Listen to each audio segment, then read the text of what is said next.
Councilmember Candell, Aye. Councilmember Dawson, Aye.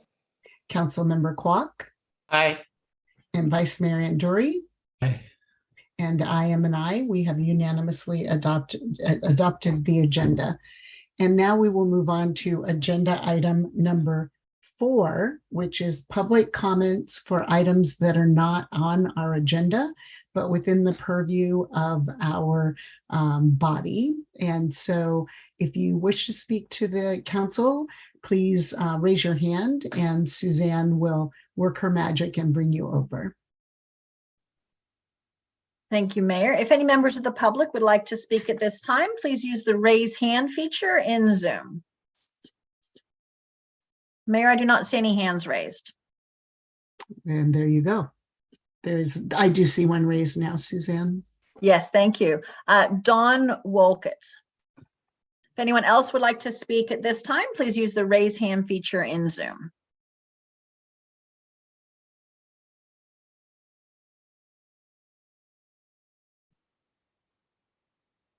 And there he's coming over. Welcome, Mr. Wolkett.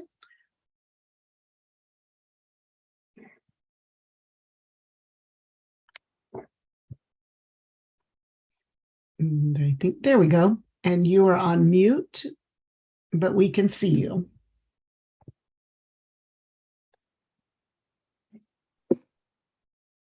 Good evening, welcome. Good evening. A few people, I think we're going to precede me, but I'll just go ahead. So I don't pull things up. Anyway, my name is Don Walklett. My address is 3675 Nordstrom Lane in the Deer Hill, Happy Valley corridor of Lafayette. My career has included 30-year focus on wildfire, early detection, and rapid response to minimize the potential of catastrophic impacts from those wildfires. This capability will soon provide satellites that can detect fires within minutes of ignition and a command and control structure to dispatch air resources to douse fires before they become uncontrollable. Could this capability be available to Lafayette and other East Bay communities? Yes, but the firefighting agencies have been slow to adopt new technology, and the legislature has been equally slow to fund it.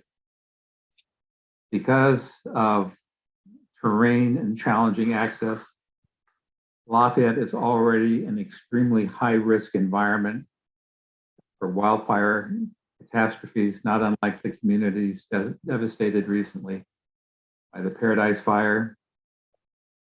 Indeed, we all should be extremely concerned, even based on our experience 30 years ago with the Oakland Hills Fire, which precisely mirrors the conditions in Lafayette north of Highway 24. The fact that many casualty insurance companies are already canceling policies for Lafayette residents reinforces this reality. I think that everyone knows and appreciates the wisdom of banning higher density north of Deer Hill, but they are concerned about the increased density around BART. If there is to be added density around BART, there needs to be mandated mitigation to facilitate emergency traffic to leave the Glen and Happy Valley safely, and guaranteed firefighting resources, such as a tanker helicopter assigned permanently to La Marinda. An already available asset being the new CAL FIRE support, as well as future technology I have already discussed. This is available. Lafayette is in a unique situation to negotiate with the state to guarantee priority access to this new technology in exchange for any concession it makes regarding housing density. The state is aware from recent wildfires of the risks to health and safety. Now is the time to force the state.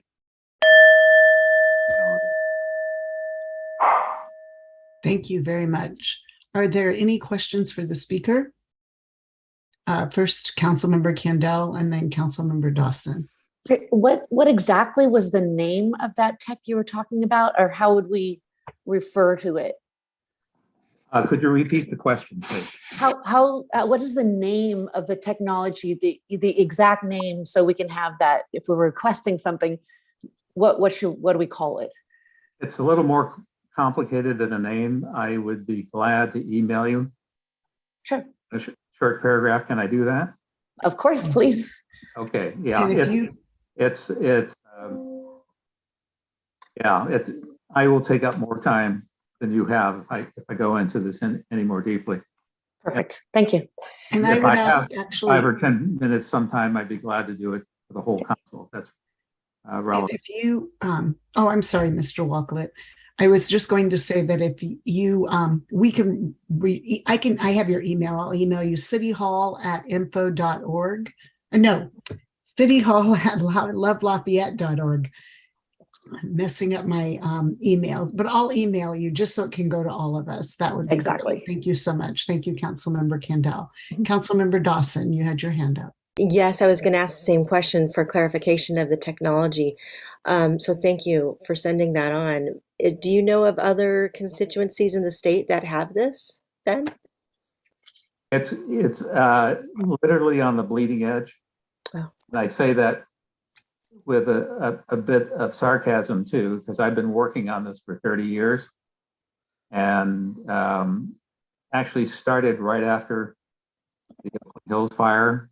And I've got incredible imagery, even of that fire, that would show you what we could do with the technology today. Then it was practical, but I could even send a PowerPoint that would help explain this to everybody, which I might do.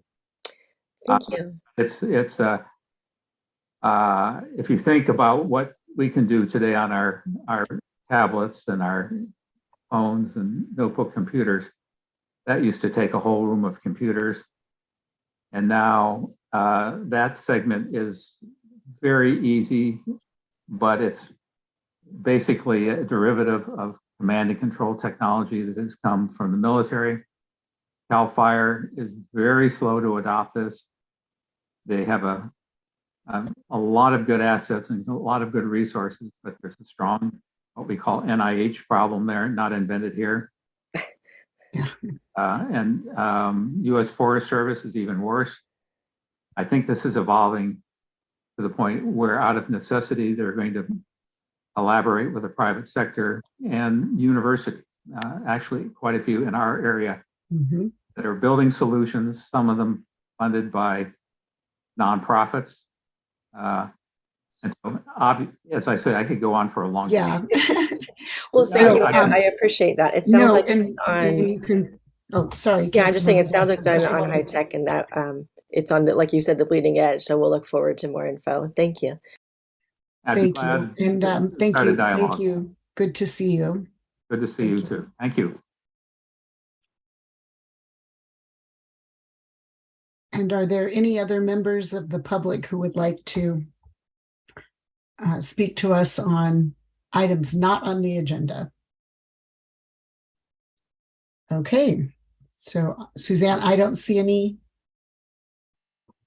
I agree, Mayor. I do not see any other hands raised at this time. Okay, thank you. So we don't have any presentations this evening, so we will move on to our consent calendar. And excuse me, are there any members of the council who have a consent calendar item that they would like to have pulled? Or, let me see, shaking of heads. Okay, thank you. Are there any members of the public who would like to have an item removed from the consent calendar? Or have Any a comment? members of the public would like to remove an item from the consent calendar, please use the raise hand feature in Zoom now. Mayor, I do Okay. not see any hands raised. Thank you. Thank you, Suzanne. So do I have a motion to approve the consent calendar? So moved. Councilmember Kendall, Councilmember Kwok. So we have a motion by Councilmember Kendall and a second by Councilmember Kwok. I will conduct a roll call vote. Councilmember Kendall, Aye. Councilmember Dawson, Aye. Councilmember Kwok, Aye. Vice Mayor Andori, Aye. and I'm an aye. So we have unanimously adopted the consent calendar. And excuse me, again, encouraging people to look at the consent calendar while they are not, there are items that are not necessarily controversial. There are some important items in there that I encourage members of the public to check out.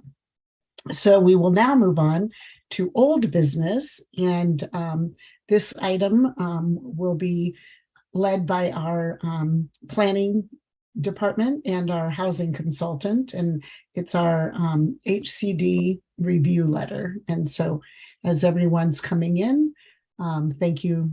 I guess, Greg, you'll kick it off, or Renata. I'm looking at, I can move to Diana. So whoever wants to start talking, welcome. I am happy to kick it off. Thank you, Mayor. As the staff report notes and the agenda item, Lafayette submitted its initial draft housing element update for the 6th cycle housing element. In late June, it was received by HCD July 1, and HCD had an initial 90-day timeframe within which to review our housing element. They have done so. We also met with our reviewer, Connor Finney, twice in September to address some questions that Connor had. And they've issued a 13-page comment letter dated September 29.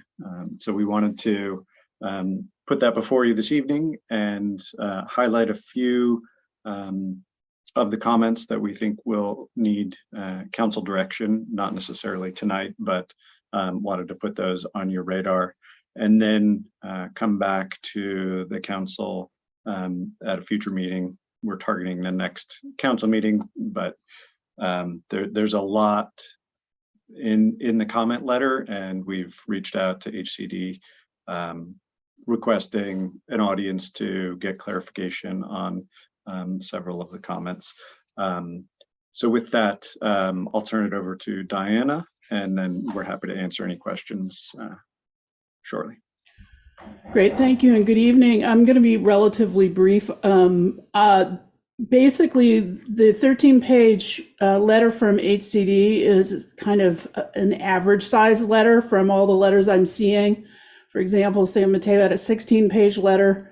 Some of the items in this, I should say, are similar to what other jurisdictions are being required to do. So there may be many things that Lafayette has to look at, modify, amplify, et cetera, but we're not alone in this. It's not something that we didn't do our job. It's that they are asking for more information that has never been requested before.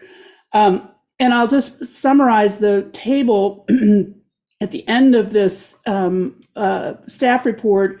We've organized all of the comments and sub-comments according to, in two different ways. One is, what are the items that we feel strongly that the city council will have to weigh in on? Those are 4 items, and those 4 items are called out in the staff report itself. The second category is council review is possibly needed. Those are items that once we complete additional analysis, we may have to come back to the council for direction. The third category is council items. These are updates that are not necessarily needed by the council. They're additions to, modifications to, additional narrative, et cetera, that wouldn't materially change the outcome of the housing element. And that list is actually quite lengthy. And then within each of those items, we try to rate the level of difficulty in order to respond effectively, or the level of difficulty in complying with the request. And so even in some of the areas where we don't feel that we need the council's review, there's some items in here that have a significant level of difficulty to put together.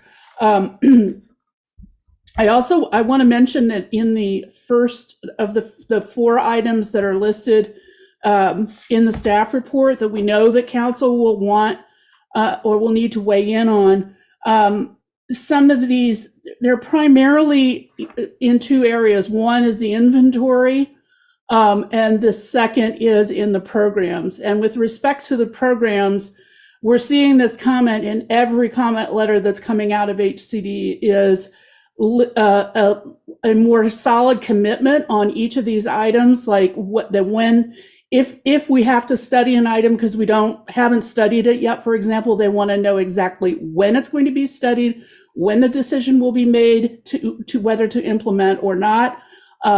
Basically coming up with a much more definitive timelines than rather we think we'll get this done by this range of years. Let's say they want to know definitively what we're planning to do. And as a result, the more we get into that analysis, and especially on those items in which the state has said we need to move them up in the timeline from where they are right now, some decisions will have to be made on things like staffing level, resources, items that the council may want, but may have to take a back seat somewhat to the ones that HCD it has said we must do earlier in the 8-year cycle than we're showing.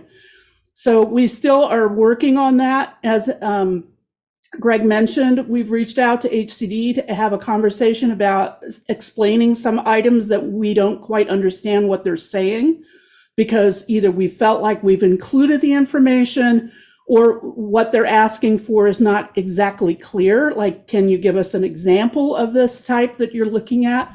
I think a lot of the experience in Southern California is unfortunately quite different than what's happening in the Bay Area, because they did not have the benefit of much of the written guidance about things such as AFFH that we do in the Bay Area. And as a consequence, the state is holding a Bay Area to a bit of a higher standard than what they came up with in Southern California, because they didn't have the benefit of that guidance. So we've been advised repeatedly by ABAG and others that we should not rely heavily on Southern California's experiences. So this leaves us with a lot of questions that we need to ask of HCD for examples of that are not perhaps Southern California, or that are or that are from Southern California that they would accept for various responses. The other, aside from the some of the questions about things like the realistic capacity and so forth of the inventory, one of the biggest lifts, and it's the first item when they talk about publicly owned sites, they're specifically referencing the BART site. They have not really accepted our arguments about the BART site as is, and have requested further information, which we plan to sort of, one of the things that we need to do is talk to HCD about what this particular item actually means in terms of the expectation of what they want to see. It's better, we think, to go and say, what do you want to see, so that we can advise instead of trying to interpret these statements, because this is quite a lengthy list of items that they're looking for that don't necessarily speak to whether or not we get moved up in the BART TOD plan. And so we want to understand exactly what they're asking for in this one. But I feel like this is one of the heaviest lifts that we're going to have, is to continue to include the BART site, and that at some point we will hopefully be putting together some information for the council to look at that will discuss what will actually be required for us to include the BART site, and what are the options in case we don't feel we can meet that criterion, or those criteria, plural. I think that's basically all I have as a presentation. I'm happy to answer questions, and I'm going to look to Greg to see if I've left anything out. I don't believe so. So we're happy to answer questions, and we'll continue our work and then bring back to the council our recommendations to satisfy HCD's comment letter. Okay, I see Vice Mayor Andori has his hand up. Yeah, I have a preliminary question, and that is when when we were when DPAC was working on the inventory and we had our timeline, the main thing we heard was that we wanted to get it into HCD so we could take advantage of 2 90-day review periods. Mhm. And so we did get it in by June 30th, and HCD took the entire Yes. 90 days for the first period. So I guess my first question is, are we now aiming for January 31st to turn it in? Or, what's because there's obviously not going to be time for another 90-day review period. In other words, unless I'm missing something here, given that totally obtuse letter from HCD, I don't see how we respond to it, get a response from them, and then respond again. So are we just going to work with them and then adopt the element and turn it in before the 31st? What's the new timetable? We don't, that's going to be the subject also of further discussion, because there are many moving parts here, including the EIR. It has to be certified before the council, correct me if I'm wrong on this, Mala, but it has to be certified before the council can adopt the housing element. We don't know when that's going to happen, giving all sorts of moving parts. And yes, it's quite likely that we and pretty much every other jurisdiction so far that has received a letter in the Bay Area is in the same boat we are, and some are not even, some are even much further behind. They haven't even submitted a draft to the public yet. So we're ahead, and of most of the jurisdictions, with a couple of exceptions. But yes, we'll probably get another 90-day review. It may be shortened next time. It's quite possible. The first one is a statutory required. The second one is not. It's just simply you couldn't get your work done, so we have to look at your stuff again. You didn't get you didn't hit all the marks on it, and a lot of these marks have been, frankly, somewhat moving goalposts in terms of what has been asked of cities to provide. There are things in this letter that had not been brought up before, so so we're working at a somewhat disadvantage anyway. But many of those items that are like that, though, are pretty easy to fix. It's these larger questions pertaining to the BART sites and the EIR and when all that will happen. Okay, so I'm taking away from that it's a moving target. We've got the EIR, we've got the AB 2923 overlay district, as well as your work on the housing element. You'll be talking to HCD and we'll sort of work out what our strategy is going to be in terms of when we get something back to HCD. Right. And I think that the one takeaway that we're hearing from all jurisdictions in the Bay Area and from legal advice all around the Bay Area is that the more that we're moving towards resolution of these items and keeping HCD informed, that's really to our benefit. They just don't want us to stop working on it. How that ends up being in terms of, when we actually submit a formal second draft, that we haven't plotted that out yet. There are too many moving parts right now. Okay. Then on the first item on which you wanted direction, and I realize we're just in a question period, so I'm just asking the questions now. Were there other publicly owned sites that we included in our inventory? Yes, there are. There are three or two. I can't remember, 3 total.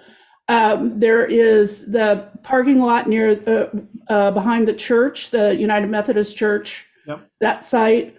There is, help me, I'm failing again. Right. So Diana just mentioned 949 Moraga Road, largely opposite Lafayette Elementary School. And then the other publicly owned site is a consolidation of parcels, but one or more city owned at Golden Gate Way and First Street. So the Oak Bridge parking lot, which is a surface parking lot owned by the city. In the inventory, it's referred to as Park Theater adjacent. Okay. Now, this just as a preface to my question, I have to admit that I expected the comments from HCD to be more easily understood in terms of what part of our inventory they were accepting and were not. Given your experience, Diana, what are they saying about the BART lots? I preface this by saying this is conjecture because this has never been an issue before for Lafayette and certainly not other of jurisdictions that I'm working with. I think that they're wanting to see some sort of real commitment to making it happen during the 8 years. And that it sounds to me like if you read this, now I could be wrong, and that's one of the reasons why we want to talk to them to find out what they mean. But that laundry list of things in the first item suggests to me that we have to have a clear path for development, however that happens, in the sense that maybe not necessarily. It gives us the sort of, it says even putting out an RFP for the sites, although we don't control the sites. So there are a lot of parts in here that suggest that we need to actually have close to a development in mind for this site. Whether that's because BART has decided to move us up or because we can do it on our own or something.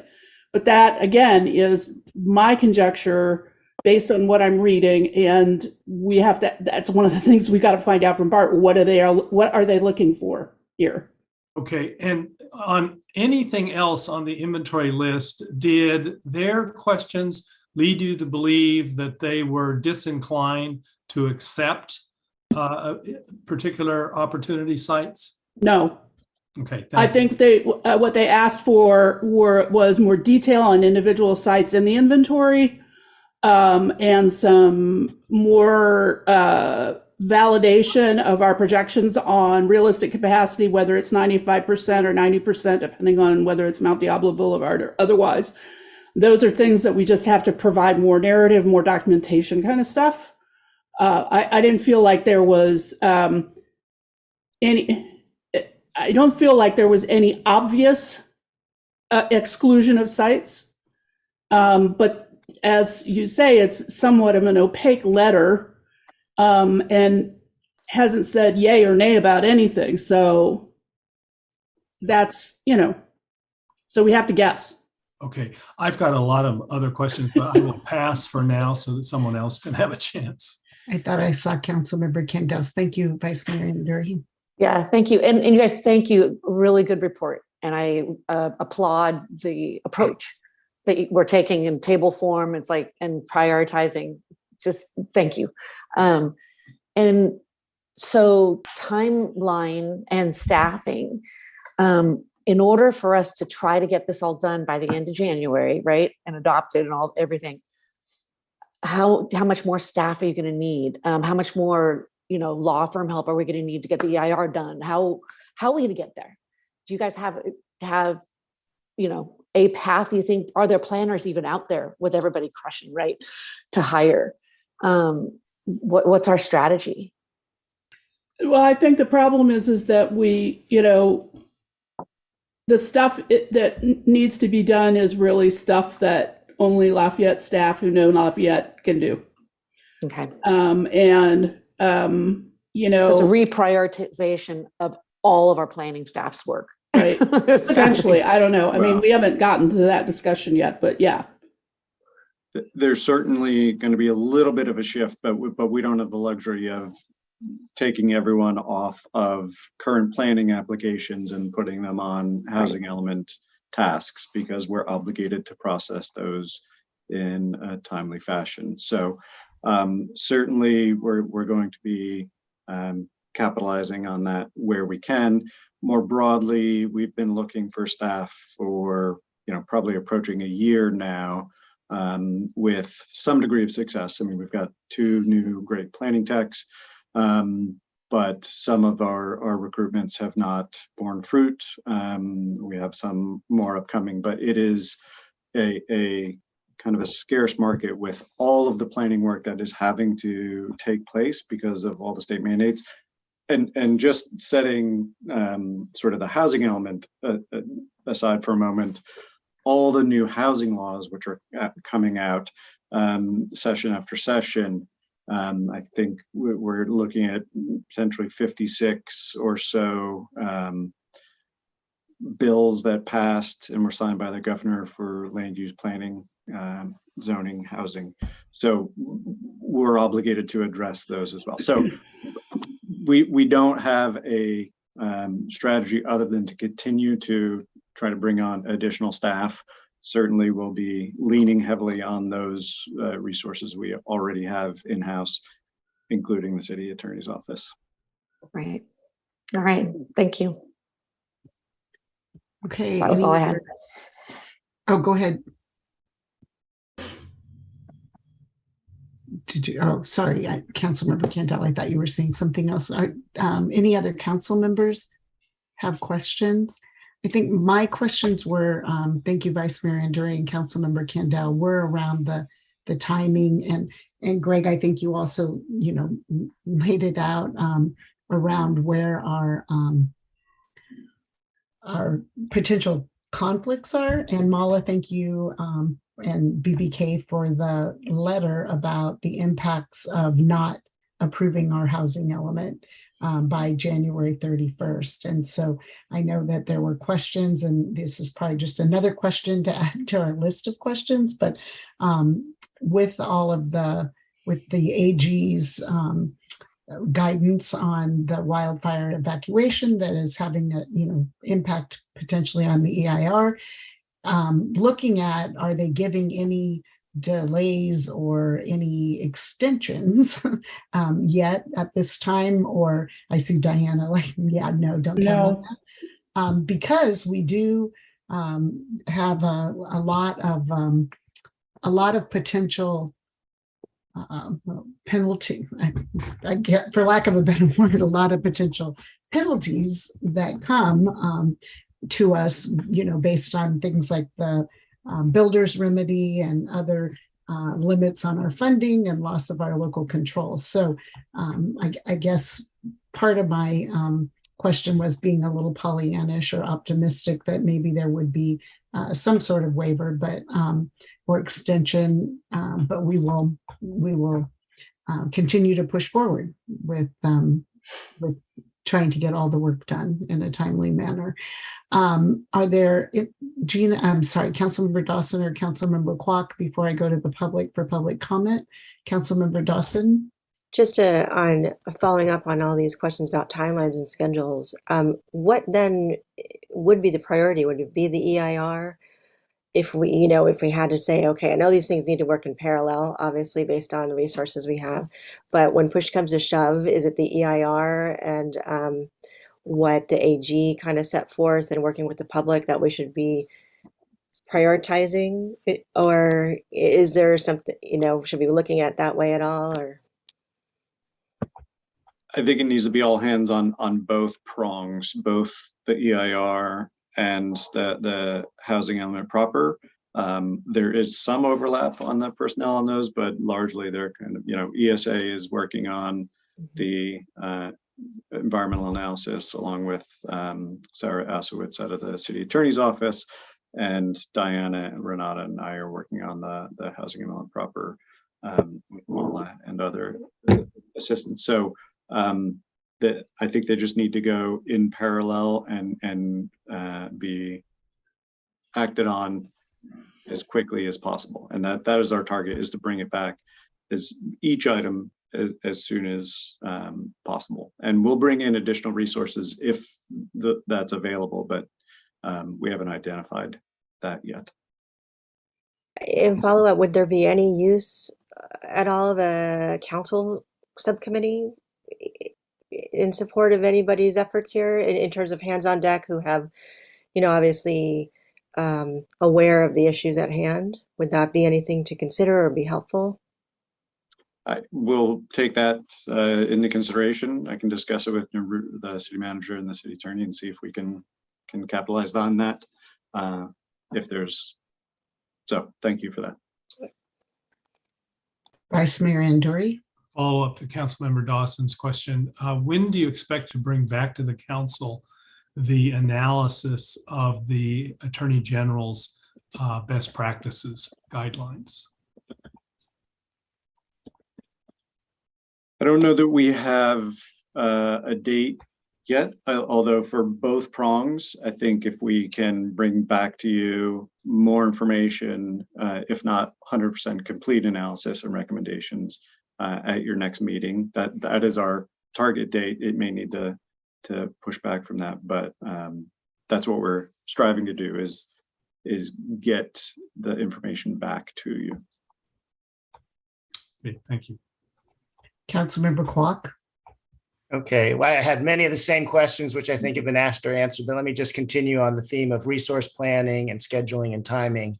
And that is, if I know our plan A is to try to get the BART numbers approved, right, and get our RENA numbers fulfilled through BART. But as Diana said, it's a big lift. It's a lot of work to do. So if we had to go to a plan B, if that was not going to be accepted by January, my question is, are we going to just work on plan A and push that until they tell us, no, it's not accepted? Then we start plan B to figure out where all those, where that 800 number goes elsewhere in the city. And if so, where do we start with that? Is it going to be GPAC working on it again with the Planning Commission and then to the City Council? And do we wait until we've exhausted plan A before we start plan B, or does plan B start now as a parallel track? Well, GPAC, when it made its recommendation to the Planning Commission, City Council, I understood the timelines associated with the January 31 deadline, and at that time, essentially reconciled not to be involved in the second or third round of review and comments. I think they did the yeoman's work of identifying the opportunity sites in the city, which is, I think, a very big lift. But identifying those sites where housing could go in the next 8 years is the foundation and fundamental to any solution that could come to fruition on how those are zoned. And so inclusion or exclusion of any one site or multiple sites, certainly discussed by GPAC, Planning Commission, Council, and I think it will be again by Planning Commission, Council. But the identification of the kind of the universe of sites has been done, and so now it becomes, a function of partly calculus to get us to the regional housing needs allocation numbers plus an appropriate buffer. So we would not be starting from ground zero on an alternate plan or a plan B if HCD rejects the BART site. We still have all the sites identified. We have them inventoried, land, and so we could calculate out what densities would need to be allocated to those sites and areas of town in order to achieve the RENA. So we've already started work on that. But it'll take some additional work as well. Vice Mayor Anduri. So following up on that, the plan B, is there been any thought given to a plan C, which, I'll start with the basic statement. If you compare Danville's RENA to our RENA with the population, if based on population, our RENA should be 1,300. They've got 46,000 people, they're 1,600. We've got 26,000 people and we've got 2,100. If it were proportional, we would have 1,300. The delta, the 800, is purely BART. So as we've said, many of us on the council have said many times, it's just extremely unfair to be given 800 housing units for BART and then not be allowed to use BART.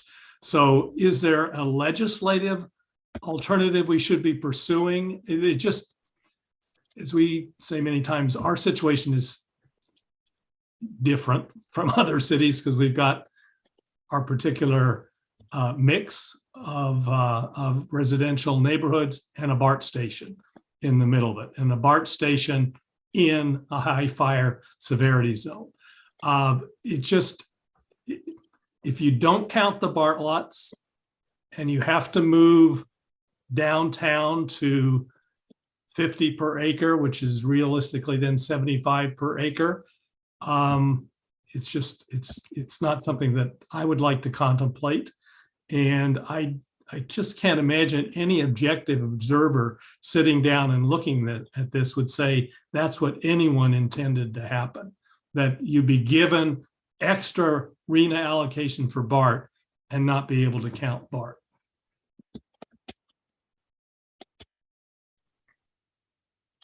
I understand your point of view, and I think that there is always potentially a legal, and a legal effort could be made.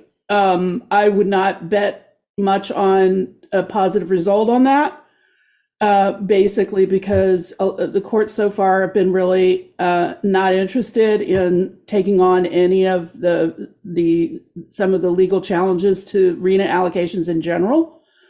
And I think that it ends up delaying us from creating a housing element that is certifiable, whatever it is. And so the longer that we are delayed in getting a certified housing element, the longer we are at risk of the builder's remedy, legal action, et cetera, et cetera. So I think to me, my personal opinion is it doesn't seem like it's worth the effort because of what we could be saddled with, if you will, while we wait and go through the courts to try to lodge a reason, what would be reasonable. I mean, it would take years potentially. And by that time we could have, who knows, a bunch of developments that the city really doesn't want to have. That again is my 2 cents, and I'm practicing law without a license. So you can tell Mala. And so I think you asked about a legislative approach, and I don't know that any legislative approach would be timely to help in our 6-cycle housing element review. But I do think it could help moving forward, because you've identified previously that there are conflicting priorities and goals that the state is, I'll say, for promoting. Not to have additional development or limit that severely in very high fire hazard severity zones, but also to build higher density within a half mile of BART. And we have an overlap and a conflict between those two, and it hasn't been recognized to date, other than to be acknowledged and be given the opportunity to figure out how to deal with that here's your RENA allocation, and you get to decide how and where to accommodate that housing. That was the nature of our advocacy during the RENA methodology meetings. It was one of the dozen or so criteria that could be considered in allocating units, and we advocated that it was, because it's a realistic concern and risk. In the end, it was not included as a factor. Only proximity to transit and to jobs by transit, and high access to high resource areas were considered. And that was the nature of our appeal as well, was to have some acknowledgement and of that inherent conflict, and our appeal was denied. So I don't think that anything legislatively for this cycle would necessarily be helpful, but I think for the long term that ultimately, hopefully, can be advocated for, and the state can attempt to reconcile or wrestle with those two competing issues for jurisdictions like us. I don't think that there are numerous jurisdictions similarly situated, but hopefully some thoughtfulness can come moving forward on those two conflicting issues. Any other questions before we go to public comment? Councilmember Dawson? This may be naive, but any possibility of appealing to the AG for intervention at HCD? Because as you say, we're not alone, but we're one of a few numbers. But like a letter, just something to point it out. I think that's going to be really difficult because the AG, first of all, is on a significant effort to stop cities from developing or planning for developing housing in high fire hazard severity zones, number one. At the same time, he has a housing enforcement unit or a housing strike team, I think is what it's called, for those jurisdictions that don't have complying housing elements. So they are working in concert with the accountability unit in HCD to go after their perception of bad actors.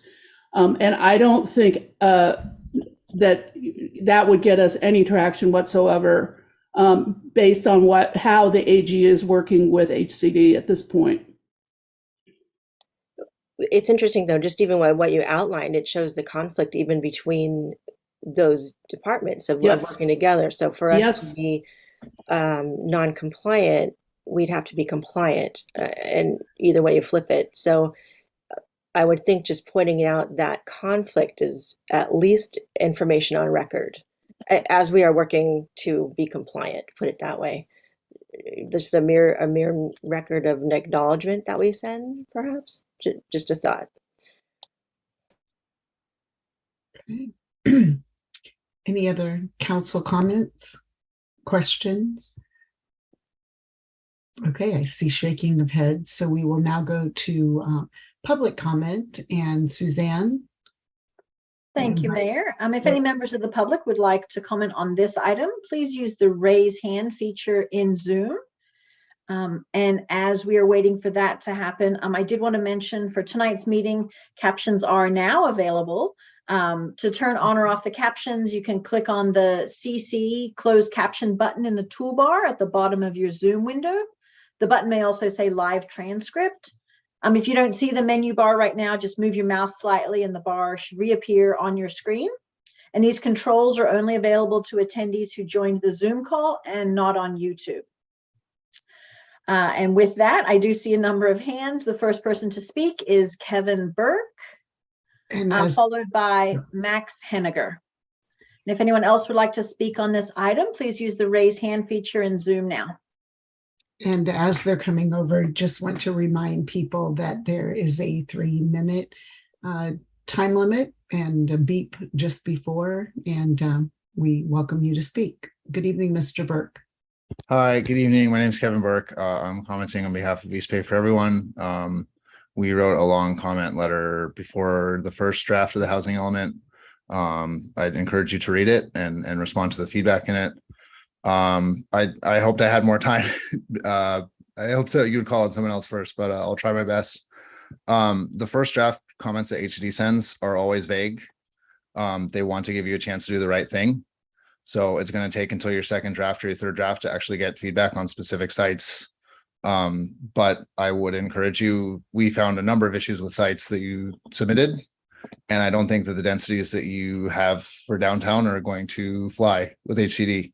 So, I mean, you can take your chances on keeping the zoning exactly the same downtown and submitting the same sites again, and then see what HCD says.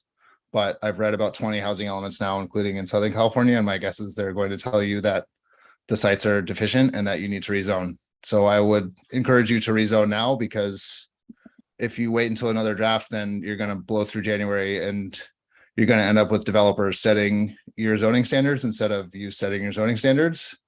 So I'd encourage you to do that now instead of take your chances. But I mean, you can take your chances if you want. It didn't really work out well for Santa Monica, I don't think. They had 16 different projects submitted for about 4,500 units. But you're welcome to do that. The other thing I'd say about the BART parcel is you're going to really need to show BART that you're committed to development on that site, including putting up the money to pay for the solar panel lease to get removed, probably funding a full-time staffer to help BART get through their development pipeline. And also show BART that you're serious about CEQA litigation. There are about 50 pages of comments on the BART item, including from people who have sued the city over CEQA issues in the past. And so you've got to add 3 years onto your timeline, because that's about how much time it's going to take to get through a CEQA suit and get that housing built. So, I mean, I think it's really tight. To be honest, I don't think it's feasible to include the BART site. But again, you can take your chances with HCD. But yeah, if you are really serious about it, I mean, you really need to show BART that you're serious about it, and that you're serious about overcoming the local opposition to zoning for 75 units of housing at BART.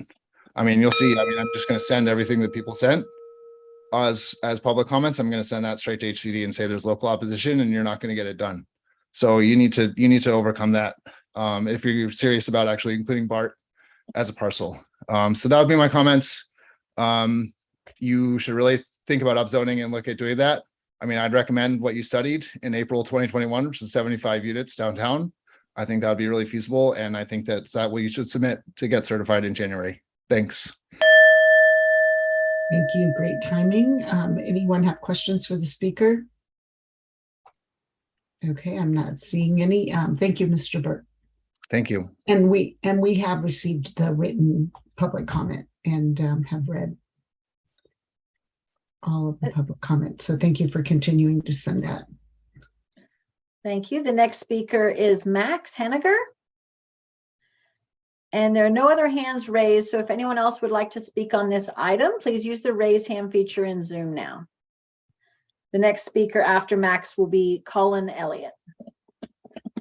Hey, good evening, council members. My name is Max Henninger, and I'm a board member for Inclusive Lafayette. I'm thinking about a comment that Councilmember Kwok had earlier tonight, which was about the Plan B, and asking whether it would be a good idea to get started right away on that. And we couldn't endorse that that idea strong enough. I think what East Bay for Everyone and Kevin mentioned is right on the money. The timing is so tight, and if we got started tomorrow, trying to get to an upzoning of downtown, we might have a chance of getting it done before the builder's remedy takes effect at the end of January. But boy, that would be tight. So no time like the present. What we strongly oppose and are really concerned about is that it might be tempting to promote this Plan C idea, where we try to go back in time and argue that our arena allocation is unfair and therefore we shouldn't have to try to comply with the law.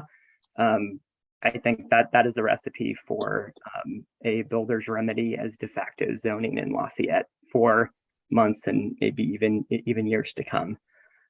So our message is that now is the time for action and accountability to do our share to address the region's housing crisis, and really a time for leadership, because I think right after me and throughout this meeting, there are going to be people banging down your door trying to sell a fiction that the builder's remedy isn't real. Maybe it hasn't been fully tested in court, and Lafayette can throw a Hail Mary, dig in its heels and fight, and we will be able to get out of this. So it's going to be really hard, but you're our leaders. You're going back to council. You're all going to be serving in the next term, and we need you to be leaders and to withstand the really legitimately difficult job that it is to have all of those very vocal, but I would argue a minority of constituents trying to get you to do something that isn't possible. And I'll just close by saying that it's doable. And I think today we saw in the San Francisco Chronicle an example of communities with demographics really similar to Lafayette, and we saw some quotes from electeds who are starting to do the right thing. I saw the mayor of Piedmont quoted saying that she didn't think that their city hall site was realistic, and that she wanted to direct staff to get into 100% compliance. So I think that's what staff needs. Time is so scarce. Please direct them to devote their time to a plan that is likely to be approved, not one that isn't likely, like BART or trying to pretend that we can go back in time. Thank you. Thank you. Any questions for the speaker, for Mr. Henniger? Vice Mayor and Dory. Not for the speaker, but for the city attorney, because I just want to make sure everyone's clear on this. Mr. Henniger referred to getting the zoning done by January 31st. I just want to ask about that. The zoning doesn't have to be done. If we turn in a compliant housing element, we have 3 years to do the zoning, right? Correct. Okay, thank you. Okay, thank you.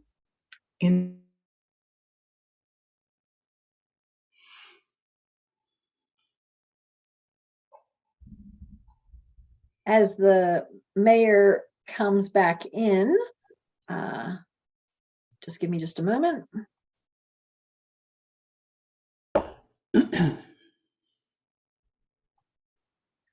Sorry about that. Oh, I thought, oh, great, technical difficulty, but I just went on a little ride. So, okay, so thank you to Mr. Henninger. And then I saw that we have additional speakers, Suzanne. Yes, so the next speaker is Colin Elliott, followed by Elliot Hudson. And if anyone else would like to speak on this issue, please use the raise hand feature in Zoom now.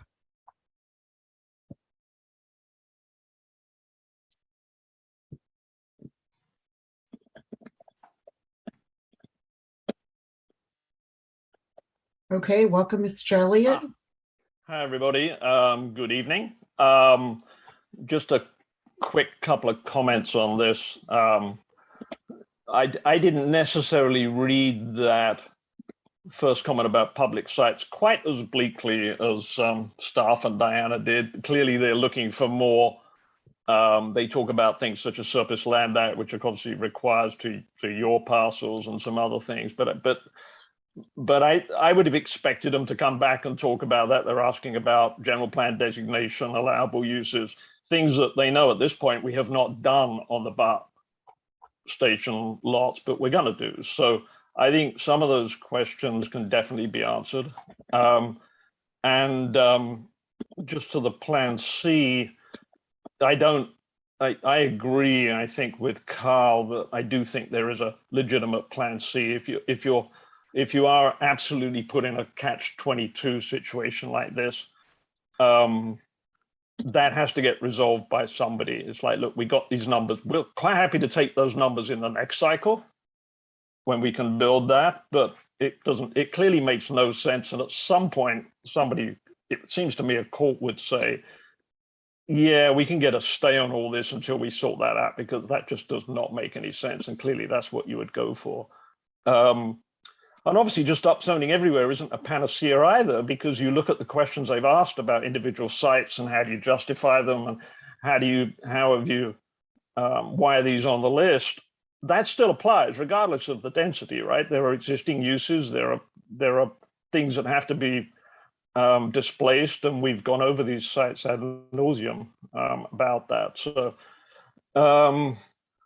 then on a different topic, you were talking about Diana is going to go through, and she has looked at some of the Southern California. I did wonder if you'd looked yet at Alameda. Alameda was the only one that did get approved out of the gate. Now, Alameda had an easier time because they've got the former Alameda Naval Air Station and the Navy Army supply areas where they have an awful lot of housing planned, right? So they were able to meet their numbers fairly easily, but two things. One, all these other questions they've asked you, how well did Alameda handle those with their AFH and all this other stuff. I think that would be very interesting to know. And then one thing I will point out about Alameda is they did actually allocate 800 units of housing to the South Shore Shopping Center in areas where there are current tenants. There's a Home Depot, there's a Big Five Sporting Goods, but they talked to the owners in the same way we talked to Lafayette Plaza. And the owner said, yeah, we'll look at some housing there. That got in their inventory, HCD accepted it. So I do think if we're going back and looking at sites, we should definitely look at our shopping centers because HCD accepted that one in Alameda. And that's it from me. Thank you. Are there any questions or comments from the speaker? Sorry. Okay, thank you, Mr. Elliott. Thank you. The next person to speak is Elliot Hudson. And if anyone else would like to speak at this time, please use the raise hand feature in Zoom, as there are currently no other hands raised for this item. Good evening, Mayor Geringer and members of the City Council. In the run-up to submitting the housing element, we talked at length about the BART lot and about the arguments that could be made for counting the BART lots without asking BART to move forward on their work plan. That argument has never been made to HCD. Now is the time to make it. We talked about this, that there would be a comment period and there would likely be 2 comment periods. They've now come back with their list of questions. Now is the time to explain the equity, the fairness, and how it corresponds with why Lafayette was assigned numbers based on the BART lot, regardless of where it stood on the BART lot. So this is exactly what we talked about. Now is the time to make that case to them, and it needs to be done. If they don't accept it, we've got another, there's going to be another round of comments, and then it can be dealt with if they reject it. But that argument should be made and needs to be made. Unfortunately, I don't think the consultant or staff's heart is in that argument. And I don't really think that they are the ones who should be tasked primarily with making it. I think it should be made by others in assistance with them. And so I would like to see that done. To the extent that it is helpful for me to participate, I'm more than willing. Thank you. Thank you. Any questions for the speaker? Thank you, and thank you for your efficient use of time. Thanks. Thank you. The next speaker is Jeremy Levine.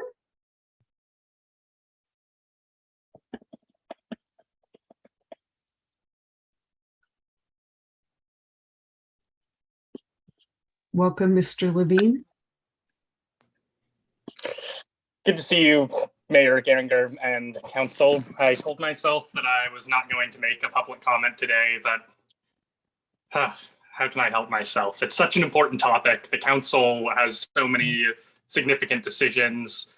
I really want to second what Max Henninger said. I think the Plan B is important, and I want to address this BART victim complex that I'm seeing, because I think it's based on a misconception about why we have such a high number. We have a high RENA number because we have a BART station, not because of the BART parking lots. Walnut Creek, which built housing on its BART parking lots already and can't use them this cycle because it already built the housing, also got a higher RENA number because of its BART parking lots. Other cities that do not have a BART parking lot to build on but have a station got a higher number. So just from a methodological standpoint, that's the reason why we have a higher RENA number. It's the station. The parking lots are auxiliary, and expecting that we are owed the ability to claim housing on the parking lots, even though we've spent the past decade making that extremely hard to do for the next 8 years, and we've spent a lot of time trying to get at the very end of BART's timeline of development. it just rubs me the wrong way that we're deferring to fairness when it's actually very fair that we would have more housing expectation because the state has given us a multi-million-dollar investment with this transit station. The parking lots are not the reason we have a higher number, and we shouldn't be trying to misrepresent the methodology that ABAG used in order to convince HCD to let them fly. We should be demonstrating that we have a real plan for housing to be there, that we have written evidence from BART that housing can be there, or we should be coming up with some alternatives. And ideally, we'd be doing both at the same time. So yeah, really tough decisions. Of course, you're going to hear a lot of legal input from people who got us to this place in the first spot. Our staff have been giving really good advice, I think, and I hope that you will heed what they have to say and what Diana Elrod has to say. Thank you. Thank you. Any questions or comments for the speaker? No, thank you. And thank you also for the use of the time. So thank you. The next speaker is Libby Henry. If anyone else would like to speak at this time, please use the raise hand feature in Zoom. There's currently one other speaker after Libby.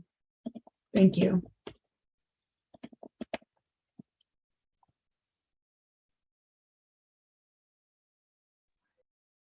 Welcome, Ms. Henry. Hi.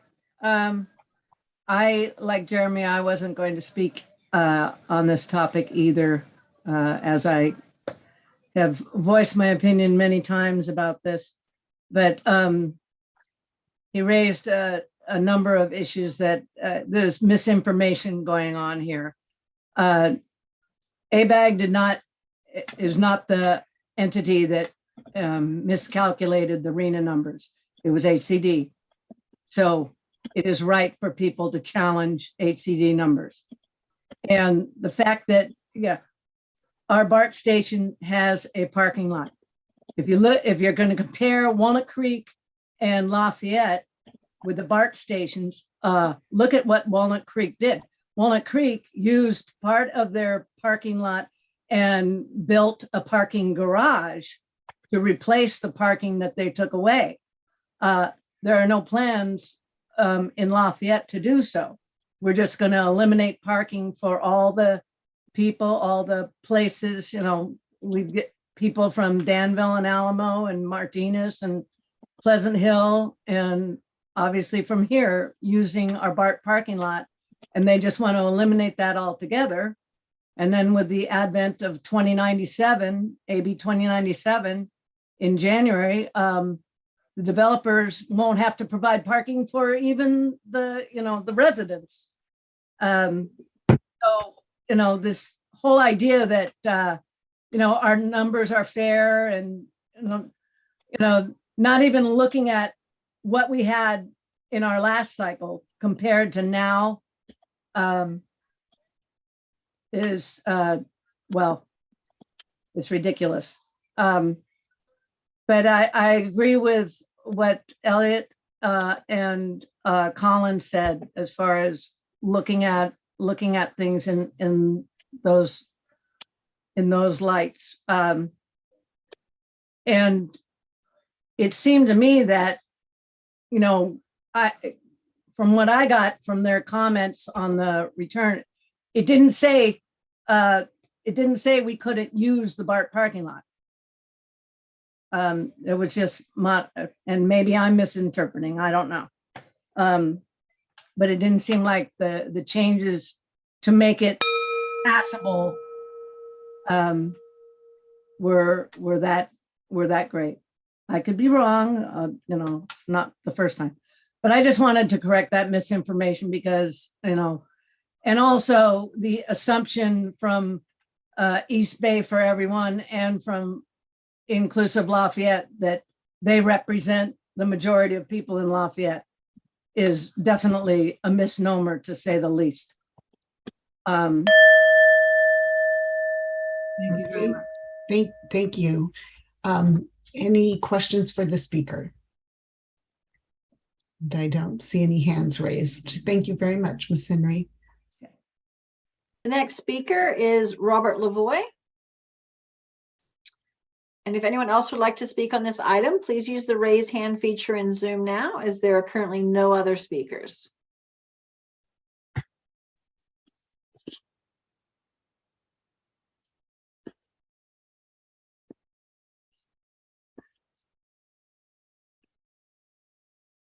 Welcome, Mr. Lavoie. Hello, Good evening. for Welcome, taking my comment. of course. I would just like to say that our friend Kevin from East Bay for Everyone, I think, is speaking more for Oakland and not Lafayette. We're already at 52 units per acre downtown, which is way more than what we should have for a small town like ours. And the fact that he's promising to send opposition letters to HCD to complain about people who are concerned about upzoning downtown even further, I find that offensive. And I think he should leave the residents of Lafayette to live in peace. These arguments are based on false premises. There is no true affordable housing funding. Excuse me.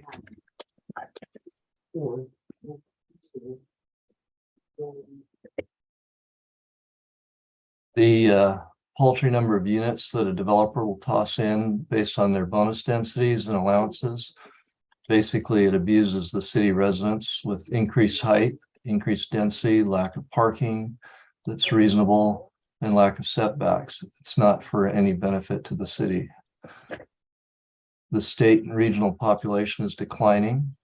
Try renting a trailer to Texas versus renting one from Texas to California. The prices are multiples different. And there's no housing crisis at the $1 to $2 million level, which is what's being built. I think that's all I have to say. Thank you. Any questions for the speaker? Great. Thank you, Mr. Lavoie. Thanks a lot. Mayor, there are no other hands raised at this time. Okay.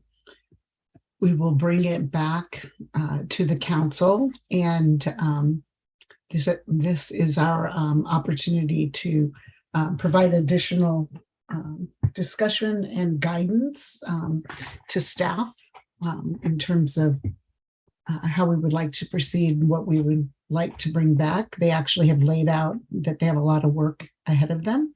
And so we talked a little bit about the prioritization and the timeline. And so any other input that we might have for staff. Councilmember Kendall.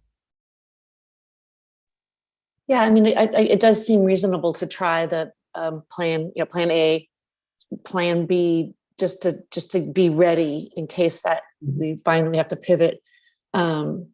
And the plan C, there's a legal option that is out there that our cities are joining in a lawsuit against HCD that would reduce the overall numbers by about a third, which would put us, back to where it would be. Those numbers would be consistent with the fifth cycle and every other cycle that's been done before, because they chose some odd methods this time that aren't justified. Even the auditor said they're not justified. And so there is a legal remedy if we choose to do it, and it's not that expensive. So if we want to hear about that, we can have a closed session on it and talk about it to see if that is something that we would like to consider, because other cities are starting to join.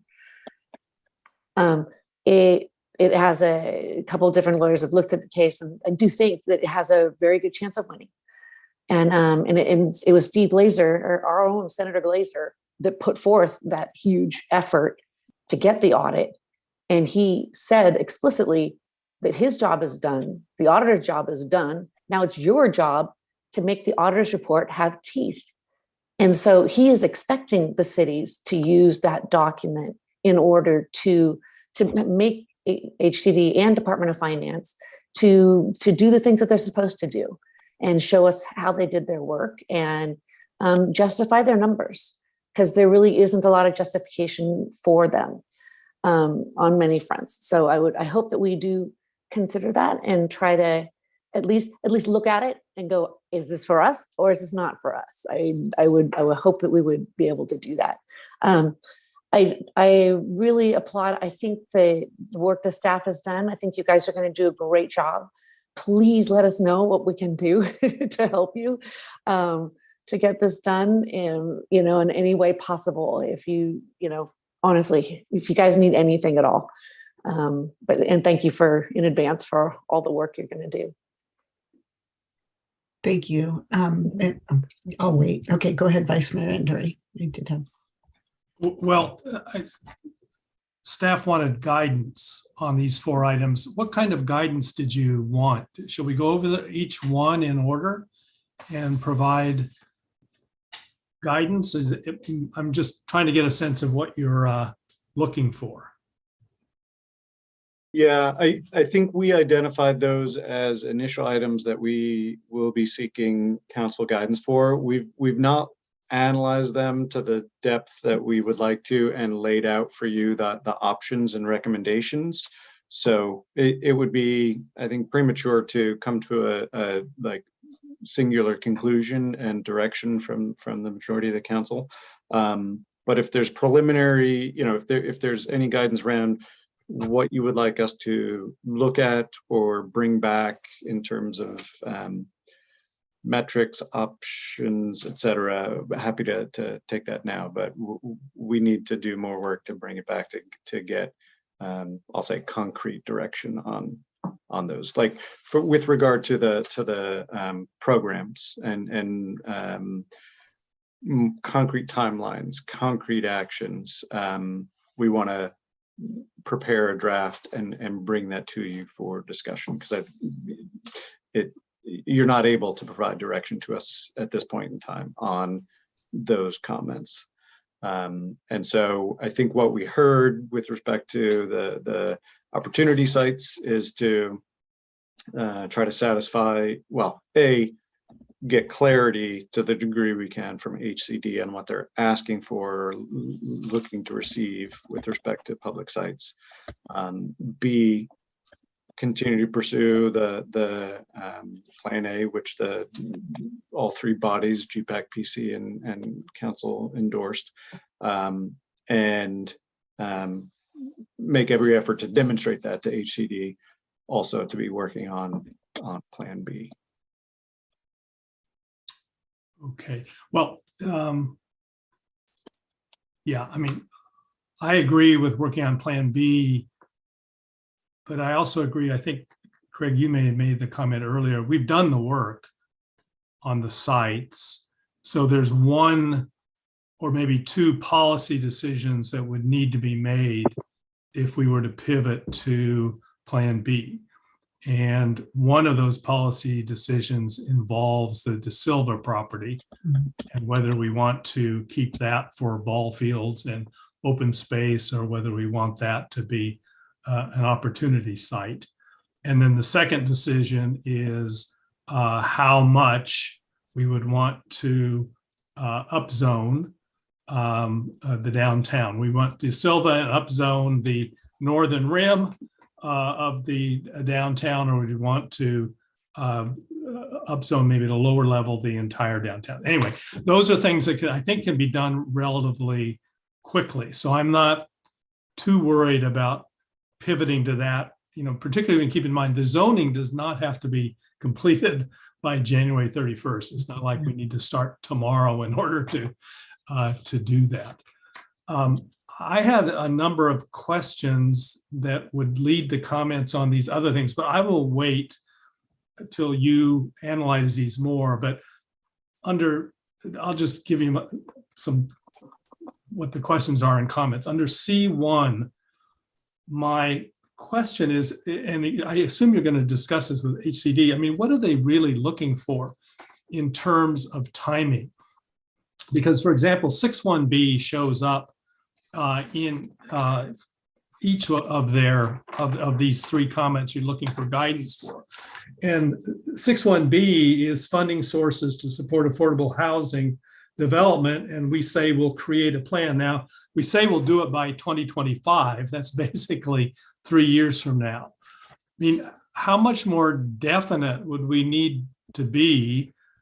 I mean, what is HCD looking for? That's just a question. You don't need to answer it now, but I don't understand what they're looking for.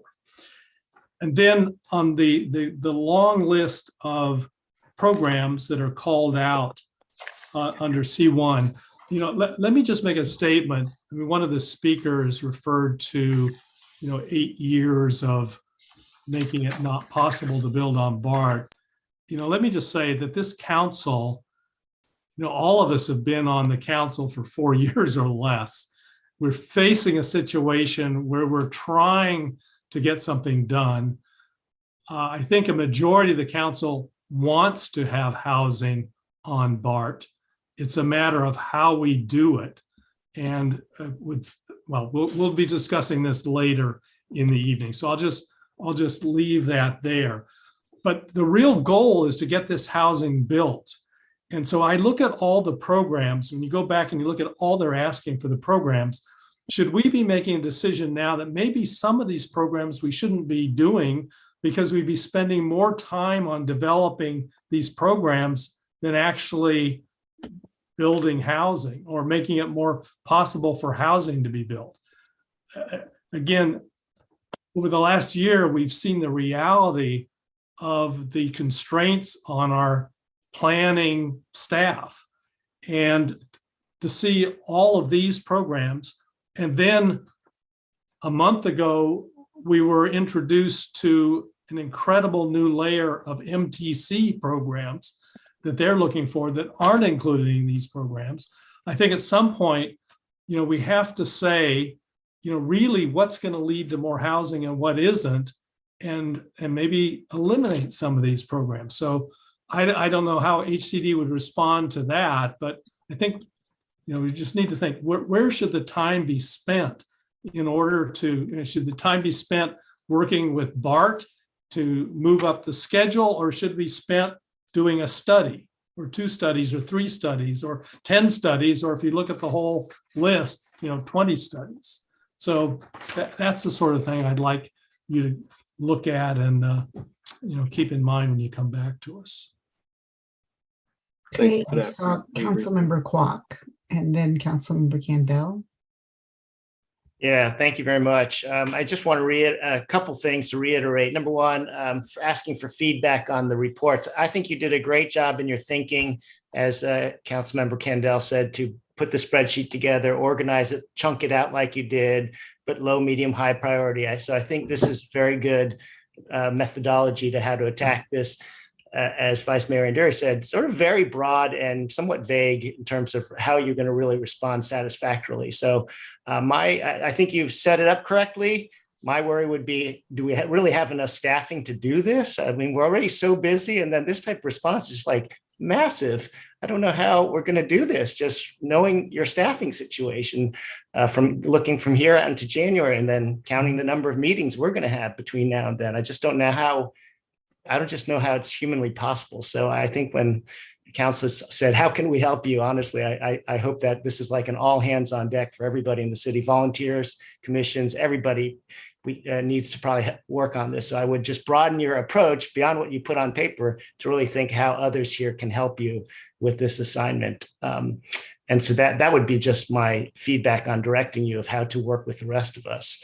I guess the tangible thing I would offer up is the Plan B thing to me is just given the few number of meetings left for us to get to January. I think strategically, my question is like, are we going to try to get a compliant submission in by then? And if so, it seems like we just have to start on that Plan B like right now. If Plan A falls out in November, December, then there's just not enough, even if it's wherever it's at, just the number of meetings we're going to have between now and then becomes very limited. And also this is a public process. And I think the public would be very interested to know what Plan B is going to be. So the sooner that we start to surface that, I think the more we can bring the community along on a Plan B, if that's what we're going to have. I would hate to just have it put there. And then unless our thinking is like, no, we're only going to go Plan A till January 30th. And if we don't get it, then we'll be sort of behind the ball. And then our Plan B is like next spring, and we're exposing ourselves to some risk. And then that's just a different approach, which, I haven't really thought about the merits of that, but I sort of think that's our options. If we want to get compliant on the 31st, we sort of have to double check this in this period. So let me just stop there and again express my appreciation and offer that we're here to help. I can help on the solar panels question. I'll go research that one, what to do. Thank you. So thank you, Councilmember Candell. Yeah, it's kind of a somewhat nitpicky, but at the end of your table, there's also two that you say it's under program G. It's on page 23 or 29 of our agenda. And they both are level of effort high and council. And so I was wondering why those weren't part of the first four.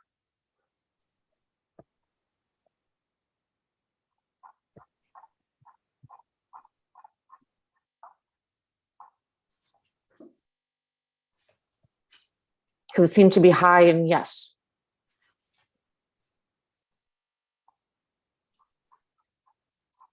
Righto, I think we viewed that as the content in those two was already covered in the four that we identified in the staff report. Okay, so they're kind of duplicate kind of things. Okay, cool, thanks.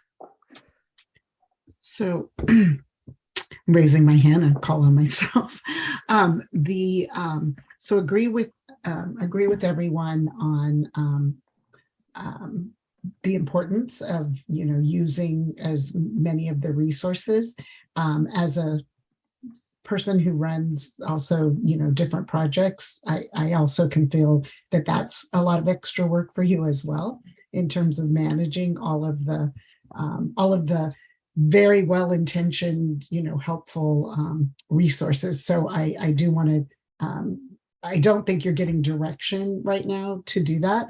I do want to say to Councilmember Quox, as he pointed out, or maybe everybody did, we do have a limited number of meetings, but in the staff report, you mentioned doubling up with the Planning Commission to, be efficient in the use of meetings and meeting time. And I know we're coming in to potentially busy time of year for holidays and things like that, but I personally, in terms of if we backward map from January 31st to now, I'm willing, and I would say probably my colleagues might be willing to double up on some meetings. And so we all know this, it goes without saying, but it's just that important. I do think that we have all of the information about the different sites, thanks to GPAC, planning, council, staff, everybody who, members of the community who brought those forward. And so I think where staff can work on bringing back the Plan B at the same time, I think that would be great. And just Vice Mayor Anduri, I think that De Silva is not a either or. I thought it was housing and potentially a ball field, but just a little nitpick in that one part.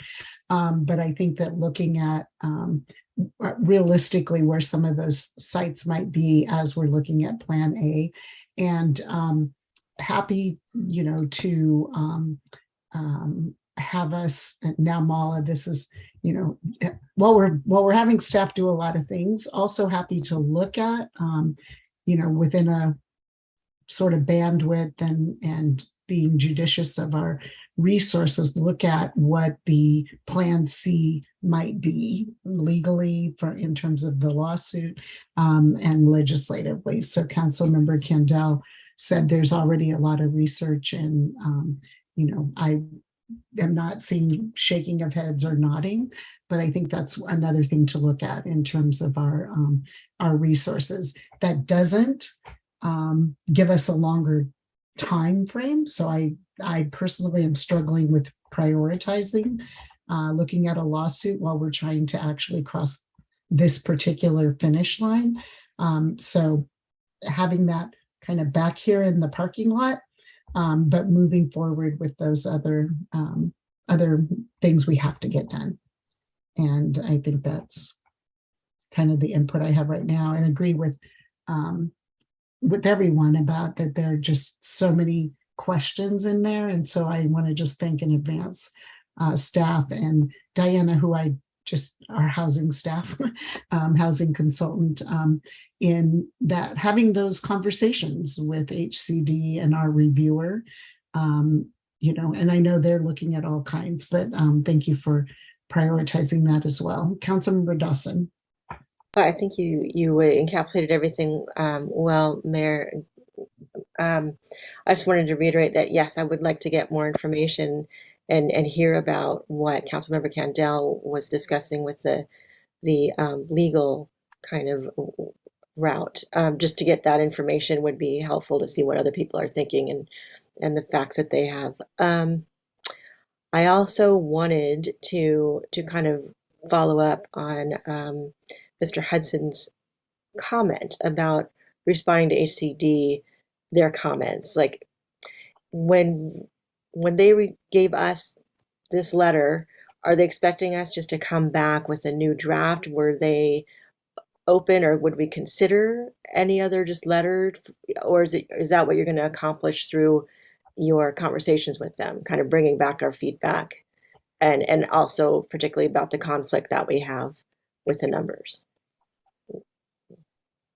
Would that be part of a conversation, or could that be something we could comment well, on? with the reviewer, we're going to clarify some of the comments in the letter, the issue about the conflict, that the staff level that they're not interested in and have no ability to respond to stuff like that. So it would require a much higher level discussion with like the head of HCD.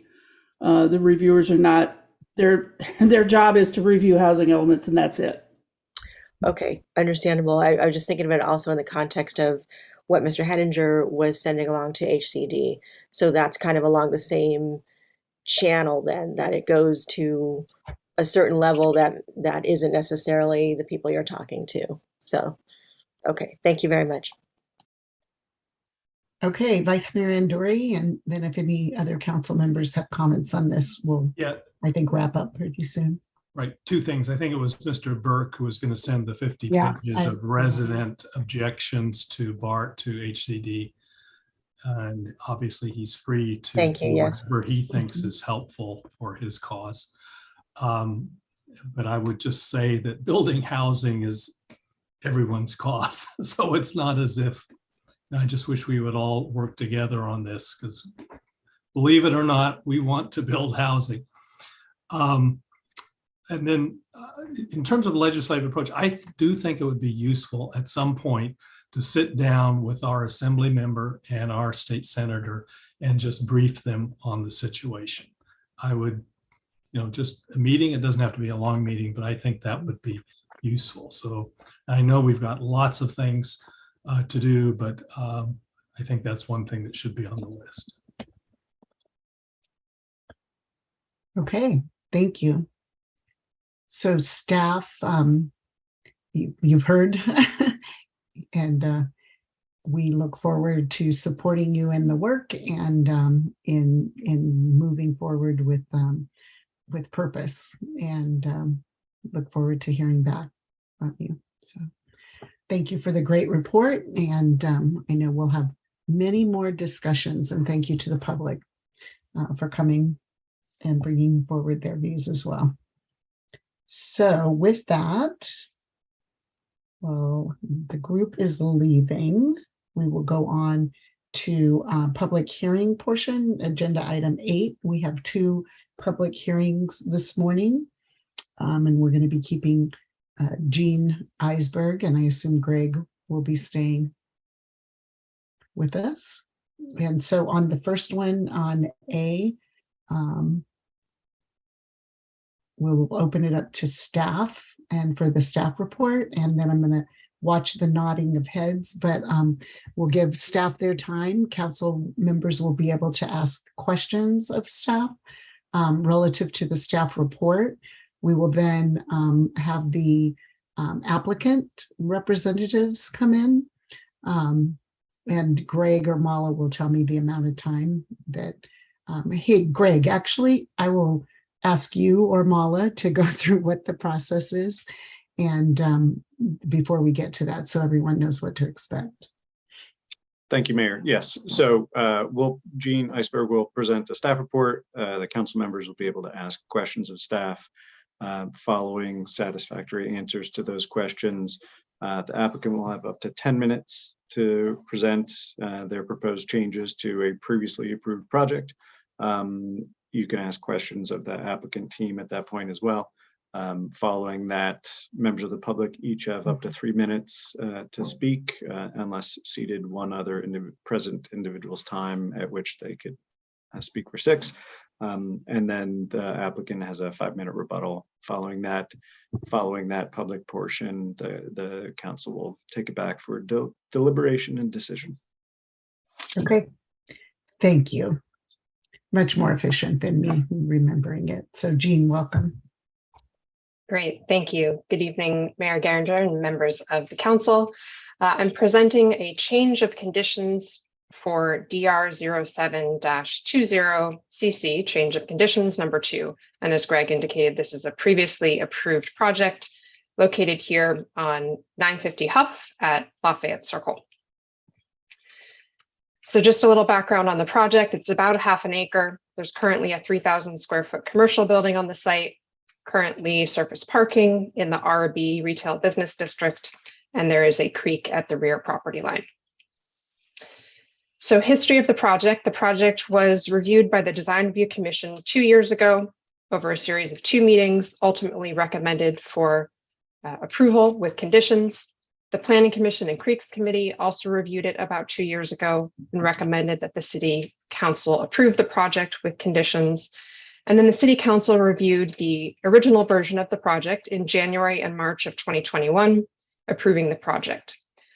The applicant then requested a change of conditions for the first time. This was in November of 2021. The City Council approved that change of conditions. And there's a second change of conditions at this time because there were a number of changes to the design that affected the exterior. We recommended that the Design Review Commission review the project, and they did that last month in September and recommended that the City Council approve the project. So that brings us to today. So some things that have not changed. One, we're still talking about a demolition of the existing commercial use. This is a major subdivision. The project is proposed under state density bonus law, and there are 24 sale units, including 3 moderate income units. Also, what hasn't changed, there's a approved creek trail easement at the rear of the property that has been executed and recorded. And so should public access become available from the nearest public right-of-way, there would be a creek trail easement or creek trail could be constructed at the back of the lot. So the next 3 slides talk about what has changed, but I'm going to talk a little bit about the Design Review Commission's feedback at their meeting last month. So first is the massing and floor plan. This relates to the project sponsors working on building permit drawings and is finding ways to more efficiently construct the project. And so there's an increase in floor area, 1 through greater efficiency in terms of stacking units, and 2 with a change in floor area request based on changes to the top floor to increase the size of the amenity space, the community room, as well as some additional outdoor open space on the roof. And because of this increase in amenities, there's now an elevator serving that top floor and not just the first 3 floors. Second key change is a change in building height, which increases the overall building height from 47 feet to 48 feet. That's actually consistent with the original approval. An increase in the front elevation at this curve, which you can start to see here in plan view. And then the increase in the elevator penthouse, which technically is not included in the definition of building height. There's still a waiver request under state density bonus law, since the zoning district otherwise only allows 35 feet, and the application is for up to 48 feet. So the DRC's feedback, generally there were some discussions about the massing. Some people preferred the original massing, some people preferred this one. No concerns about the building height or the addition of the amenity space. 2 other key changes. First, parking. So originally there was just the garage just had parking stalls. Now the proposal is to have parking lifts. And so this allows an increase in the number of parking spaces from 25 to 45. And so each unit could have 2 parking spaces in a stacker. Second is the relocation of long-term bike parking to storage or bike lockers on the south side of the property. One recommendation from the DRC was to increase the number of EV charging. Right now, the project sponsor is proposing 18 potential EV charging stations, and the DRC requested if they can do more, and this is something that the project sponsor will address in their comments. Next, in terms of open space. So although we still have the creek trail easement and still have this rear yard open space, the project sponsor has proposed to remove the rear deck in the rear yard. Now the HOA at a future date could still do it. At the time the council approved the project about 1.5 years ago, there was an approval of a creek setback easement to allow for that open space and that the rear deck. Otherwise, the expansion of the outdoor roof deck, which I showed on the previous slide, has the advantage of increasing the open space slightly. There's still a waiver request under state density bonus law because the project does not meet that open space requirement of 40,000 square feet. One other comment from the DRC was whether there could be some kind of bench in the rear yard. And the applicant said it most likely that is not feasible because of ADA access requirements out the back of the building. So last key change is colors and materials. This was supported by the DRC. They liked the changes. And you can see here, compared to the previous project, this is much more muted palette. There is some change in materials with the addition of metal and concrete, and a change from stucco to corten steel along the main facade in the projecting bays. A change to the window mullion in this prominent facade here, so you have more glass expanse at this corner. And then at the ground level, cast in place concrete instead of a wood-like tile and stucco. So just a summary of the state density bonus law waivers and concessions. No, I would say this is not really, no major changes here. So I mentioned the slight increase in building height, no change in the landscaped yard, waiver reduction, a minor increase in open space, minor increase in bulk, and the parking standards. Although the number of required spaces is now met, some of the parking spaces are narrower than what would be required based on the existence of columns in the garage. And then lastly, no material change in the inclusionary housing requirement or the concession request for the unit type and size mix. As you may recall, the project has a slightly reduced bedroom count compared to the proportion of bedroom count in the project overall. So these are the 4 changes to proposed conditions. First is to extend the project expiration by an additional year. Second is in terms of a design detail in condition of approval number 12. Previously, there was a wall along the north side of the building. Working with the fire department, the project sponsor determined they could remove that wall. And so there's no reason to stucco finish a north wall if there's no north wall. So our recommendation is to strike that. Second is the requirement to increase the number of EV charging conduit to serve the parking stackers. And then third, a suggestion to eliminate the requirement to work with staff on the top floor design, as that has now been completed through this request. And then the last 2 conditions are to defer the recording of the affordable housing agreement and the recording of the condominium map, with the only change that staff recommended the affordable housing agreement be timed at the release of hold on framing and not hold on final to allow staff time to work on that agreement. So the recommendation is to conduct the public hearing, review the project, adopt the resolution approving design changes and the conditions of approval. And that concludes my presentation. I'm happy to answer questions. Thank you. Great. Thank you, Jean, for that great report. So council members, are there any questions for staff? I'm seeing shaking of heads by some, pondering. So we will move on to the presentation from the applicant.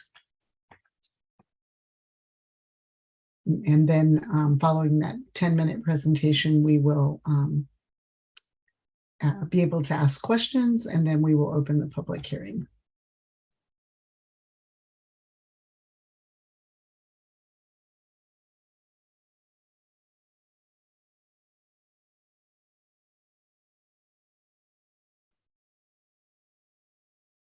So Mr. Griggs or Mr. Stone, you're invited to lead off if you so desire, and then have your architects present.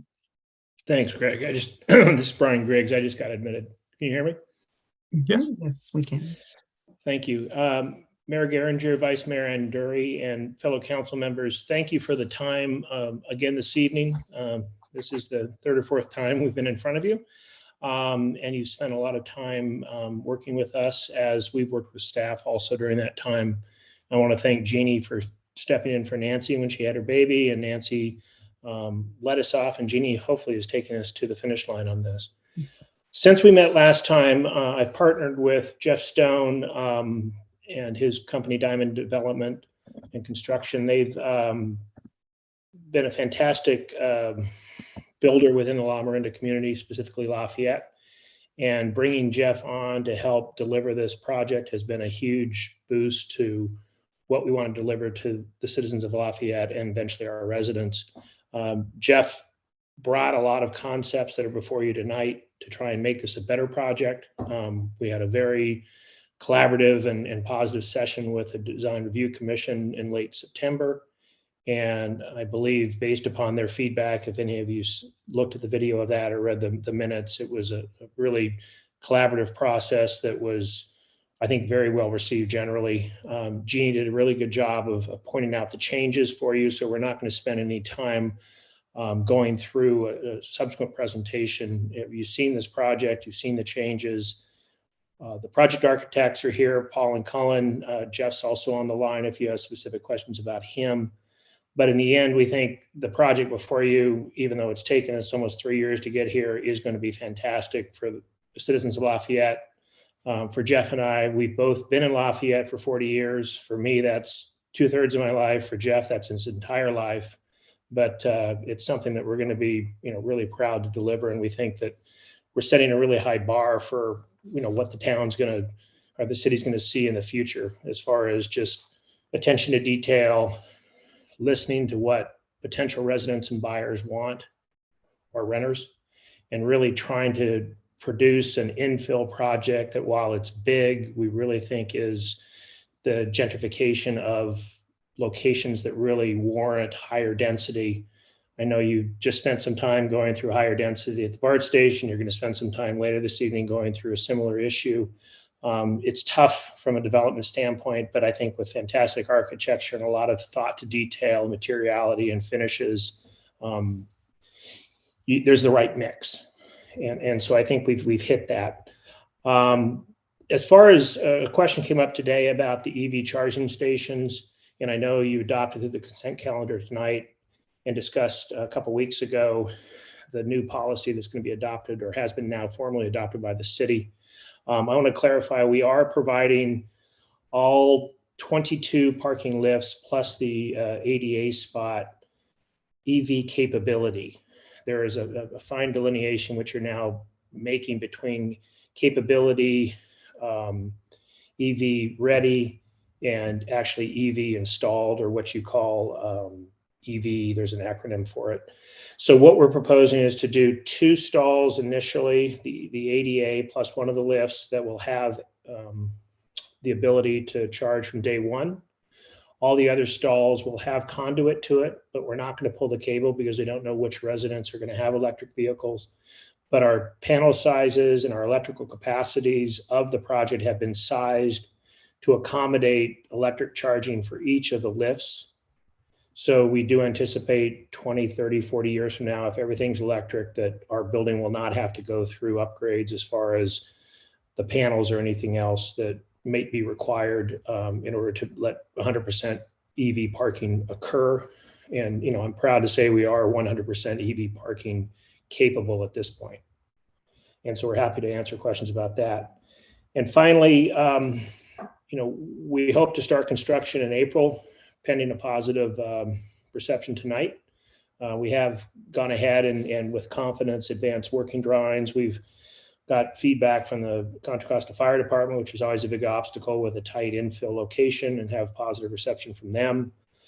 We've talked to the various other jurisdictional municipalities, Central Sand, East Bay Mud, PG&E, And we want to really start pushing dirt and getting in the air. We think the project at 210 Lafayette Circle has turned out very well. We know that their demand has been very high, and I think it's really validated that this is something that Lafayette needs, where you can walk to BART, you can walk to retail, you can walk to the store. And even though we decided to add the additional parking stalls, we certainly hope our residents don't drive. We hope they get there, they take advantage of the location, but we also realize there's a transition that we have to go through. So with that, again, I'm available for questions. Paul and Cullen are available, Jeff's available, but thank you for bearing with us through this long process, and we're happy to answer any questions you might have. Thank you, Mr. Griggs. Any questions from colleagues of the applicants? Vice Mayor Anduri and then Councilmember Kwok. Well, I'll defer to Councilmember Kwok. I'll follow him this time. Oh, all right. Well, very Okay. good. I've reviewed the package and I have no objections. I think the changes suggested, I can support them. I have a question about the EV charging. And first of all, thank you for explaining and giving that explanation about your approach. I'm curious why you decided from the last time to this time to put the parking lifts in and double your 22 to 45 parking spots. What was the rationale to invest in that infrastructure to put the lifts in? It was more of a safety net, not trying to force people to only have one car. We do feel, and I work just 100 yards from this location, that part of Lafayette Circle, especially with 210, could be impacted and is impacted by on-street parking. And, I think providing the optionality of a parking lift really makes sense. And I do think that in the future, you're going to see increased use, because it just is practical sense. Bluntly, it's substantially less expensive than buying additional land just for parking. And I think the technology, has advanced substantially over the last 5 to 7 years when they were first originated. I know they've been around for a long time in Europe, but now that they've come to the States, I think, they're a proven commodity, so to speak. Thank you for the explanation. I'm partly asking just for my own and our edification, because state law, in fact, has changed recently or will change so that buildings within a half a mile of a BART station will not have a parking minimum, right? And so yours is 0.4 miles from the BART. And so I'm just curious, like if we let market forces like yourself decide how much should go there, because if we said the law no longer requires you to have any parking, you could do zero parking there, yet you've decided not to just do one, you're doing two, and that's still within the half-mile limit. So it's sort of interesting that that's where you think the market is right now, that even though the laws are relaxing on the parking minimums, that as a developer, you're still choosing to put 2 parking spaces per dwelling unit. Well, part of it was in our initial proposal and through the various iterations that the DRC and yourselves have seen, we were going to have the optionality of adding them over time. But we just felt that the economies of scale of doing them all up front, parking lists, if you're familiar with them, if someone has one car, which we're bluntly anticipating probably half our residents will have one car, they just won't use the lift. But if they happen to have an in-law or a parent or someone else who's there, then they could use the capability of parking there on site. So that was kind of the transition of what's happened over the last couple of years with our mindset. We're not big advocates of driving. Let's be really clear. So we're not trying to, it's kind of that fine edge of, encouraging people to drive and own 2 cars versus saying, we want you to walk. And so we're trying to find that balance. The only thing I would add to that is I think you will see a difference from rental to condominium. Condominium, you likely want more flexibility. For rental, you'll see us pulling back and not trying to provide quite as many spaces. So I think as you're seeing this further on projects that are being developed in Lafayette, Orinda, and other areas that have BART stations, the rental will have less parking ratio as compared to the for sale units. And again, I think Brian brought up that this is a commercial flexibility issue. We are investing in it. It does cost quite a bit for the overall project. Does it force people to utilize it? No, but it does give the flexibility so that we're not impacting the rest of the on-street parking going forward. Thank you very much. Thank you. Vice Mayor Anduri did that. And thank you. I also had the question about the parking. So. Yep, that was one of mine. Let me move on then to bicycles. Can you, well, you say it's relocate long-term bike parking from racks in the garage to storage lockers in the garage. Does that just mean instead of them being outside, they're going to have a surrounding around them, but in the same place? What does that mean? Well, it was driven really by e-bikes that we felt the value and the cost of a really nice e-bike warranted security. And so within each residence storage area, we're going to provide a receptacle to be able to charge your e-bike as opposed to pulling them up into the building. We don't want them, in the corridors. We don't want them on the decks outside of the balconies. And so, I think that was the consideration. We've got a 12.5-foot ceiling downstairs. So, we'll put hooks in to try and make them accommodate, easily accessible. The more user-friendly they are, the more people will use bikes. Well, is that going to be an EV ready facility for the bikes and a common amenity? It will be, yeah, because the consumption of an e-bike versus the consumption of an electric vehicle is substantially different. I own 2 electric vehicles, and I know my PG&E bill. You can charge off hours, but it's impacted, whereas an e-bike is pretty insignificant. Okay, and then the removal of the deck. Can you go over the rationale for that? The deck in the back overlooking the creek. Well, Jeff, do you want to jump into that since it was your idea?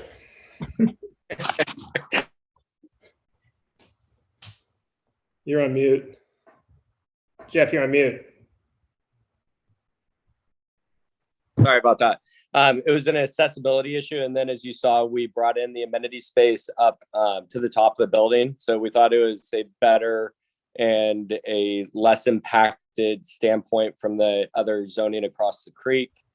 We still think that creek is a beautiful spot, but as you know, there's a springing easement that should hopefully spring. I mean, I think you all know I'm a big advocate of our trails. So the springing easement, you start building larger infrastructure around those sorts of things, it's harder to untangle them later on with HOAs, et cetera. So we want to notate and be respectful to that. Then we wanted to build our community room and space where we thought it belonged and would have less impact on both our residents and less impact on the residents that are outside the rest of our community. Okay, thank you. And then you wanted to eliminate the requirement to work with staff further on refining the top floor design. Is that because you feel it's final now? I'm just wondering why we couldn't just leave that in there in case something else comes up. I think we do feel it's final. We feel like we've been in front of DRC several times. We've collaborated with the planning department to try and get feedback, and we want to build this. So we're hoping with approval tonight, we're going to be submitting to the county in the next couple of weeks to go through their hopefully 90-day process. The market needs it, and we want to move forward with it. Okay. Yeah, let me just see one more. Oh, okay. So I may have read it wrong, but on one of the slides that Jean showed of the revised plans for the front, I thought it still showed a raised planter, but maybe it was just minimally raised.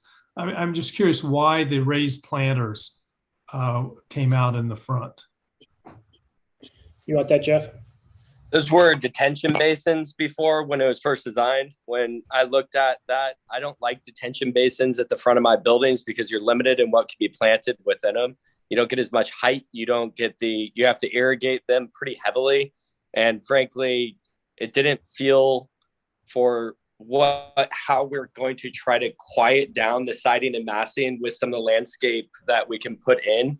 it would be to the advantage of anyone on the street and or on the sidewalk. So we took the C3 basins and we moved them to different areas, which gave us some flexibility for both future public art in the area, and second, some taller trees to hopefully soften the pedestrians' experience as they're walking down the sidewalk.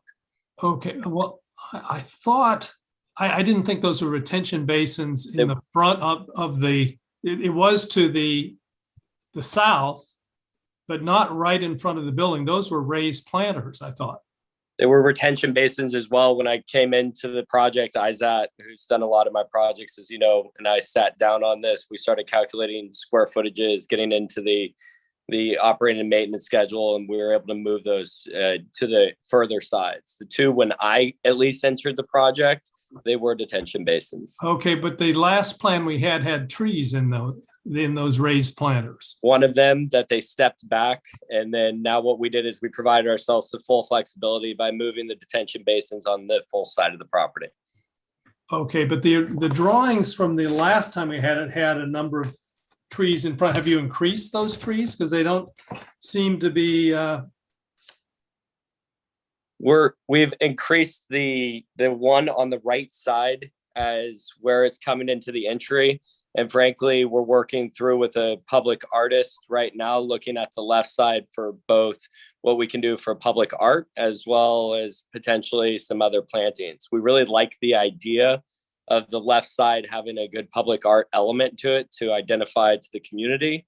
So we want the flexibility there, unless we can, and again, no matter what, we wouldn't want the detention basins there. We want to landscape this as well.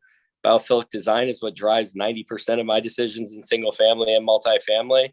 The site is, we're building as pretty close as we can with everything. So we're aligned that we want to plant it as best as possible too. Okay, was there a landscape plan in our package, Jean? Yes, it's toward the end of the plan set. It's sheet L0. Okay, thank you. Okay, that's it for me for now. Okay, Councilmember Dawson, I saw that you had your hand up. Yeah, thank you for these considerations that you've made here and this new these changes. I wanted to ask quickly about guest parking. How are the parking ramps, so to speak, going to be assigned, or where will guests be parking? Yeah, no, each of the lifts will be assigned to a resident. So if you do have one car and you have a guest and they're going to stay overnight or even temporarily, you'll coordinate with them to make sure you utilize the lift, maybe leave your car in an up position so someone could pull into stall number 16 or whatever it might be. Aside from that, guest parking is going to be in the street. There won't be any on-site parking. Okay. So what was once 5 guest parking is now just part of an assigned set parking. Exactly. Yeah, that was the offset of trying to provide more on-site parking. Was we lost the on-site guest parking. Okay. We were a little concerned that if different residents had someone who was a frequent quote unquote guest and they only had one stall, that guest stall could be utilized 3 or 4 or 5 nights a week by one person. And so we wanted to make sure that it was more of a controlled environment within the gate. That's why we actually moved the gate towards the street. Okay, so guests, and that's true too, guests will be behind the gate. Second question I had was the private patios. Do any of the 3 moderate income units have a private patio? I don't think those have changed since our last design. I think, there's a couple of really narrow patios that were similar. I think that they didn't get removed by any means. I think they were the exact same, but Colin, you or Paul may be able to answer if there was difference on that. Yeah, we have a balcony on one of them, and then the other one has a Juliet balcony. So you could open the slider and have a little bit of space to go out. And the other one has a full balcony. Okay, so in terms of common open space, there's a little differential between what's moderate income and what is above that. Not common open space, No. exclusive open space there would be. Common, they're Just- all going to have access to the deck. But you're adding, okay, so that's a separate calculation. You're adding like open space. So the open space in general may be less for the moderate income units than they are for the above moderate income units. Not necessarily. We Okay. actually have a few moderate or just regular market rate units that only have Juliet balconies as well. Okay. It just kind of depends on where it sits on the building. You know, it's Okay. Thank you. Okay, any other questions or comments for the applicant? I don't see any hands raised, so thank you very much. Sounds like we had similar questions and you've covered those. So we will now, as they're moving the applicant team back into the waiting room, we will open the public hearing and invite, Suzanne will invite the members of the public to provide comment on this item. And thank If any you. members of the public would like to speak on this item, please use the raise hand feature in Zoom. The first speaker is Kevin Burke.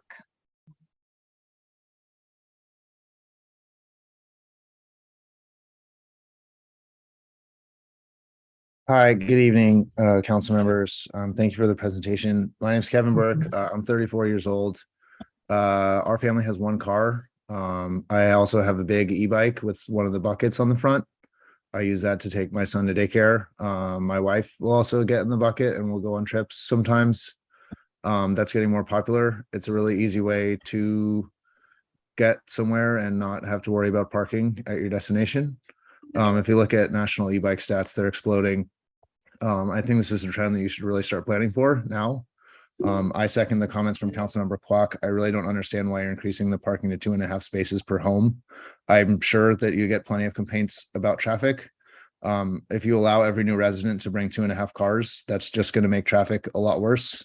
So I don't understand why you're trying to pursue that policy. I'm also concerned about comments from staff that indicate the required spaces are now met. If this is something the developer is doing voluntarily, it's very odd that they volunteered to add the exact number of spaces that are required under the parking code. I'm skeptical that the developer is doing this because they need to. If you don't want the parking, you should really try to figure that out tonight and offer a concession to do that. Or also look at, for example, new multifamily if you're actually using all the parking that you've been requiring and work that out with the developer because you can't take it back after it's been built. Our comments on the housing element also discussed high parking minimums. They make housing infeasible, particularly on sloped lots, when you have to fit it under the height limit on irregularly shaped lots. That makes all of the sites in your inventory more challenging at the existing density. Parking minimums mean that you can't have ground floor commercial, like this building doesn't have ground floor commercial, which means your ground level spaces are less appealing and you get less sales tax and property tax revenue. I'd encourage you to convert your parking minimums into parking maximums and prohibit developers from adding more than a specific amount of parking. That would help attract families who are not interested in adding 2.5 cars. Those families can go to places that are further away where they can park as many cars as they want and keep your downtown for families who are interested in having fewer cars and interested in walking and cycling and taking the bus places. So yeah, I'd really encourage you to work with the developer on the parking before you just approve this project and look at further changes to your downtown beyond the specific project. Thanks very much. Thank you. Any questions for the speaker? Okay, I'm not seeing any. Thank you, Mr. Burke.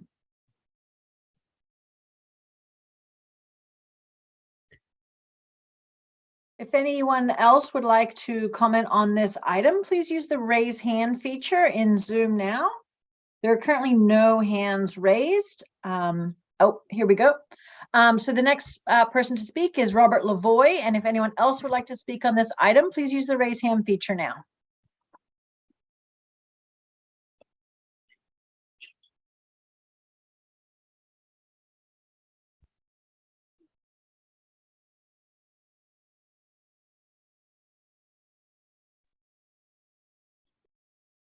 Welcome. Hello. I just couldn't help commenting on Kevin's comments and some of the other council members pushing the developer to reduce the parking spaces. If you're familiar with that area, it's got a lot of retail restaurants right down the street, and that street gets overrun with cars when people are trying to go out to eat.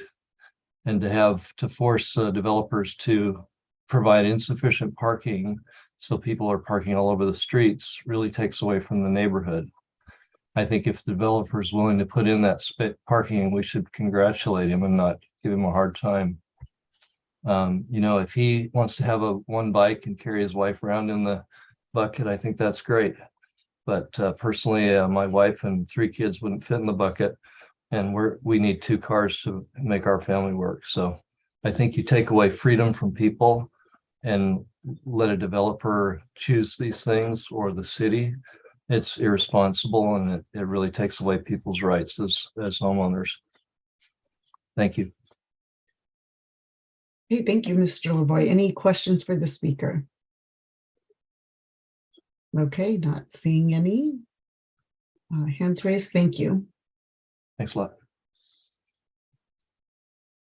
If anyone else would like to make a public comment at this time, please use the raise hand feature in Zoom. Mayor, I do not see any hands raised. Okay, thank you, Suzanne. We will close the public hearing and bring it back to the council for comments and deliberation. I guess one of my first questions, Vice Mayor Anduri. I think 5-minute rebuttal. Thank you. Your finger up and the click. Yes, we will have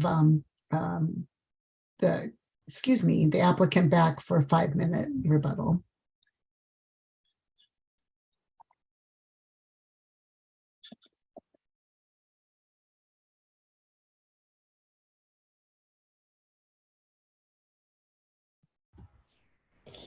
Sorry, it's a couple clicks to get back in.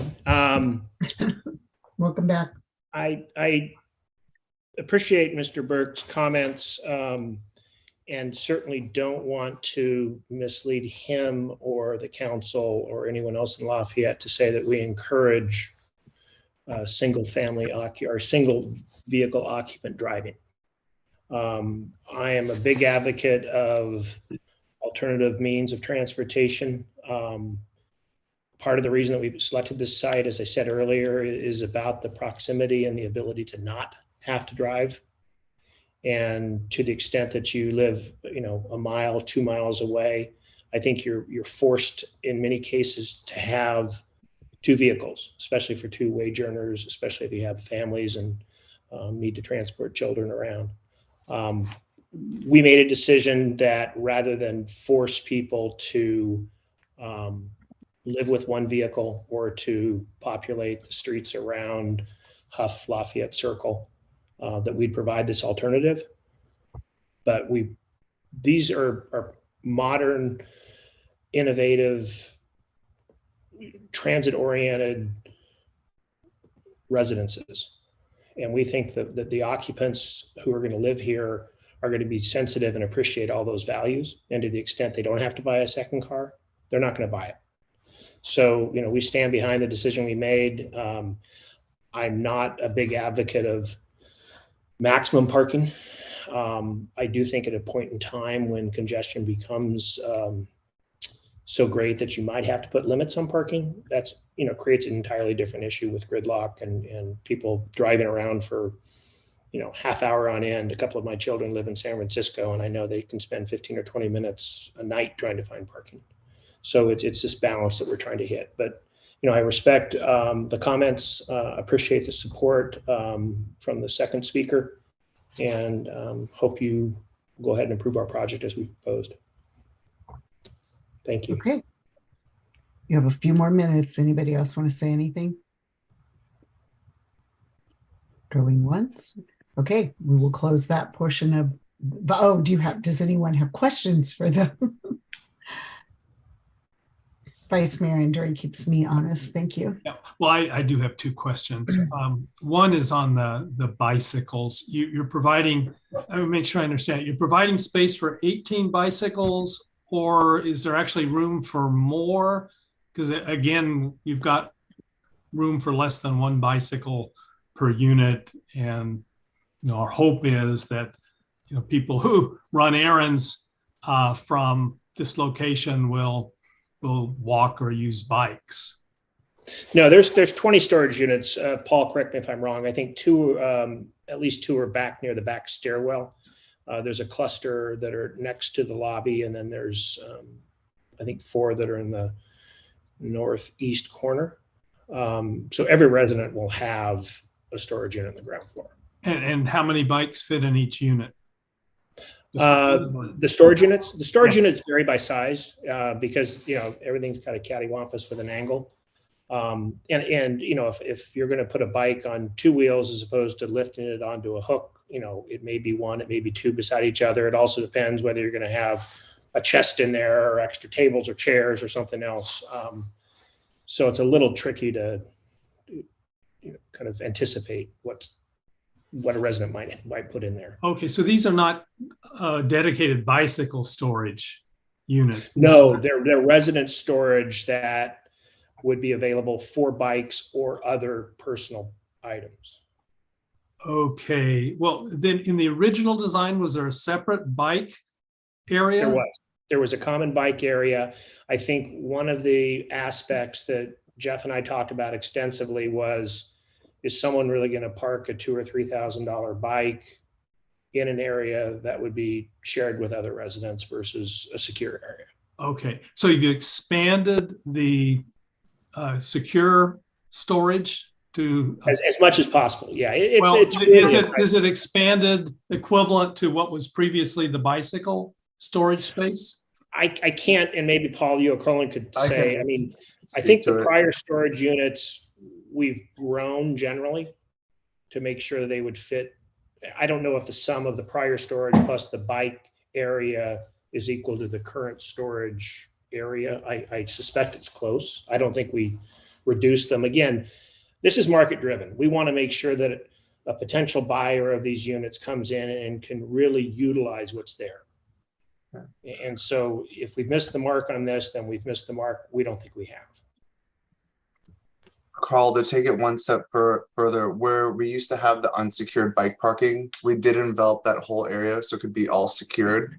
And we're calling them storage. Whether a tenant wants to put 1 bike, 2 bikes, or 3 bikes is up to their discretion, the items they like to store there. On the northwest part of our site, we also have short-term bike parking where guests can come and put their bikes. Okay, so a family of 4, if they had 4 bikes, there'd be room for them. I would think they could, but that's up to them.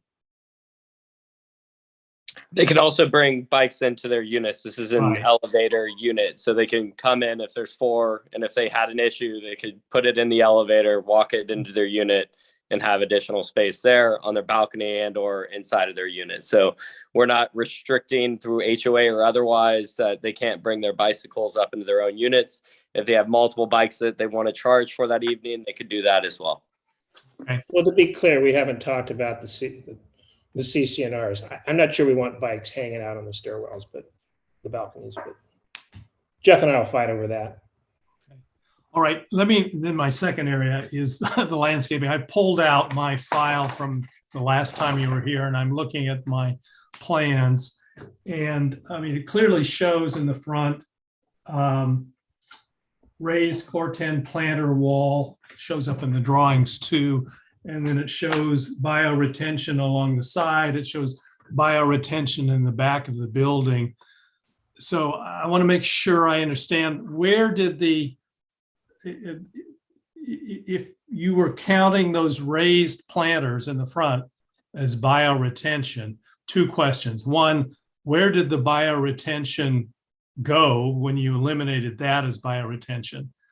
And number 2, to me, it was a nice design element having the raised planter. And, the design shows 3 Western redbud planted there. And that appears to be the same in the current plan. Is that correct? 3 western red dots planted in front? Correct, but they're going to be a bigger capacity Okay, and why is that? because it's not a bioretention planter anymore. Okay, so they'll be basically in the ground. Correct. And Okay. if you flip through for the previous renderings from a year ago and the ones today, you can see the tree size has grown and it softens the facade against the street.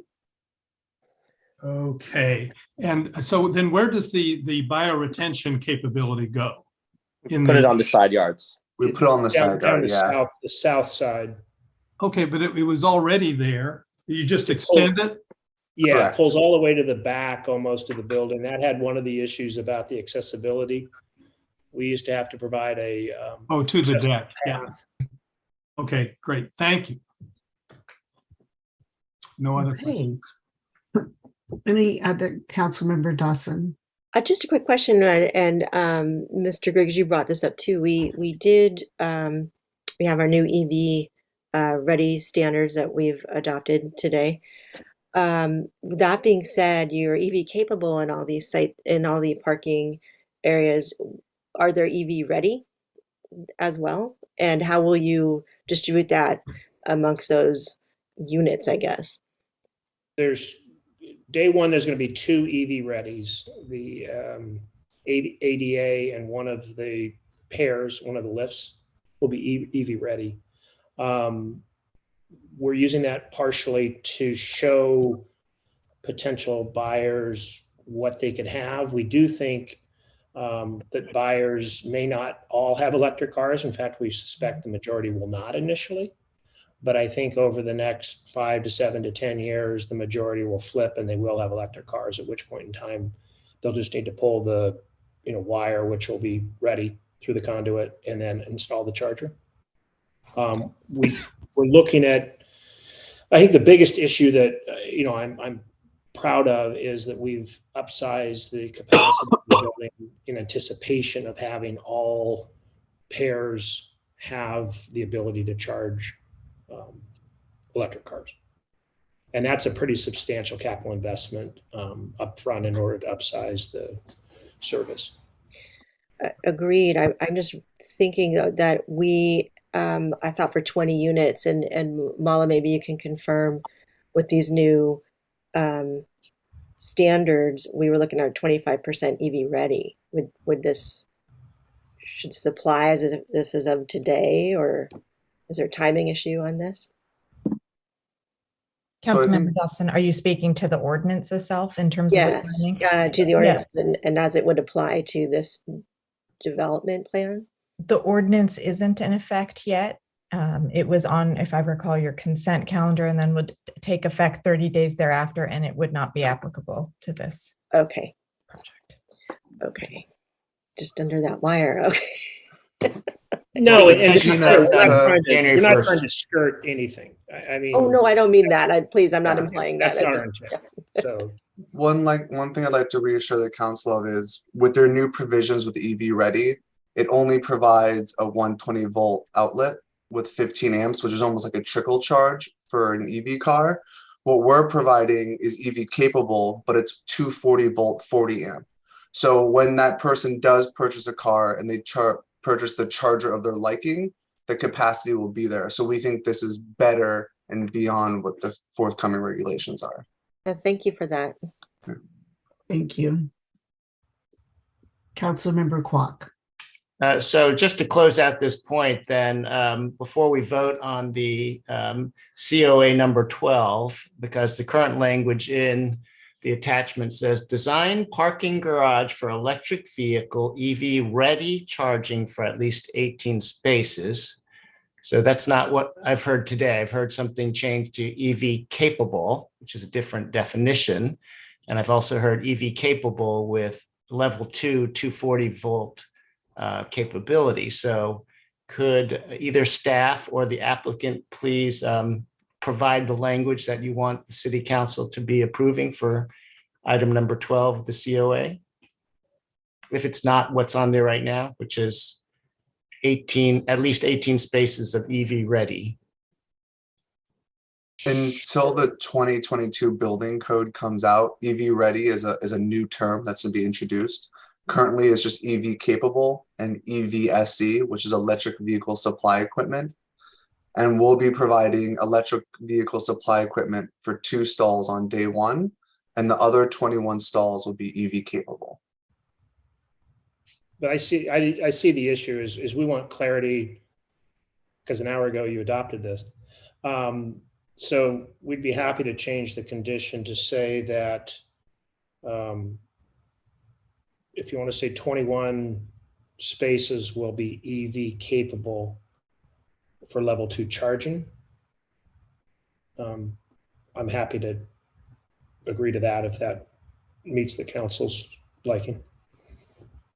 Okay, and Yeah, staff, so would you just have- to use the same sentence structure that's in the document, but just to say design parking garage for electric vehicle capable instead of ready, charging for at least 21 spaces instead of 18. So we're changing 2 words. We're changing EV ready to EV capable, and we're changing 18 to 21.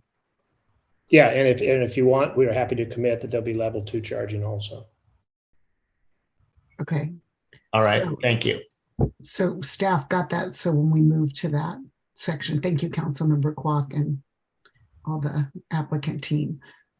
Any other questions for the applicant team? Recognizing they will, as we begin to move forward, they will still be just an attending click or 2 clicks, as Mr. Griggs pointed out, away. So with that, I think, Vice Mayor Anduri. While we have the applicant team, in the staff report, it talks about 37, let's see, go back to that. Yeah, condition of approval 37, the applicant is amenable to the timing that staff recommends. Do you have language, does staff have language for that, or how do you want to handle that? Jeannie, you want to take that? Yes, so regarding the other condition, we have already made the staff request as part of the conditions of approval, so no required change there. Oh, okay, thank you. Right, yeah. Oh, got it. Yep. Release the hold on framing. Yeah, thank you. Yep, we want to make sure. Okay, any other questions before we send the applicants over? Okay, thank you all very much. Thanks for the good presentation and report and the responses to questions. And so as they are being moved magically out of this room with the council, excuse me, we had a couple of questions and thank you, Councilmember Kwok, on the change on already on one of the conditions of approval. I guess I don't want to assume anything. So I'm going to go back to the resolution and see if members, and I guess what I'll do is sort of a time check as well. The plan is to go to the resolution. If any council member has any concerns about the findings or any of the items in the resolution, we can discuss those. And then we would go to the conditions of approval or vice versa. I just let the resolution and then the conditions of approval is how we usually do it. And then come back or work through that process to a final vote with any changes that we might bring up. So if everyone is amenable to that process, with nodding of heads, I see no shaking of heads, so we will go through that process. I do have a quick question because we have, I think that we're maybe 15 to 20 minutes through this. If we think that it's longer, I would like us to call for a 5-minute break. But with everyone that we have in the waiting room, I would like us to work through it unless others feel differently. Okay, so we're going to continue on. Okay. Okay, so with the resolution, are there any items that council members want to bring up? With any other questions for staff, but we're going to start through the resolution.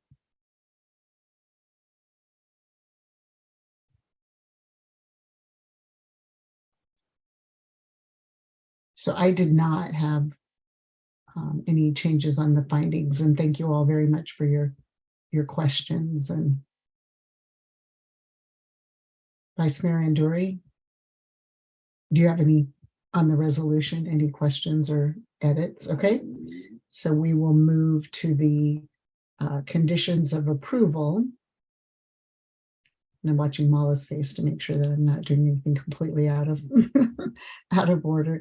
So coming over to the conditions of approval on the 1 through, well, we thank you to Councilmember Kwok. We did clarify condition of approval 12 relative to the EV electric vehicle stations.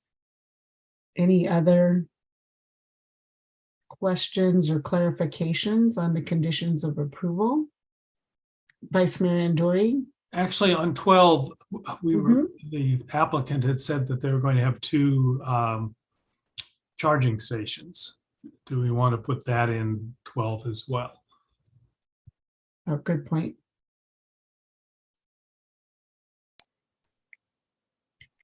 So that's just clarifying that they did say, we all heard them say they were going to do that. We can bring them back, Greg, if you think, or Jean. Sorry. Okay. So does staff? If they, I think if they have any questions or concerns about that, we'll invite them to raise their hand. Okay. But I think we heard the same. Yeah. Okay. Thank you, Vice Mayor Anduri.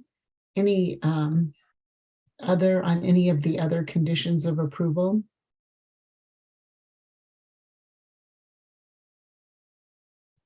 Okay. So any other questions or comments, or do I have a motion to approve resolution 2022-58, approving the design changes and conditions of approval modifications? Vice Mayor Anduri. Yeah, first I have 2 comments. One is I really appreciate what the applicant said about their enthusiasm for public art and how that was one of the reasons for changing the design. That's great. And then second, I would just note, as some of the speakers did, I mean, this is a really interesting situation in terms of adding the parking. And, you know, I had always, this is one of the first developments, well, we considered this a year and a half ago, and I always thought that I really appreciated the applicant at the time agreeing that every parking space was going to be EV ready at the time, because we were having difficulty getting other applicants to run the conduit to every parking space. So I just want to note that I think this applicant was ahead of the process on that. The one thing I would want the applicant to consider, and it's not something I require, but just to think about the bicycles, and you know, because I have a feeling this is just such a great location for bicycling, and we know we're going to have to encourage alternate modes of getting around the downtown. So I think every development from now on, we need to encourage as many bicycle spaces as possible. But with that, I will move adoption of resolution 2022-58, approving the design changes and conditions of approval modifications as amended this evening. A second. Okay, thank you. We have a motion by Vice Mayor Anduri and a second by Councilmember Candell. I'll conduct the roll call vote. Councilmember Candell. Aye. Councilmember Dawson. Aye. Councilmember Kwok. Aye. Vice Mayor Anduri. Aye. And I'm an aye, so we have unanimously approved the resolution and design changes. And so I will also reiterate, just thank you to the applicant, the developer. I do think that now, tomorrow, Godspeed to the county and getting the process done and beginning to build this project, because I do think that the work that has gone into it has led us to a good project that folks are going to want to live in. So thank you very much. And with that, before we move on to our next agenda item, I would like us to take a 5-minute break, and we will then come back to our Jean again, and to our general plan amendment and rezoning for our AB 2923. So set your timer and I'll see you in 5 minutes.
Hmm.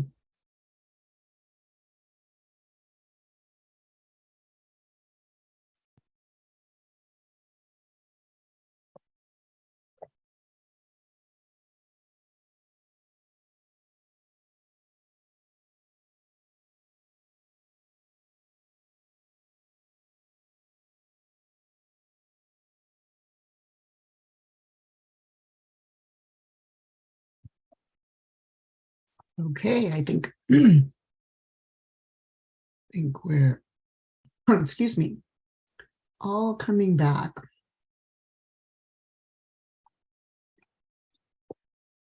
Okay, and so we will move on to agenda item 8B, and we'll welcome Jean back.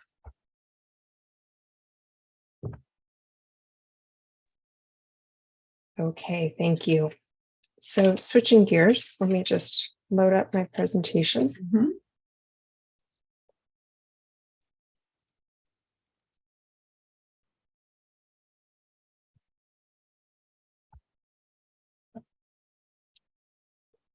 So this is a study session on AB 2923, our public hearing, although we're not taking action tonight, on zoning on the BART-owned parcels as part of the zoning ordinance and general plan amendments. So I'm just going to recap the Assembly bill, the council action, and the proposed general plan amendments and zoning amendments, and then describe the public comment received to date, as well as BART's feedback, provide the staff and the Planning Commission recommendation prior to our discussion. So as you recall, this bill was signed into law in 2018 and essentially makes it easier for BART to develop TOD or transit-oriented development, particularly multifamily housing and office development on its properties. And so this bill affects zoning requirements on the BART-owned properties within a half mile of the stations. In Lafayette, this is about 11 acres on the north side of 24 on the north side of the station. And based on the threshold and the density threshold in state law, which is 75 units an acre, this could generate about 825 dwelling units. So the statute identifies minimum development standards. For Lafayette, the station is classified as a neighborhood town center, which is among the lower density portions of classifications. And this identifies a allowable building height of 5 stories, a floor area ratio of 3.0, a maximum residential parking requirement of 1 space per unit, and a residential density of 75 dwelling units an acre. So cities had until July 1st, 2022 to rezone the BART property to align with AB 2923, or at present, the non-conforming standards in the city's current ordinance effectively have been superseded by the state law requirements with the dense development standards shown on the screen. So summarizing,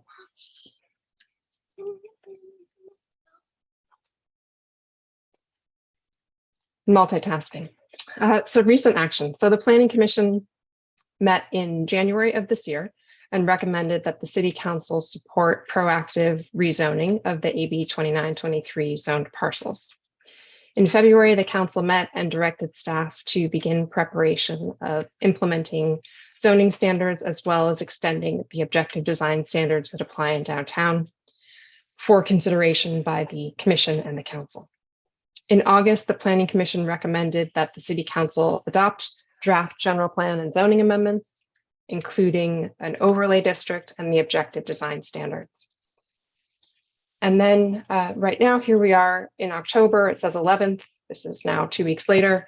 The City Council is both considering on October 11th, considered certification of the Housing Element Update EIR that has not yet been certified, but that EIR includes the AB analysis of the AB 2923 rezoning as part of its project. So there are 4 components of the changes that I'm going to describe. The first 2 are shown on the site here. Hold on just a second. Okay, so the first issue is that when we change the zoning, zoning needs to be consistent with the general plan. And so the first item is a general plan amendment, both a text amendment and a map amendment, not really map amendment, it's a change to the land use designation that's identified in the general plan. So currently the general plan designates this site as public utilities. Public utilities does not allow residential as a use. And so we've developed a new TOD overlay district. And so you see in your packet, it's shown as a red line in the general plan text. And so that would allow transportation utilities, namely BART, commercial uses, and residential uses up to 25 units an acre, and the 3.0 FAR. Then on the right side of the screen, and also in your packet, is just showing what that overlay with that TOD overlay district would look like, replacing the public utilities designation. So the third item is the zoning text amendment, and we're calling this the TOD overlay. So the draft overlay district is a new district proposed in the zoning ordinance, and it identifies the statutory requirements in AB 2923. And so that includes the development standards that I mentioned, identifies multifamily as a permitted use, the 5-story building height, the density standard, as well as the minimum and maximum parking standards. Then the zoning text amendment goes a step further and proposes additional standards to align with other zoning districts in the city's code. So it essentially looks similar to what you see in other zoning districts. And so we've identified what 5 stories is in terms of an actual building height and set that at least 58 feet or a maximum of 58 feet. Set an open space standard of 50 square feet per private open space per unit and 100 square feet of common open space per unit. Identified office and retail as allowed uses. And then lastly, extended the objective standards that currently apply to the downtown area plan to these BART eligible sites, with one change, which is a modified story design standard, because right now buildings in the downtown are generally more like 3 stories. Here we're talking about 4 stories, so that upper story setback would start higher. So the fourth and final piece is a zoning map amendment. And so this is showing the TOD overlay overlaid on the existing R10 designation. And this is notable because the way the zoning overlay district is written, we've said that if AB 2923 is repealed or it sunsets or is otherwise removed, then the overlay is removed and the R10 base district remains in effect. So as part of BART's analysis of each city's conformance with AB 2923, we've been working with BART and have sent them the draft ordinance that you see before you. And so they provided 3 key pieces of feedback that I wanted to relay. First were that our open space regulations, which are not defined in the statute, are essentially okay as long as the density and height can be achieved. Second is that their interpretation is that the 5-story standard applies across the entire site. And so, as I said, we have an upper story standard that we've applied so that above the 3rd story, we would see a setback or a step back along that front facade. And that's really seen as a massing strategy from the sidewalk to reduce the apparent massing of a taller building. And so our interpretation is that we'd still be similar to the first bullet, still be able to meet the density, that overall 75 units an acre, even with that upper story setback. Third, I didn't mention earlier, but as part of parking, the statute requires that we allow shared parking. And so we have added some regulations to define how shared parking would actually work between, for example, retail or commercial office and residential. And BART's interpretation is that it really wasn't necessary to define because there is no parking minimum. But we still felt like it was, if shared parking was allowed, we should clarify what those regulations allow. So questions for the council's consideration are in the staff report. First, I haven't mentioned this yet, but we were discussed with the Planning Commission requiring publicly accessible open space. This is could be a potentially busy area outside of BART station. Is there interest in having a public plaza, maybe some kind of hardscaped area where different activities could happen? The Planning Commission was supportive of the idea, but ultimately did not suggest adding it at this time to the series of standards that we proposed. Second consideration is, should we remove the upper story setback requirement based on BART's feedback? Again, the Planning Commission recommended no change, supported staff's interpretation, which I just articulated. And same goes for the shared parking regulations. So the question to pose to you is, should we make any changes to shared parking based on BART's feedback? And again, staff's position and the Planning Commission agreed that we should leave it as we have proposed it. So we've received a number of public comments over the past 9 to 10 months. Generally, the public comment has not been supportive of rezoning or of higher density development on the AB 2923 sites. There's expressed a concern about a lack of architectural design standards, about the proposed development standards in general, concerns about parking, about traffic, property values to the surrounding neighborhood, and about impacts on schools.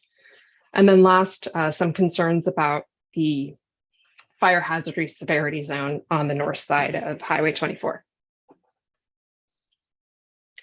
So staff's recommendation is to hold this hearing to consider the matter, to direct staff with any changes, revisions, and then continue the matter to a future date certain for action.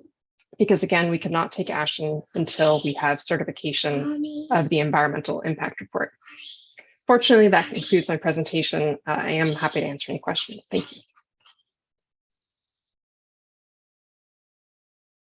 Thank you, Jean, and such poise and unflappability, or I think that's a word. Anyway, thank you very much. Great report. Are there any questions from council members, vice mayors, for Jean regarding the report? Vice Mayor Anduri? First, on page 2 of the staff report, the second paragraph, the one that begins, however, BART, the third sentence is, currently Lafayette is listed as a future post-2030 opportunity for TOD development due to current staffing levels. Just want to confirm, in that particular instance, it's current BART staffing levels. Is that correct? Okay. And then yes, just for the benefit, well, for my benefit, but anyone who's listening, the last sentence, okay, evidence of local support through council and support for infrastructure improvements, including parking. And I know there's a lot to unpack there. Could what is the expectation of BART with respect to parking at this point? And so in that case, we're referring to commuter parking. And Right. so right now, BART's position is they are no longer replacing commuter parking on a one-to-one basis, the way we may have seen in TOD projects 10 years ago or in the past. And so they're looking for cities to provide alternative ways to replace commuter parking. They are working on access plans, and so that would be access on foot, on bicycle, drop-offs, et cetera. But in terms of commuter parking, are looking for cities for ways, other opportunities for shared parking with offsite locations off of BART's property, for example. Okay. Then on page 3 of the report, staff recommends that the City Council direct staff to prepare and submit a request to BART to amend its work plan timing for Lafayette. And I didn't see that repeated then at the end of the staff report. When do you recommend that happen? I may need to defer a little bit to Greg. Do you want to start, Greg, or do you want? It would take some time to prepare.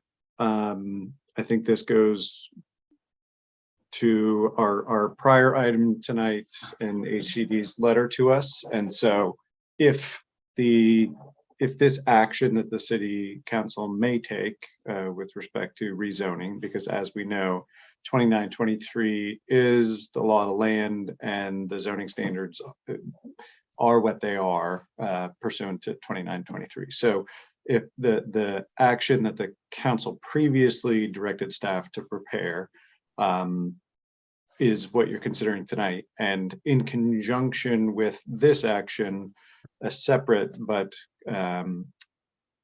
supportive action would be to formally submit to BART to move up in their work plan, and in so doing, be able to make the case to HCD that we are taking affirmative, meaningful action to have housing on BART site. So with the direction, if that's the direction from the council, we will slot that into the other efforts that we discussed, which are currently pending. So we would tackle it, I would say, before the end of this calendar year. Okay, well, I guess the question is, and I realize the moving parts here, they're interdependent, the AG's guidance and what that means for the EIR, and then what that means for adopting this. I mean, we can't adopt this till we adopt the EIR. And then we've discussed the housing element earlier, so they all fit together. But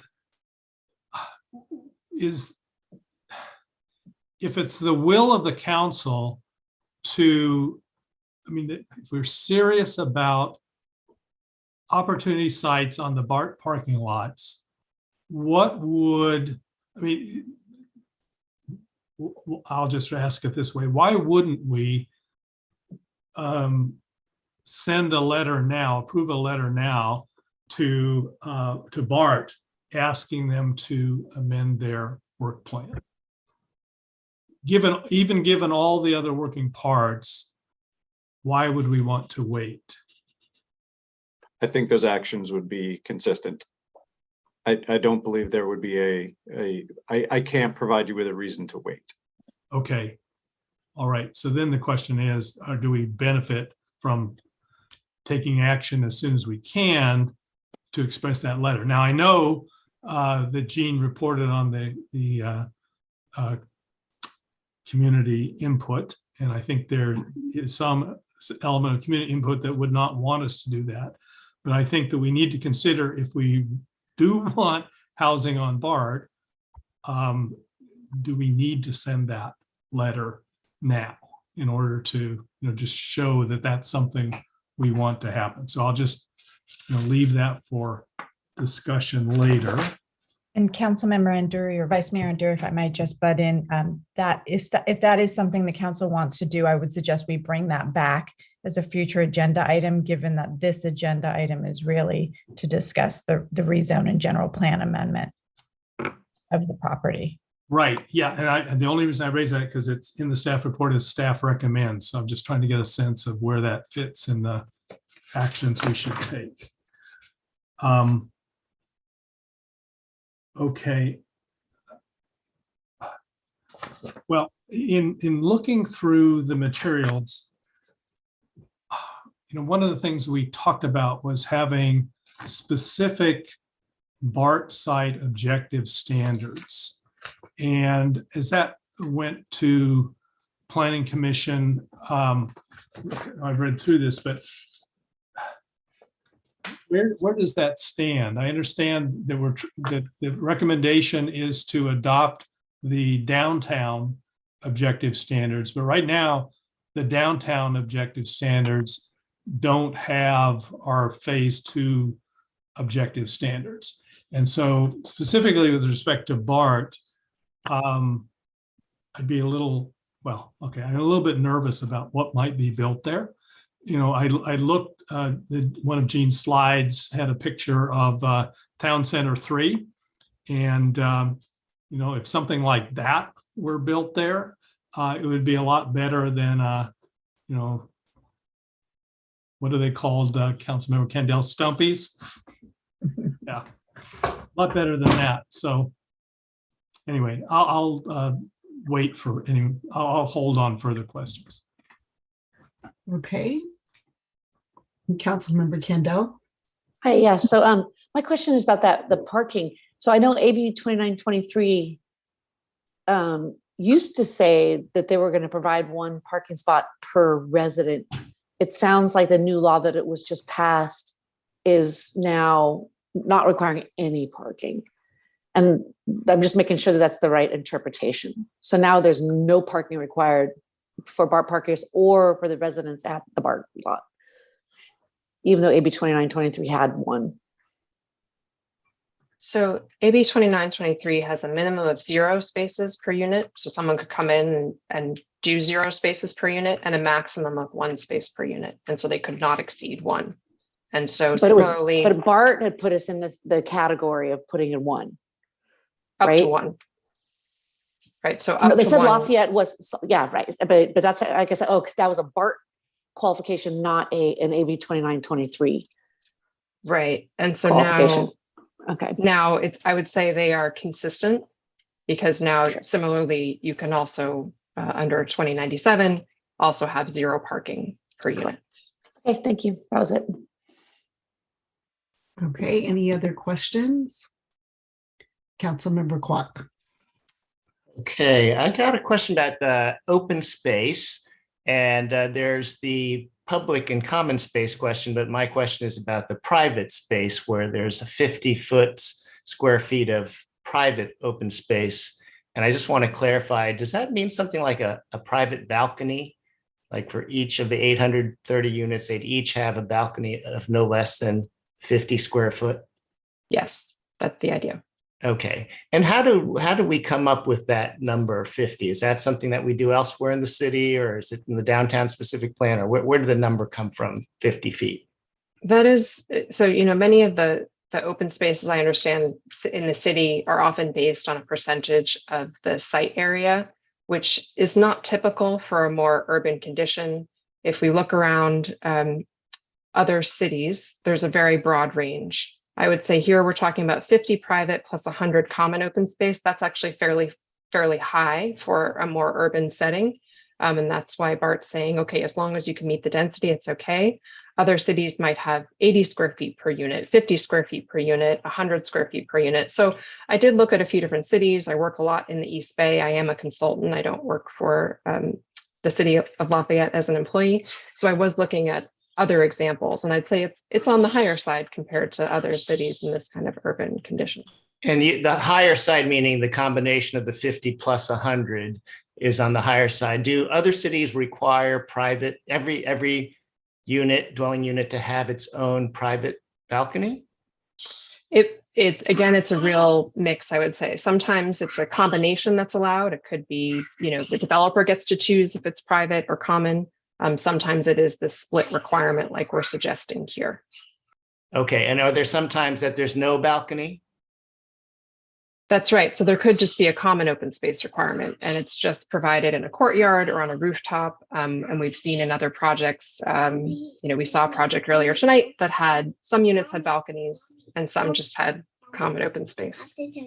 Okay.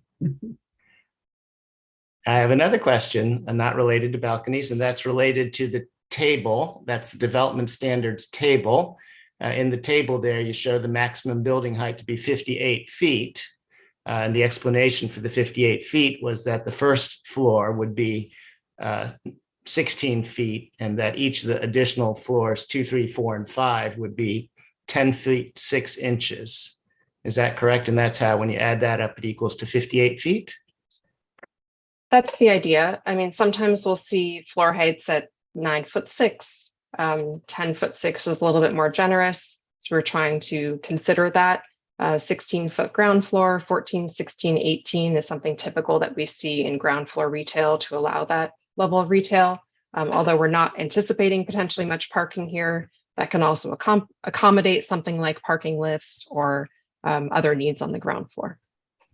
Okay, I did look in the, and my question is in part that when I read the BART technical guidelines published in June 2021, they had recommended 11 feet as their per floor, and we were doing 10 feet, 6 inches. I know that's only 6 inches, but it seems to be like BART's guideline to cities was to do 11 feet, that's from floor to floor.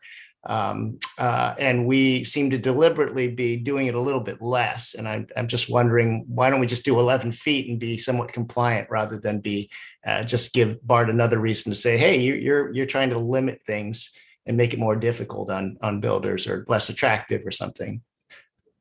I may need to look that up while we're talking. My recollection was that it was more of a default if the city hadn't articulated what that floor height was. Part of the reason that I wanted to relate stories to height was to have a metric that's used elsewhere in the code in terms of height. And so I may need to look it up while we're talking and just verify, but our thinking was that we were defining what the height was to BART to say, this is our equivalency. This is our equivalency of stories to feet, which I believe that we're allowed to do rather than taking that 11-foot height as a standard that we need to meet. Okay, and I know that we're just sort of reviewing the recommendations today. You're going to go back to think about it. So this was just a more like, when you go back to think about it, just think like, what if we did 11 feet and it added 58 became, you're adding 2 feet, so it becomes 60 feet. Is it really that big a deal? Or would, again, we're trying to show BART that we want to be compliant, right? And we already have some other areas that we're not going to be compliant. So just to have something so small to be an area of potential non-compliance seems, I just was trying to understand whether it's worth it or not. One reason for us to avoid a round number, to be honest, is that if we go to 60 feet, technically somebody can squeeze in potentially 6 stories, and we're required to allow 5 stories. And we potentially want to limit it to 5 stories and not allow 6 stories. And so that was part of the thinking about not going to 60 per se, for example. Okay, great. Thank you. I think that's all I had for right now. Okay, thank you. Councilmember Dawson, do you have any questions at this time? Or No, I just was also kind of concerned about not having our objective design standards specifically for this, or even our phase 2, because, well, obviously because it will end up being a large development. So it would be nice to, and we talked about that, I know, last council meeting, that those are in the works. Okay. So question, Councilmember Kwok? Sorry, I forgot one more. I didn't scroll down far enough. My last question was on the third question about shared parking. And I guess just as a heads up, I know you're asking for, your third question was, should we delete that second footnote, or should we keep it? And I read it several times. And I could not understand at all what it means. And your presentation did not dive into it any deeper. And so I have no way to give feedback based on what I've read and what I've heard tonight on the third bullet point. So I would just offer that, like, whether it's worth going into more detail, and whether other council members might think the same on that third question. Yeah. So Jean, would you provide us with some additional information on that, or Greg? Or Sure. So the idea is, now we live in the world of objective standards. And so we're trying to make this standard objective. And so the statute says we need to allow shared parking, doesn't say more than that. And so what we've said is that if there are multiple uses that are providing parking on a site, and the applicant wants to share across those 2 uses, they need to use a criteria, and we've identified the Urban Land Institute as that potential criteria, or some other methodology that they would need to indicate to estimate the shared parking characteristics of the proposed land uses. So this is what the residential demand is that we estimate. This is the commercial demand. And then we've capped it at no more than 50% being shared, so that we couldn't, share beyond 50%. And we've related it to the maximum parking that's available, the maximum parking that's allowed under the statute. So we can't require, more than 1 space per unit. And so the calculation would happen off of that maximum parking ratio. So for example, if we've got a maximum of 1 space per unit, and as I recall, the commercial parking is 2.5 spaces per 1,000 square feet, they could use those maximums and take 50% of that could be shared across the 2 uses, if that clarifies things a little bit. any additional questions? And we'll have an opportunity after public comment as well to ask more questions and make our comments. Any other questions of Jean before, or Greg, before we open the public hearing for members of the public to comment on this item? Suzanne? Thank you, Mayor. If anyone would like to comment on this item, please use the raise hand feature in Zoom now. The first person to speak will be David Clark, followed by Colin Elliott. And if anyone else would like to speak on this item, as I mentioned, please use the raise hand feature in Zoom now. Thank you.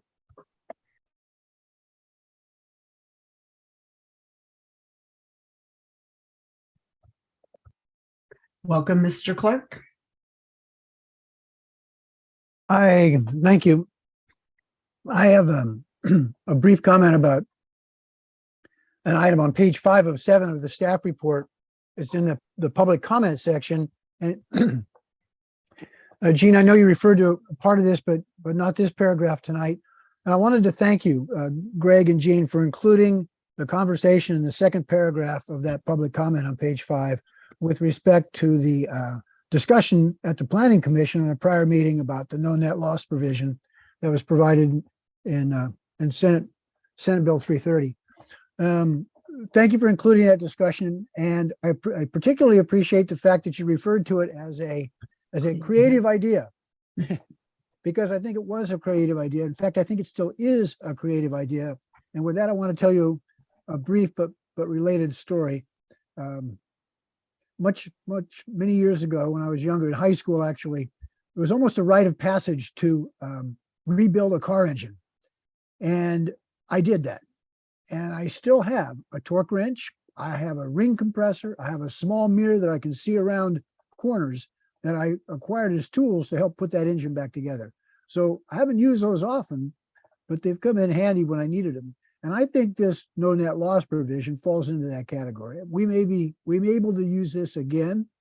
I appreciate your comment here about the timing not working for this effort, but I think now that we all know that it's out there, it may be a useful tool in our toolkit for another day.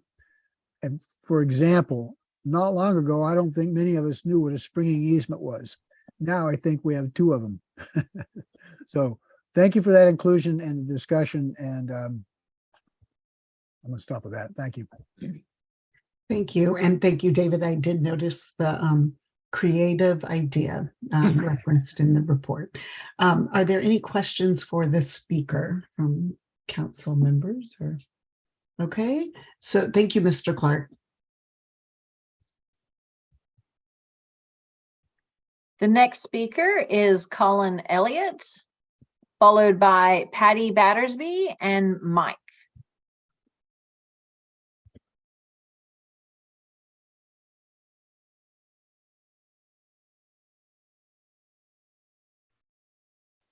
Welcome back, Mr. Elliott. Good evening, everyone. I'm hoping I don't go over 3 minutes, but in case I go slightly over, I've got my wife here who would like to cede her 3 minutes to me. Is that allowed? Yes. Thank you. Okay, thank you. Thank you.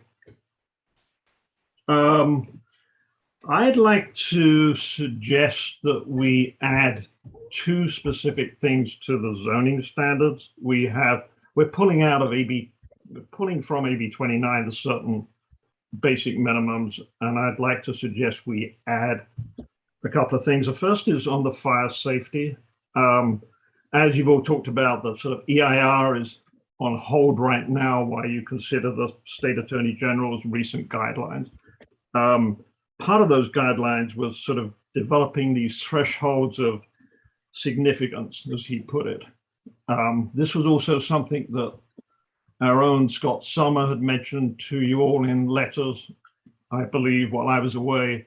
Prior to that, what you should develop is some actual objective standards regarding fire evacuation and fire safety. So I'd like to suggest that you at least put a placeholder in your zoning to say that this project shall conform with the city's fire evacuation specific performance standards. What those will be, I don't know. I'm hoping you're going to develop them, but I do think that if you develop them, you just need to specifically mention them as part of this overlay district. Now, maybe you do a separate overlay for the very high hazard fire zones areas, and that covers it. But either way, I do think it needs to be brought out. The second thing I'd like to talk about or come back on is the parking, and specifically, Carl had mentioned the commute parking, and Jean gave an answer to that, which surprised me a little. And I know we've been hearing this from Bart.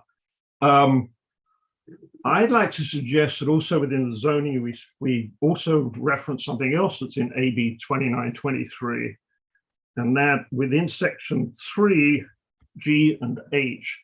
And if I can I share my screen and show you what those say?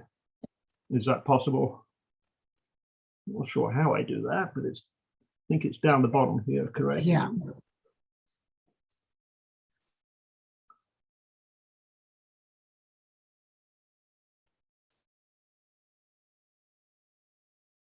So I'm hoping you're looking at a Word document with some highlighting.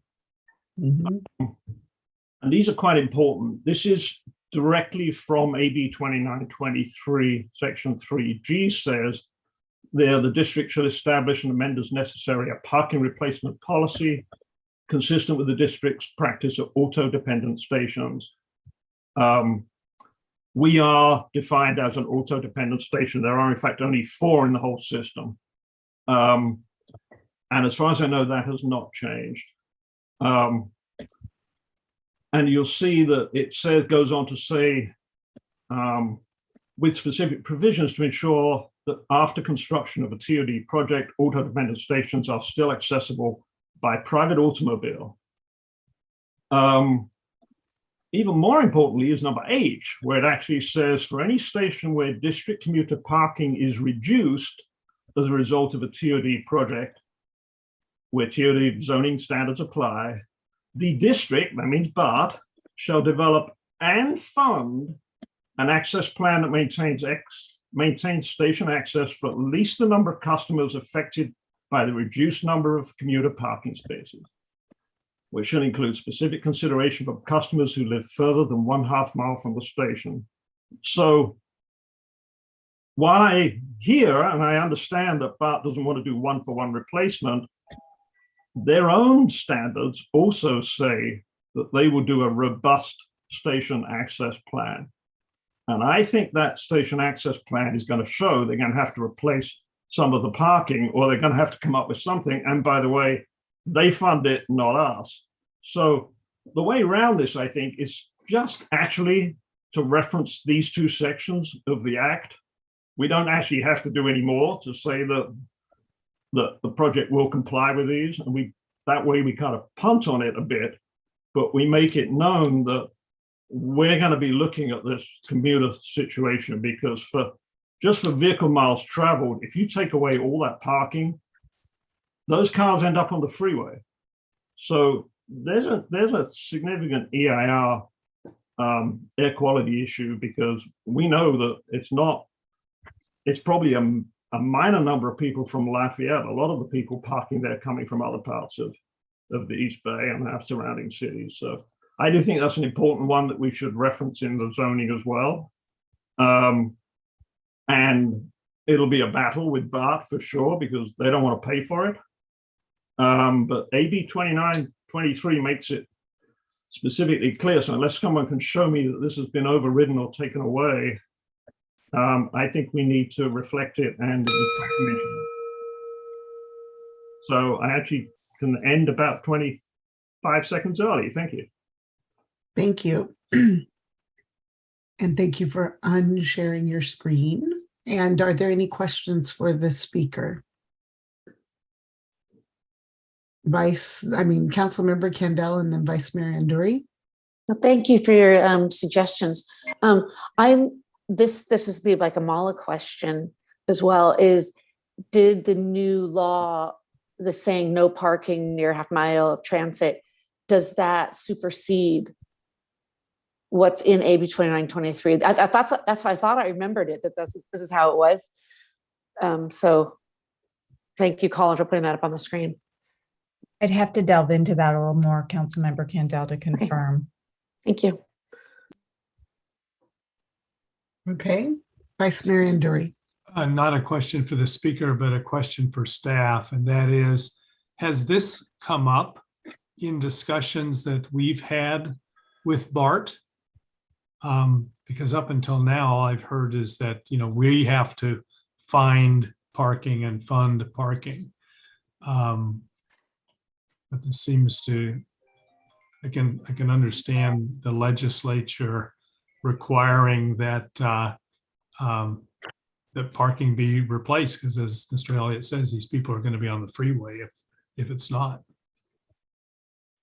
I think we'll scrutinize the language a little bit more to confirm our understanding, but I don't believe the statute says that BART shall fund the replacement parking. Rather, it calls for BART to fund a station access plan, which is part of the overall development project for a TOD project on any of BART's stations, is with some recognition about how, part of the goal of a TOD project is to increase BART ridership. And so part of any TOD project is a station access plan to look at all modes of access to the station, be they vehicles or transit or walking, biking, etc. And so looking at the access plan in a broader sense, not just automobiles, and BART has said that would be part of a TOD project, and that the days of one-to-one replacement parking, that's not what BART is able to design to and fund with a TOD project.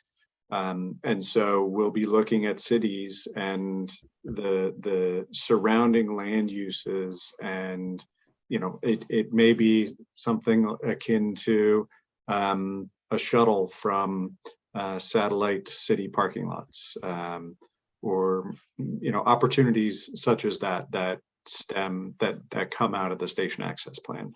But that's our understanding of BART funding a station access plan. And I'll invite Ms. Iceberg to. Very good. Okay, any additional questions of the speaker or staff? Okay, thank you, Mr. Elliott. Okay. The next speaker is Patty Battersby, followed by Mike. And if anyone else would like to speak on this item, please use the raise hand feature in Zoom. And could we bring Councilmember Dawson? Thank you. She's on her way back in. Sorry about that. Yeah. Mm-hmm. Thank you. Thank you. Welcome. Mm-hmm. Okay. Appreciate your time. I'd like to start out saying that really the most important duty of the city of Lafayette is the protection of public safety, which means protecting lives. We don't see any reference to a very high fire danger in the staff report. There's a total lack of wildfire evacuation standards to be implemented under the land use policies in Lafayette. And I agree with Mr. Elliott's comments regarding that. On October 17th, we submitted a request signed by 75 Happy Valley and Glen individuals to the City Council in accordance with Attorney General Bonto's memo to form a task force to develop community-wide goals and standards. GPAC is in session and would be an appropriate body to be in that task force.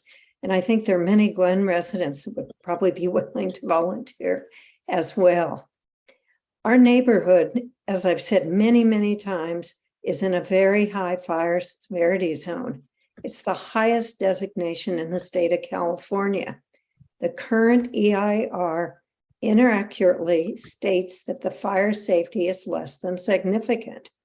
Again, you've heard this before. The Contra Costa County Fire Protection District assessed on February 10th, 2021, the Glen neighborhood. Quote, the assessment determined that the wildfire behavior has potential to be significant due to adjacent fuel and topography. The Glen Road neighborhood is located in a box canyon just south of the Briones Regional Park. The Glen, as I've said before, has one narrow evacuation route out, and the current EIR states that it is not significantly impacted, even with the 0.92 hour increase in evacuation time with the development of BART. This is incorrect and it's unacceptable. As you know, we've obtained legal counsel and we're serious about pursuing any legal means to protect the lives of our residents. The safety of our Happy Valley Glen residents is at stake. And we really urge council to create wildfire evacuation standards. Thank you.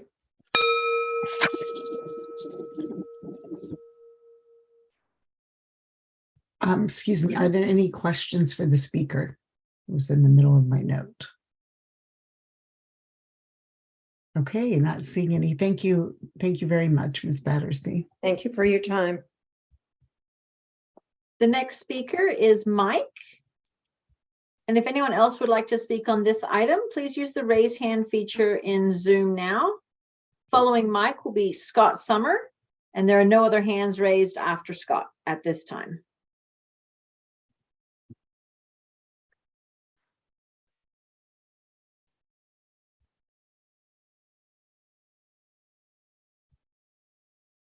Welcome. Hi, can you hear me okay? Yes, we can. Okay, that's a relief because all of a sudden the system sent me a new command that I wasn't familiar with. So I know things have been going on a long time tonight. I know this is a difficult subject, so I'll try to be to the point. Because I know the BART side is like arm wrestling a bear. It's not easy. I had a quick question for Carl. I'm confused that you say we need to get the council to go ahead on letting BART know about our interest in accelerating things. So we're during public comment, we take comments, and then if you have specific questions, we can get them answered after we're done with all of the public comment.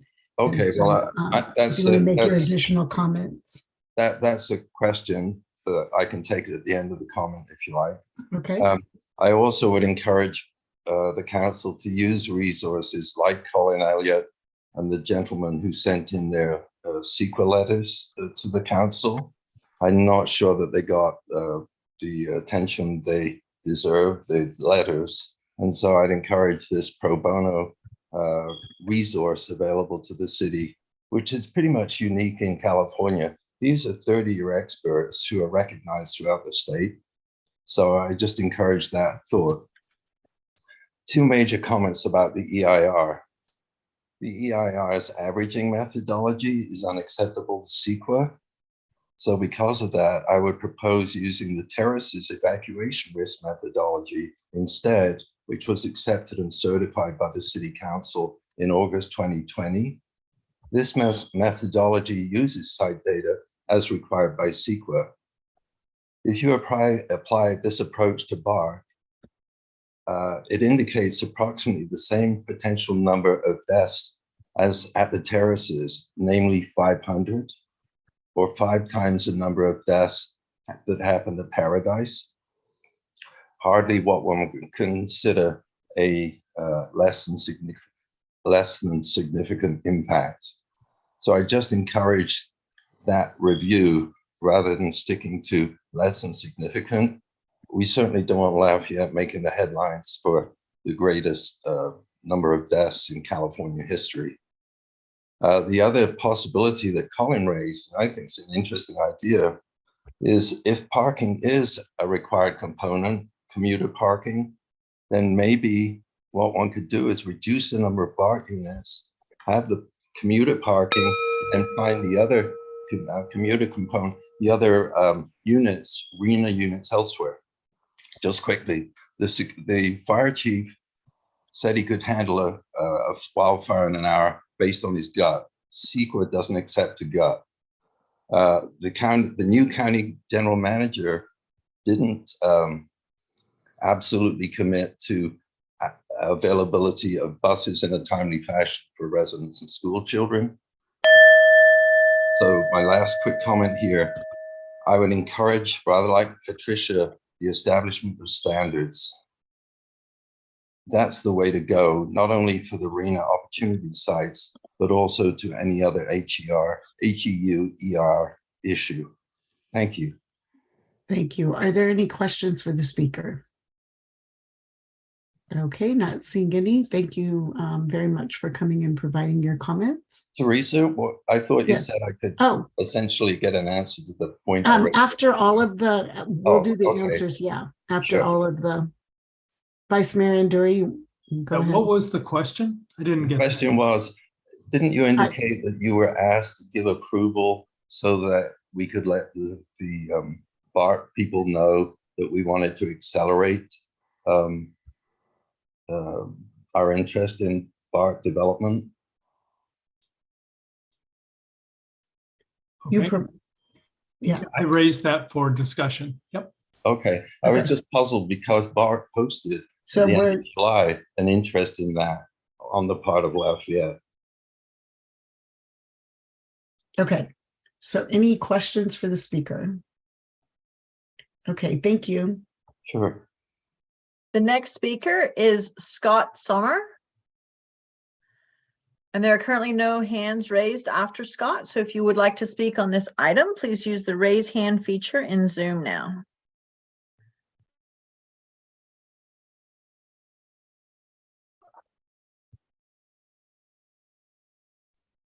Hi, can you hear me okay? Yes, welcome. Great. Okay, good evening, everyone.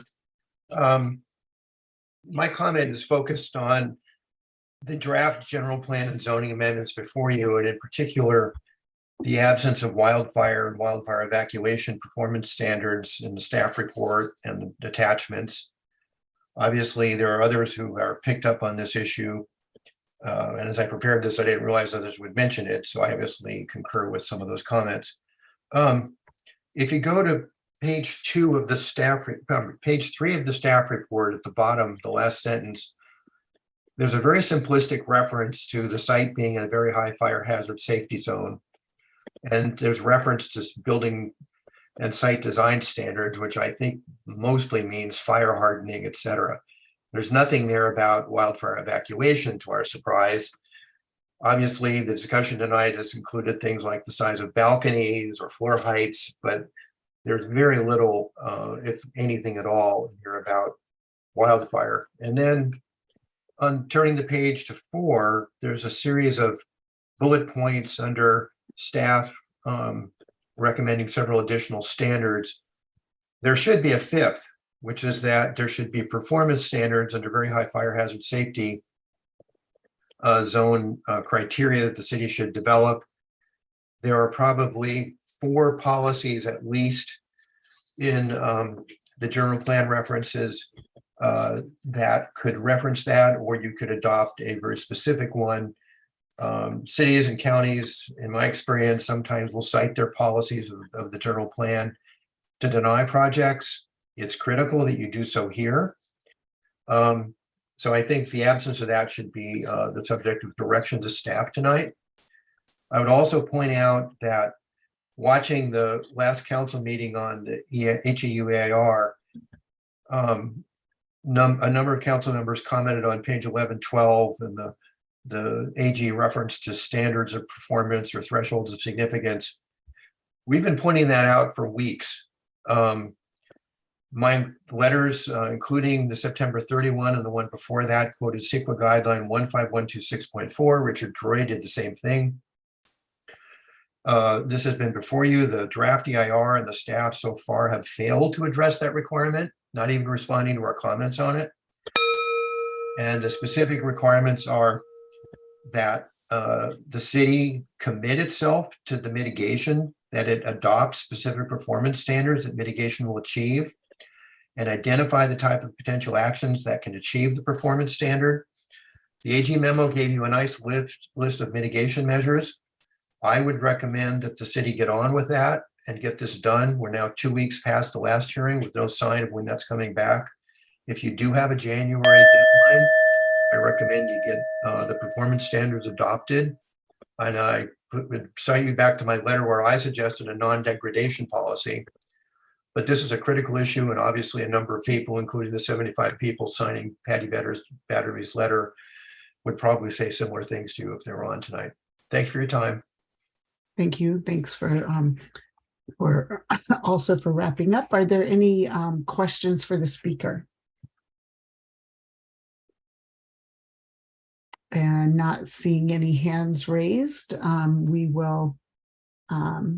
I do see one more speaker, and for those of you who are still with us and haven't spoken yet, as Susan is bringing in Mr. Lavoie, if you would raise your hand, and if you want to speak, now's the time on this item. Well, for this evening, of course, it will be coming back, but. Thank you. And as the mayor mentioned, the next speaker is Robert Lavoie.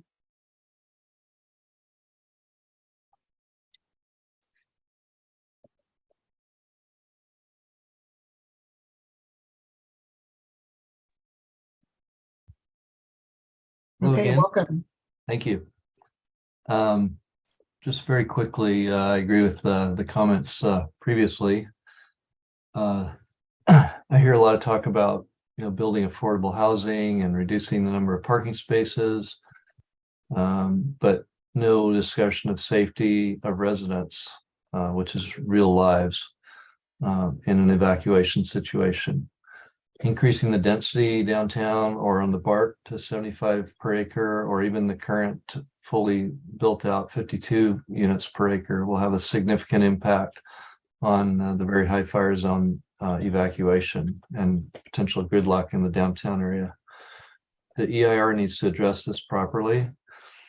As we heard from Don Warklitz earlier today, a 30-year fire expert in wildfires, he stated, and I don't know if he said that in this meeting or when I heard him speak previously, that he thinks our area is actually more dangerous than Paradise or the Oakland Hills. And so this warrants a very careful analysis in the EIR. That's it. Thank you. Thank you, Thanks. Mr. Lavoie. Are there any questions for the speaker? Okay, not seeing any hands raised on the part of the my colleagues. So thank you, Mr. Lavoie. Thank you very much. And now, if there is anyone else that who would like to speak on this item, please raise your hand. And Suzanne. Mayor, I do not see any hands raised. Thank you. I don't either. So we will close the public hearing and bring this back to the council. And excuse me. And so now is the time to, offer the feedback and direction to staff. We'll be continuing this to a future date for action, a future date certain, and then which will be following the certification of the environmental impact report. But are there any? I know we went a little bit into providing direction in the first part of our meeting, but Councilmember Kendall. First, before I do my question, is Carl, did you want to answer a question, or did you hear a question asked? From Michael Griffiths? Yeah, I responded to that. I was raising it so it could be discussed tonight, and I'm not sure. Okay, I just wanted to make sure. What his response was, but that's it. Good, perfect. All right. Thank you. So after listening to the comments, it did strike me that we should include some evacuation wording, some fire safety and evacuation wording in this document. it makes sense. And base it on, Attorney General Bonta's suggestions, right? I don't, it just seems pretty straightforward. I would definitely support that. The parking, let's make sure to really, I would really look into that and understand exactly what AB 2923 says, but then also interplay that with that other law that just passed to make sure that we're not barking up the wrong tree.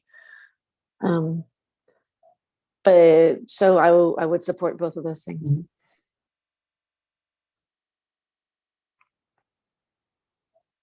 And I agree on those two things.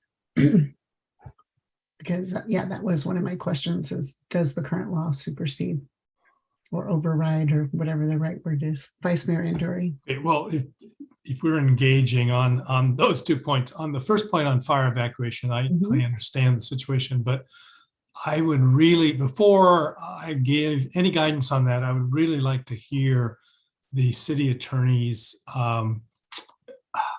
report on the AG's guidance. Okay. I think it'd be premature for us to call for anything before we get that guidance. And I agree completely on the parking.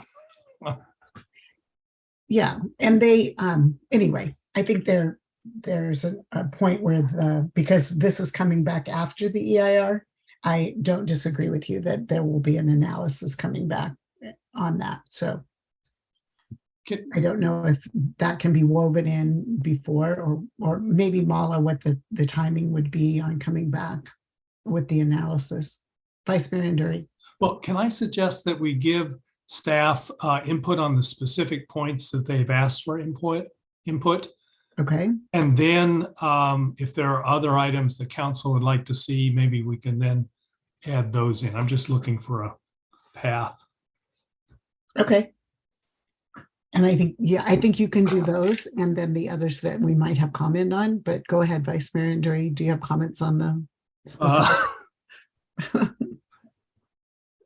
Well, each one of the public open space, I think that's hard to make a decision on that now because it depends on what the design. Would I like to see public open space there? Yes, but how would that impact development of a building there? And also keep in mind that our BART station basically opens up to our downtown. So in terms of having a public plaza, I think that's the leading to the downtown. So it's not as necessary. But do I think there should be public open space in an 11-acre area that's going to be 5 stories high? Yes. So I guess I come out wanting to see that. Okay. Anyone else have comment on that, on number 1? Councilmember Kwok. Okay, I'll offer an opposing view, just to have a different view. I thought about this quite a bit since looking at it, but let's start out with the question, which was the recommendation is that there be 100 square feet of common or public space per unit. So if there's like 800 units there, that's 80,000 square feet. If 1 acre is 44,000 square feet, that's roughly 2 acres of space. And just so that we're clear, there's a difference between common space and public space, right? Common space would be for those 800 tenants to use, maybe privately, but the word when referred to as public space means I don't live there. Can I walk down there and enjoy it also, right? And so I would just say on an 11-acre site, we are recommending 2 acres of that to be common or open space, which, I'm all for, more the better, but also very sensitive to the bigger you make it, the harder the project becomes, right? You sort of have to push the project higher if you're going to have more open space. In particular, if you make it public open space, it might suggest that it becomes on the ground floor as opposed to on like the top floor where it might be more private. So the requirement to make it public, I think, puts even more pressure on the developer to go up And so then I asked the question like, well, if it was public, who in the public will come to use that space? And I live a block away, so I would only have to walk downhill 7 minutes to get to it. And I would say, would I go down there and enjoy that space? And I'd say, probably not too often. If that space were on Mount Diablo downtown, I think that public space is a lot more meaningful to the public than when it's north of the freeway, where it's really nobody from downtown is going to walk up to use it. And, from my neighborhood walking down the hill, there are a lot of single family homes. We're probably not likely to use it. So it's really common space. It's not, we've forced the developer to make it a public space, but I'm not really sure if the public is going to use it, given it's bounded by a freeway on one side and Deer Hill Road on the other. So I just sort of think like making it public is not, we're not going to get much money, bang for our buck by making it public. So I actually end up being, therefore, advocating that 100 square feet be used as common space for the 800 residents. That allows it to potentially be put at higher floors and gated and so forth, more secure. And this did come up in the Planning Commission. They actually hashed out this topic quite a bit as to whether there would be, the security aspects of where the space would be. And I think there was some inclination to call this common space for the 800 residents as opposed to the public. So I actually really end up there also, that we should just require it to be common but not public. The second comment I have is on my earlier comment about the 50 square foot of private space, which would be balcony. And I was just thinking also like, wow, again, this is 50 times 800, that's 40,000, that's another acre to be used on balconies. That's a lot of real estate. And how many people, especially on the ones facing the freeway, want a balcony facing Highway 24 if we require that? So I would rather actually not have the private requirement and just really instead have those 800 tenants use the common space and to build community, right? You go out and you see other people rather than putting the whole acre, everybody gets their 50 feet. I'm not sure how well utilized that is. And yet there is a big cost to doing that. And again, the math and pressure on the developer to try to figure that out. I just don't know whether we as a city should be saying, you must have that private space for every person deserves their space. I don't see that in our mission and vision statement that we're requiring balconies for all units. So I actually think we should zero out the 50 feet to zero and not require private space. I don't know if the others feel the same way, but that's sort of where I come to on open space. Vice Mayor Anduri. Okay, so on the counterpoint, I agree to the extent that in buildings this big, we want the developer to build in amenities that can be used by the residents. So if that, instead of a 50 square foot balcony on each unit, is a fitness center or community center in the building that can be used, or other, library, whatever, I would favor that. I agree with that. But on the public space, I'm not sure, are you saying that you wanted the public space requirement to be converted into private and used for fitness center or whatever? Or I'm not sure. I was saying that there's the public, the question was, should the public space be common or public? And common meaning just accessible to residents. And I would say the public side is nice to have, but we should not require it. Okay,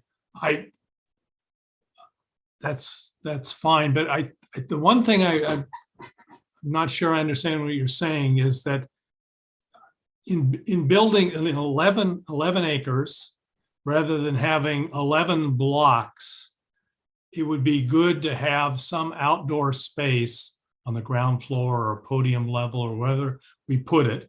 It's a little bit similar to Town Center 3 apartments, where there is a private outdoor area. As you go down the path, as you're heading towards BART, it's on the left, it's in a gate, the residents can use that.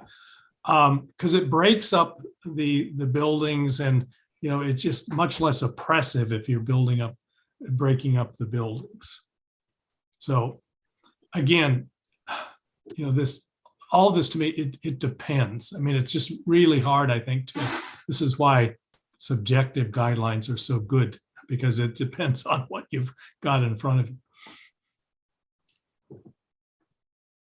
Councilmember Kendall.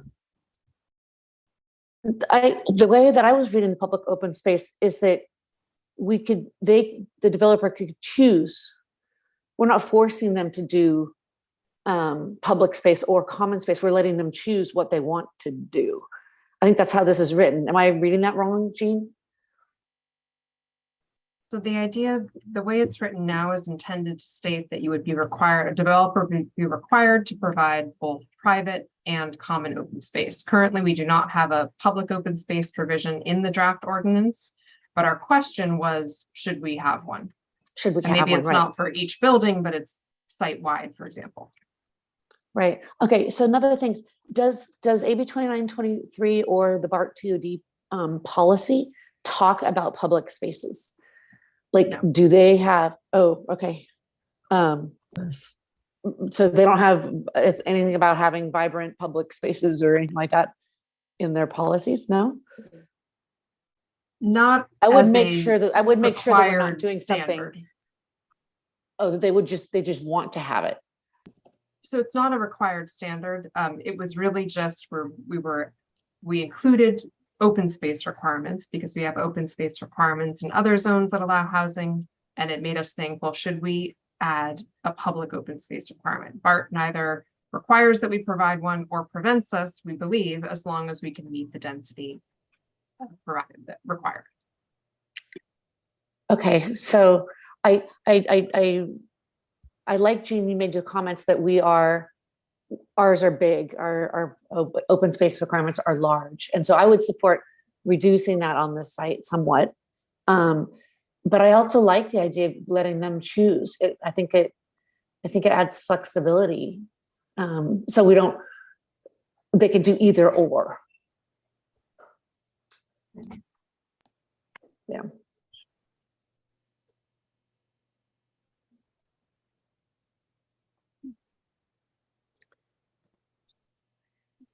Okay.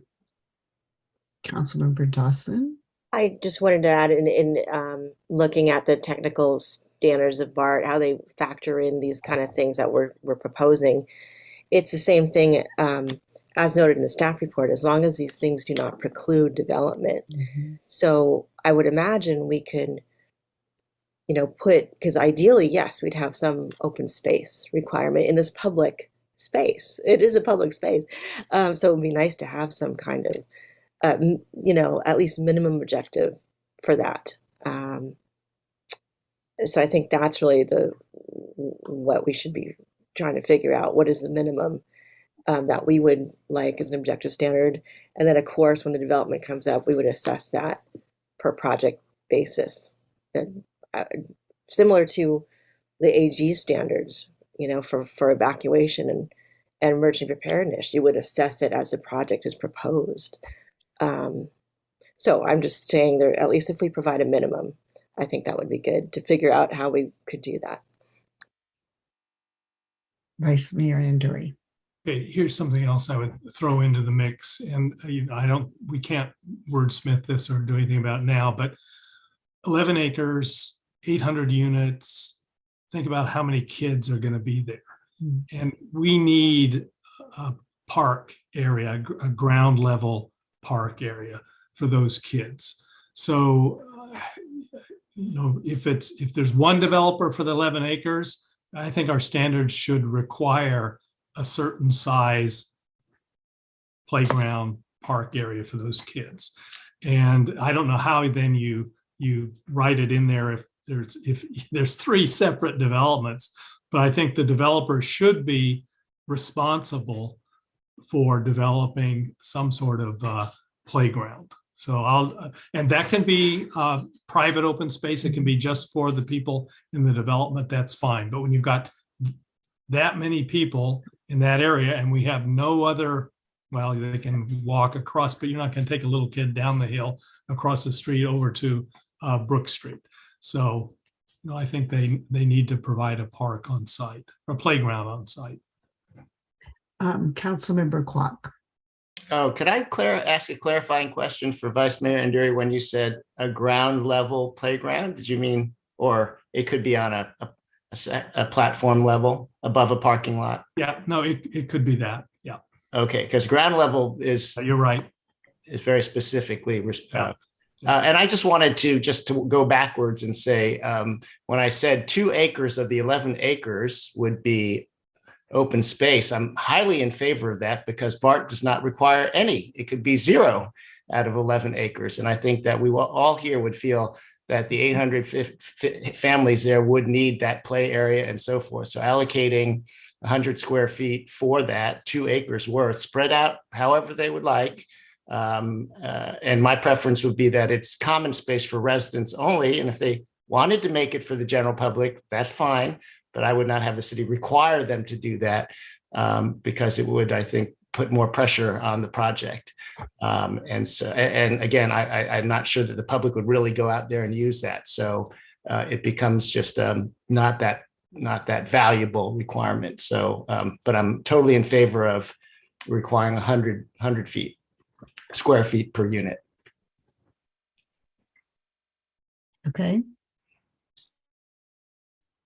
So all in favor of parks and common spaces for Vice Mayor Anduri and then Councilmember Kendall. And I was saying actually that I'm all in favor, but thank you for raising your hands as well. So any other comments on number 1 relative to public open space? Okay, so upper story step back. And so we have it in, Bart says it's not their interpretation. Planning Commission has recommended that we keep this standard in as drafted. Are there any, I see some nodding of heads, and so I see more nodding of heads. Councilmember Kwok. Well, maybe I'll repeat a conversation. I listened to the Planning Commission had this question, and Greg Wolf explained it to me too. So BART is saying that you've got to allow 5 feet across your entire 11 acres. Sorry, 5 stories across your entire 11 acres. And we're saying we allow 5 acres in some of it, but we'd like, at least when it borders the roads, you have to have a setback starting the 3rd and the 4th story. BART has said, no, that's not how this is written. So I think the question on hand here is we could just say, well, we hear what you're saying, but we're still going to write our standard differently. We hear that you want 5 stories across all 11 acres, but we're still going to write our guidelines not in compliance with that, and we'll agree to disagree. That we're going to have different viewpoints, and that having that different viewpoint may not, Greg, I don't know if you want to, am I interpreting your comments to me back correctly? That if we stick with what the Planning Commission said and what we've written here, it will not be compliant with BART, but the penalties, I suppose, are not significant. Yeah, I think Lafayette staff and BART staff interpret the 29-23 provision about allowing 5 stories differently. BART is taking a 100%, you must allow 5 stories everywhere.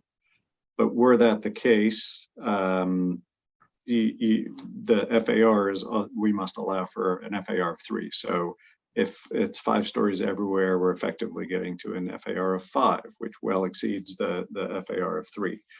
They recognize that, and we recognize that there'll need to be space dedicated to circulation and open space and other components of the project. However, I think I don't see it as insurmountable. I think our standards would lay out to BART what our desired design standards are, and provided it doesn't preclude a project that gets to be 5 stories, that gets to be FAR of 3, that achieves our other standards. I think it's ultimately achievable in a project design. Now, if the council supports the Planning Commission's recommendation, there is the risk that BART, when it reports, I think maybe annually to the state on local jurisdiction compliance, they might say, Lafayette allows 5 stories, but not everywhere. So we're going to find this to be out of compliance. BART is going to be part of the project design. And as I said, we're essentially calling out and identifying what we want to see in a project. So I'm not aware of any significant risk or downside with that one asterisk in the report to the state. But I can understand also like articulating what the city's looking for in terms of step backs, but still allowing 5 stories everywhere so that we are meeting the letter of the law, but also articulating our desire. We're happy to take direction on it. I think staff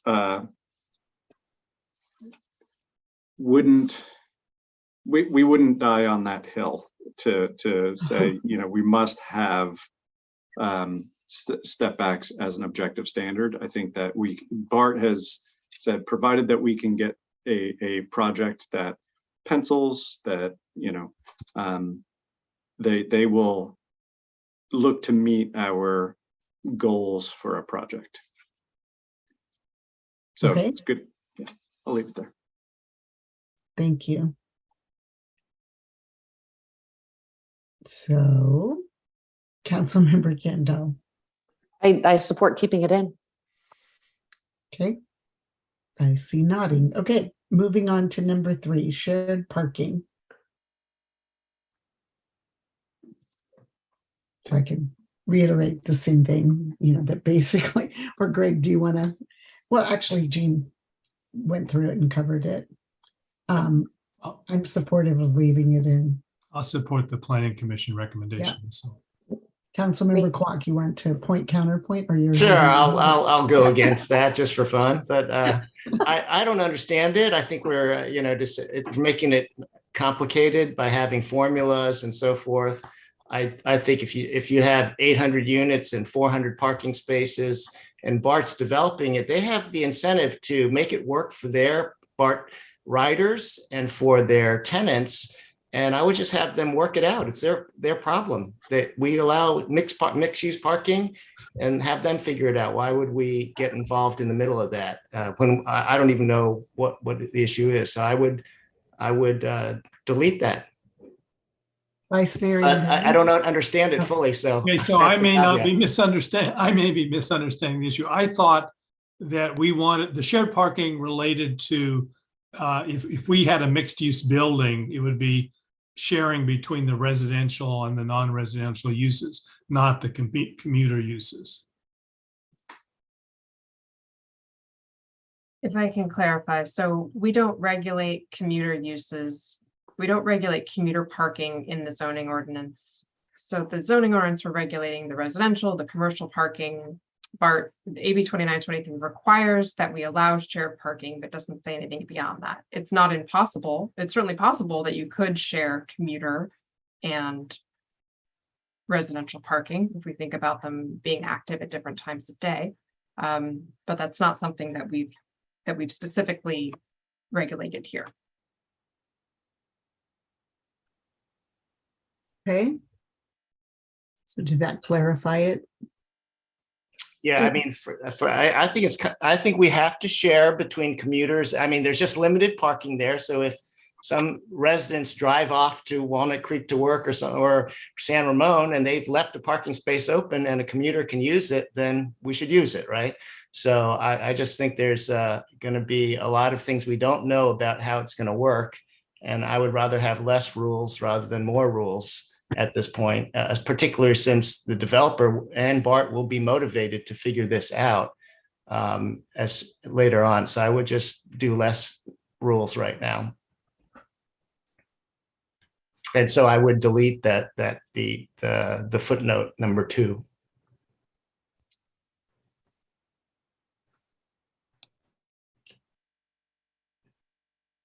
I'm sorry, Councilmember Kendall. I think that we should get clarity from what Colin Elliott talked about, to find out what they really say before finalizing this anyway.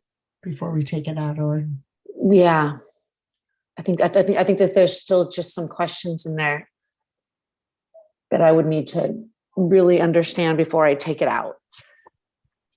Because I want to have that, if it's as strong as that other piece looked like it was, I want to put that in, right? So. Councilmember Dawson. I think regardless, I see these as basically guidelines, just as we were discussing for if a developer comes in, this is what we would see ideally. So I would recommend leaving it in because it is similar to our shared parking approach. And so it makes sense. And as the developer comes in with the project, you know, probably work with them, but at least we have a formula to fall back on to say, this is what we'd like it to be, but what do you need? So I would recommend leaving it in so we do have some what do you call them? Just basically guidelines. I also want to ask a question to Mala. Does 2923 preclude any kind of other density bonuses? Because it's just is that it? Are there any other waivers that could possibly come along via 2923 and end of development on BART property? You Councilmember Dawson, you mean in addition to density bonus law? Yeah.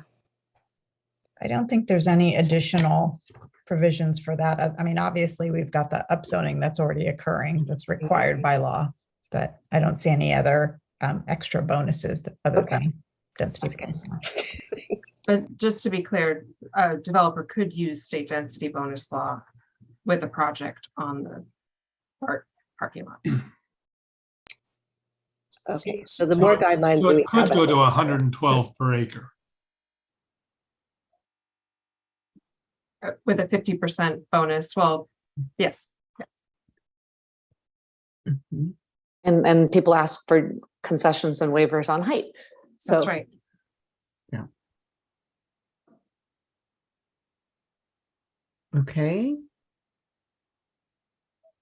So those, I believe, were the three key questions. So any further comments on those three, or are there others who want to add anything else? Vice Mayor Andori. Yeah, I want to talk about objective standards for these 11 acres.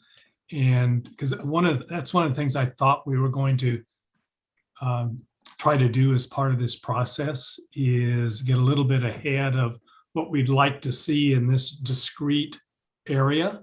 And, you know, I don't know if the Planning Commission's had any discussions on that.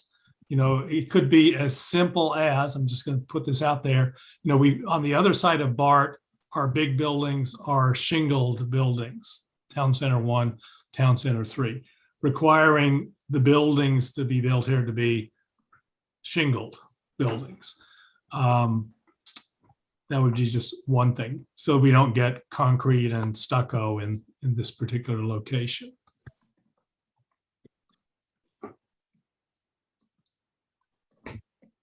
And I'm not saying, I'm just suggesting as an example, and I guess I'm saying, do we want to, before we adopt anything here, actually have more detailed standards than we have now for the downtown, for this particular area, you know, given its extreme visibility?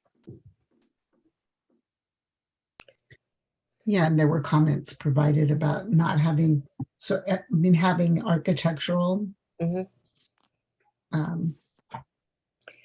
do we have to develop those now, or is that something that we can get work on after we get through this?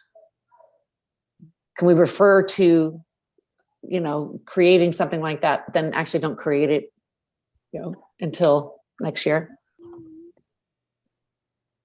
I think the statute allows us to develop any objective standards consistent with other state law now or in the future. So just like the downtown objective standards, there was a phase one to get kind of minimum in place, and then a more elaborate, more refined set to follow. That approach can certainly be taken with BART as well, if the desire is to move ahead in it more quickly. If the desire is to have more granular and kind of site-specific standards, that can be incorporated into it, but that'll take some time.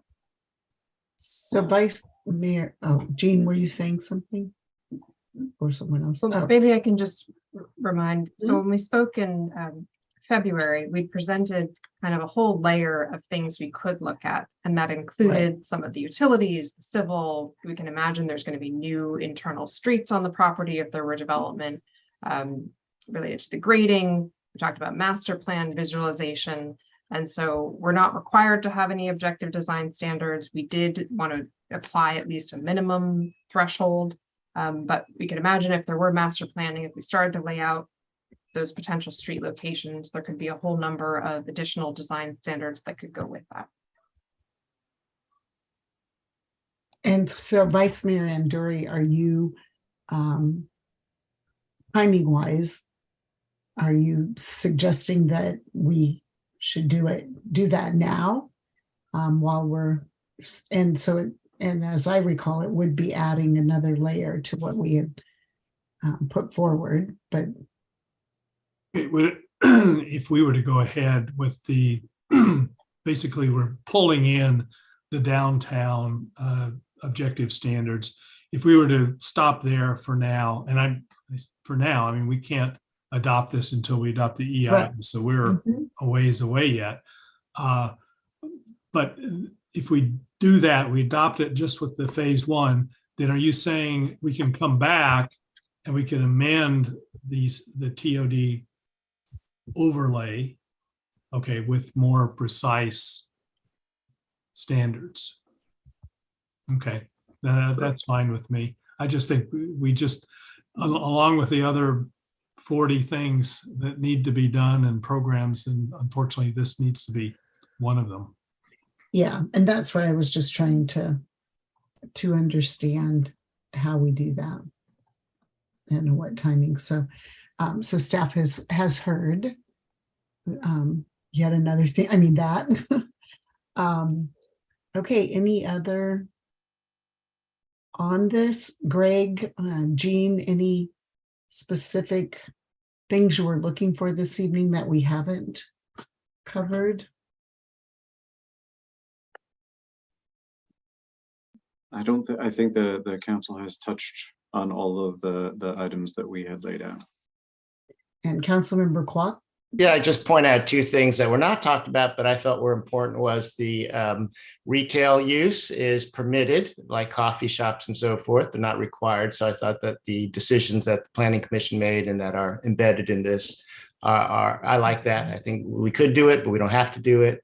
That sounds good. Another important aspect we did not talk about today was that this overlay would sunset if AB 2923 sunset or were earlier terminated. So there's sort of a tie-in to that. And so we did not talk about that, but I think that was an important aspect of what's being recommended. And finally, to Vice Mayor Anduri, of whether we should do the next steps here. I think the reason we're here today to do this is because we had we passed the July date, and AB 2923 came into, we got upzoned through that. And I think this is our first effort to be able to show BART and HCD that we are interested actually in proactively doing something, right? So I think as long as we put some work into this, but we don't have to go to the full details just yet. I think just to manage our workload, I think it's better that we do this good faith effort as a start, and then start to fill it in later as we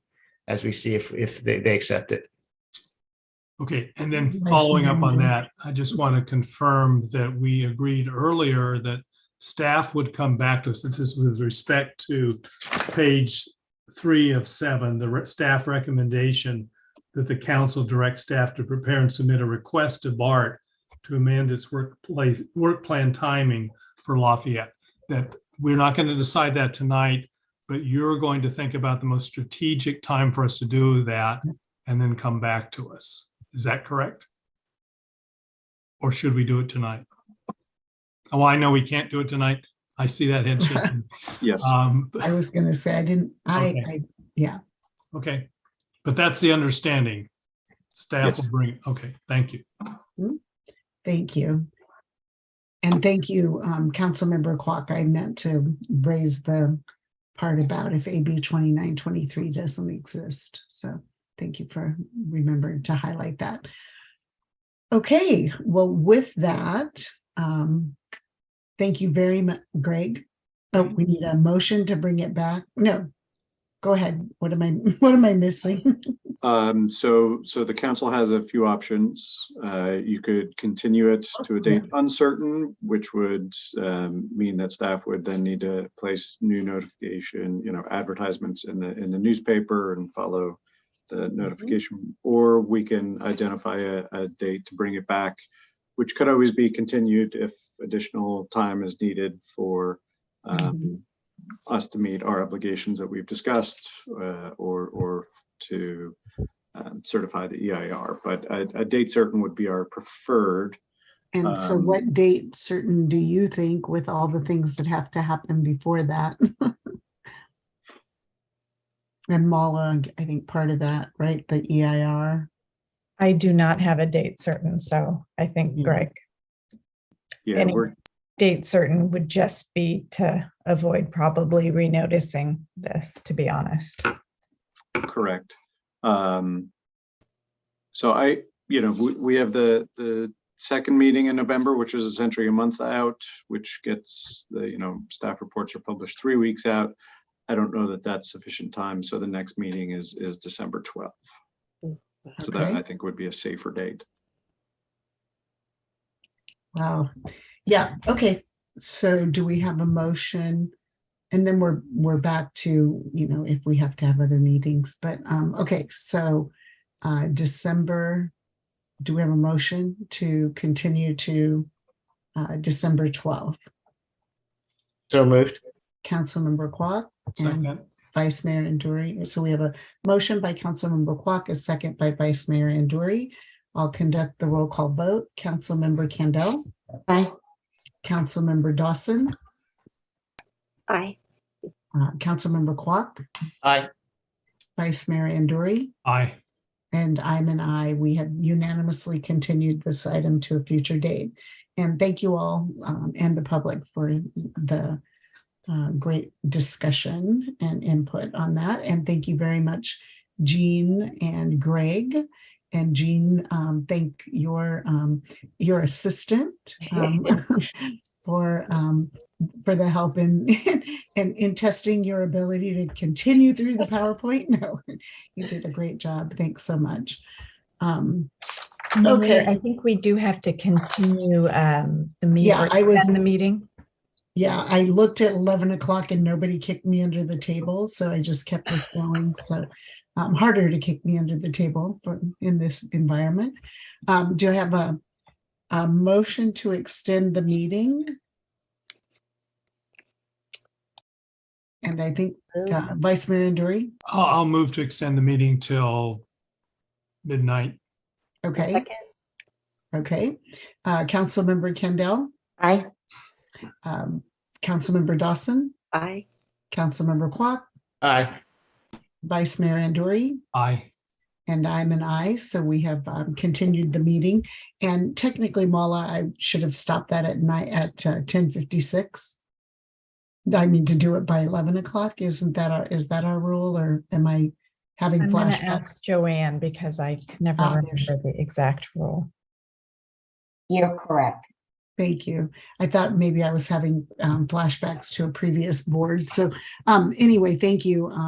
And so we were a little bit past our time, but okay. So we will move on to council and commission reports. And so council members, this is your time. Report on activities or future items. Vice Mayor Anduri. I have three, I hope, quick things. First, this is a future agenda item. When your council Mayor Geringer and Councilmember Kendall set up the GPAC you provided for certain of the positions being chosen by lot. It now turns out that there are, of those positions that are chosen by drawing, 6 of them do not have an alternate. And so the question is, what do we do about that? Because if one of those people, all 5 residential representatives do not have an alternate at this point. So if something happens to one of them, we don't have somebody to step up on the GPAC. So I would just like to suggest, and this is a joint suggestion from the mayor as well, who's our liaison, obviously, that we put on the agenda for the next meeting a discussion of how we fill those, how we pick alternates. Okay, and then the second item, just want to report on a great collaboration between the Lafayette School District and the Lafayette Community Garden and Outdoor Learning Center. Right now, there is a field trip experience at the community garden for all 14 of the 3rd grade classes. They're going 2 classes per day over a period of 7 days. They spend 3 hours at the garden learning about what's described as an immersive experience where they learn about Miwok culture and the native plants the Miwoks used in their daily lives. So they visit a simulated Miwok home, acorn granary, pound acorns, and listen to stories and have a tour of the garden. So it's just a great resource for the community and for the school. So just congratulations to the school for reaching out to the community garden for collaborating with the school. It's just a great thing for the community. And then third, I want to follow up on something that Councilmember Kwok pointed out in terms of Plan B. Yes, counting the number of scheduled council meetings we have between now and January 31st, it's only 5.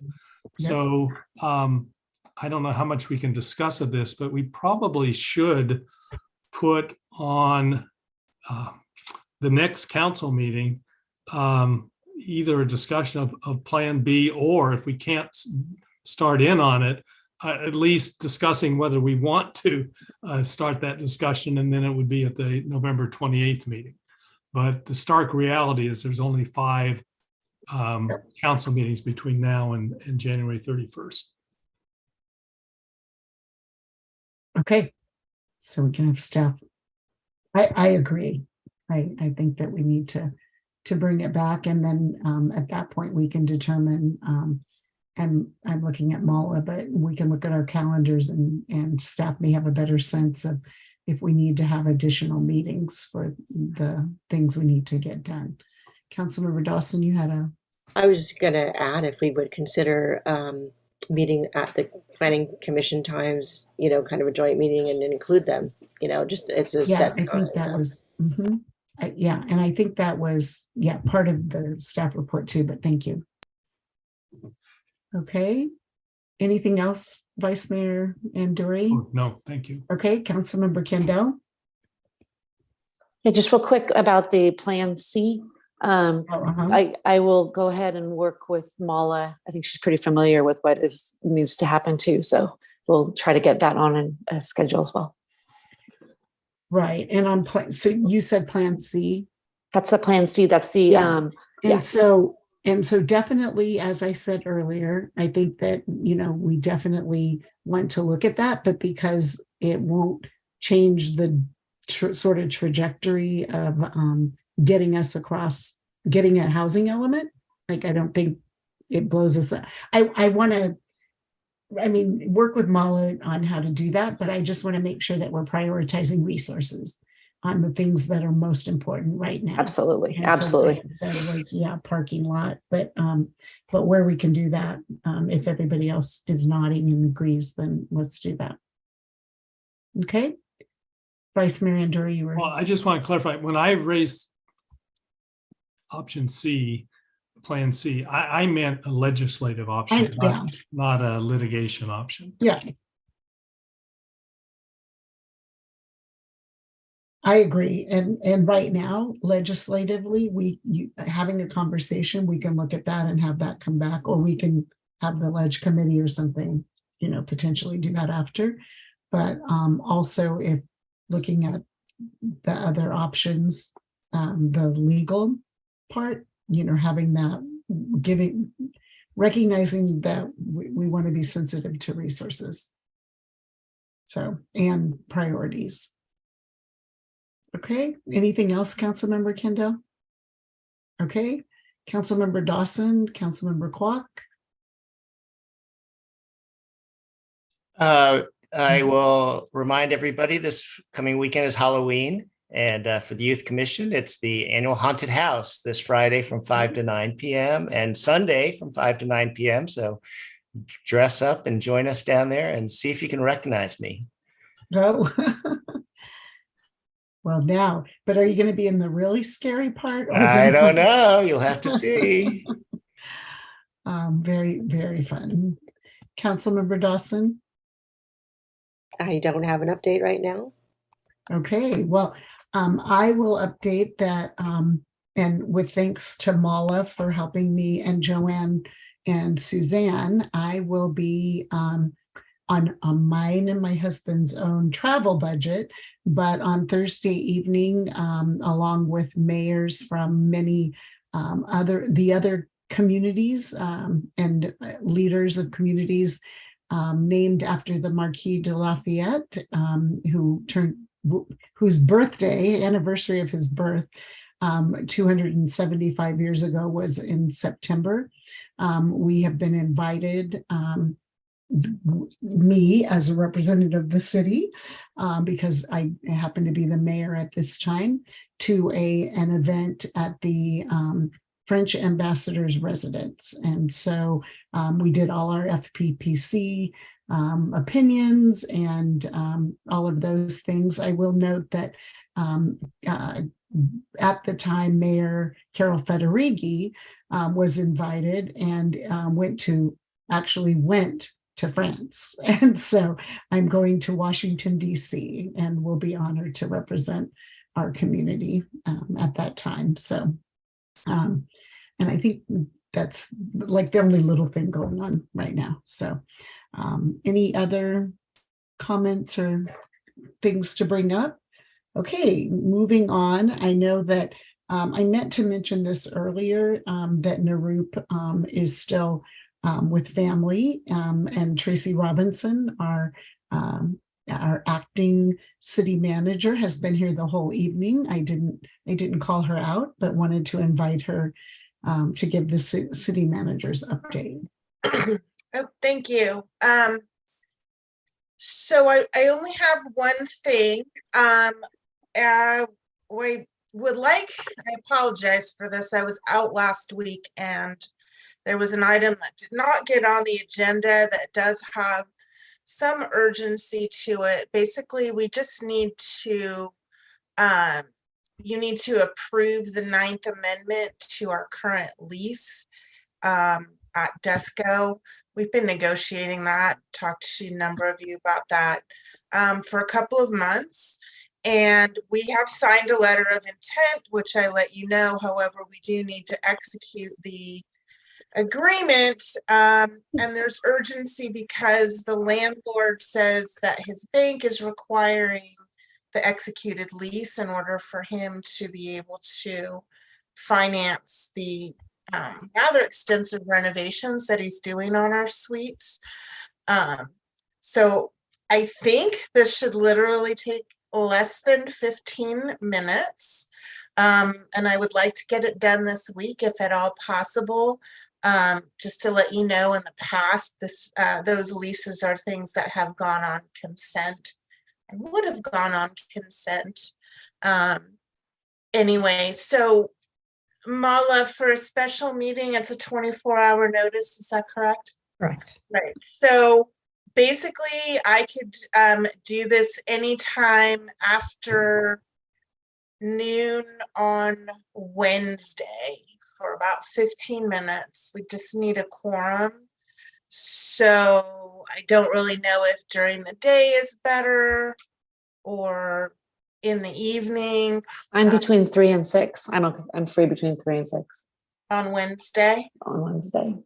About 3 o'clock Wednesday would be good for me. One more. Okay, I got 1, 2, 3. Teresa, yes. I'm Mayor? gone. So you have, Mayor? Okay. Councilmember Dawson? You're muted. This Wednesday at 3. Hold on, that's the 26th. Yes, I can do that. Perfect. Vice Mayor Nduri? Yeah, how about 3:30? Councilmember Kwok, we have that on-site visit. Yeah, but that's at 1:45. Maybe we would be done in 30 minutes. We'd be done by 2:15. Okay, no, that's fine. 3 o'clock would be okay. We'll do it 3 p.m. Wednesday, and thank you. I really appreciate that. And I will get that posted and out tomorrow, first thing. Thank you. Okay. Councilmember Dawson? Sorry, I just had a quick question at this point for Mala. Is there an update that we should be considering soon for the Brown Act of meeting in person or remote meetings, the revision? Are you talking about the governor's announcement that the state of emergency is going to lapse at the end of February? Yes, we've been talking internally about that. It's highly likely at the end of that time frame, unless we can make certain findings. So it'll probably depend on what the status of COVID and the variants are at that time. But it's highly likely that probably beginning in March we will be meeting in person. Okay, thank you for that. Okay, thank you for sharing that information and no one having a discussion. We'll move on to item C, 9C, and turn it over to Councilmember Candell and Kwok. Thank you. So I remember last year we got involved with United Against Hate, and it is just a wonderful group, and their dedication is tremendous. I want to make it especially pertinent this year, besides the resolution, pertinent this year around our upcoming election. I really am imploring everybody to keep emotions out of the decisions who you're going to vote for this year.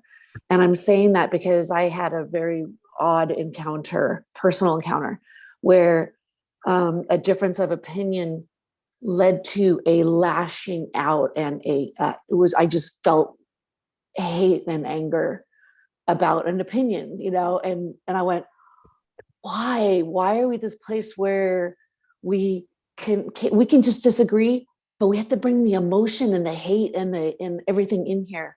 And so I really try everybody to look at things objectively and keep the emotion and the hate out of our elections this year, if we can, in Lafayette. So that's what I'd like to say. And thank you, Councilmember Candell, for that. And I would like to share also a personal view on this, why this proclamation, United Against Hate, is important to the citizens of Lafayette. Because hate crimes are still occurring in California, in the Bay Area.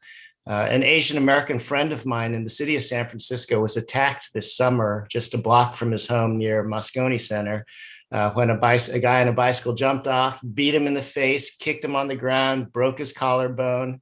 He's a senior citizen, and he did not rob him. He just beat him up and then got on his bike and left. The good news is the police did catch this assailant and put him in jail a few days later. But again, he was not robbed. He was just beaten up. And was this a hate crime? We don't know. But many Asian American seniors are being attacked and not robbed. And they're simply attacked. So what does this have to do with Lafayette? Some residents feel that we actually don't have a problem in this city. It's happened somewhere else.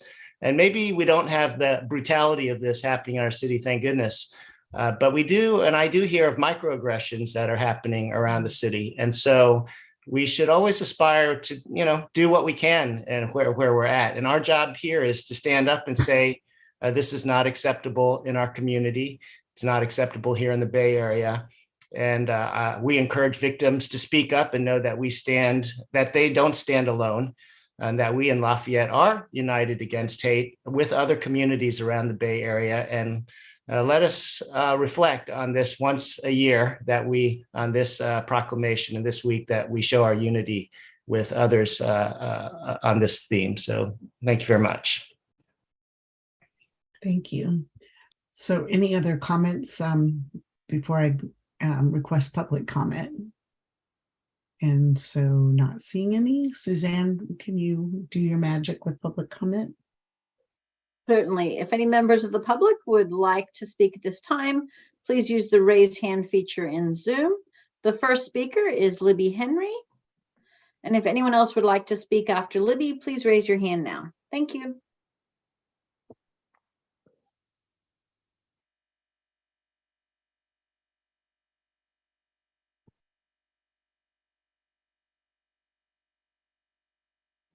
Welcome, Ms. Henry. Hi again. Thank you for bringing this topic up, Susan and Wei Tai. As you all know, I am a member of the Lafayette Community DEIB Committee, and at the Res Run we had a table. I wasn't there the whole time, but I heard from Allison Hill about an incident that was reported to her at the table about something that happened at the Lafayette Roundup. It's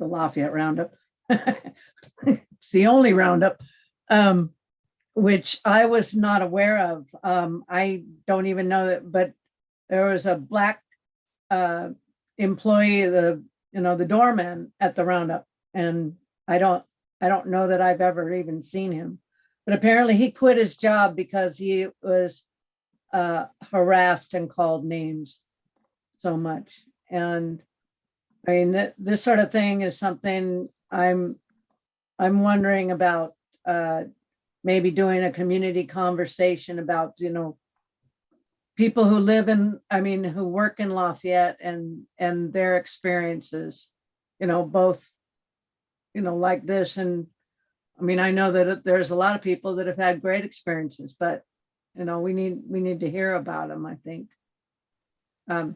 Anyway, I just thought I'd mention that, and maybe some of you know about this incident. I do not. And I intend to talk to the owner of the Roundup because I know her, and find out more details. But what Wei Tai was saying about, people say, well, there's no problems in Lafayette, and we'd all like to think that, but in reality, that's I didn't know about this particular instance. And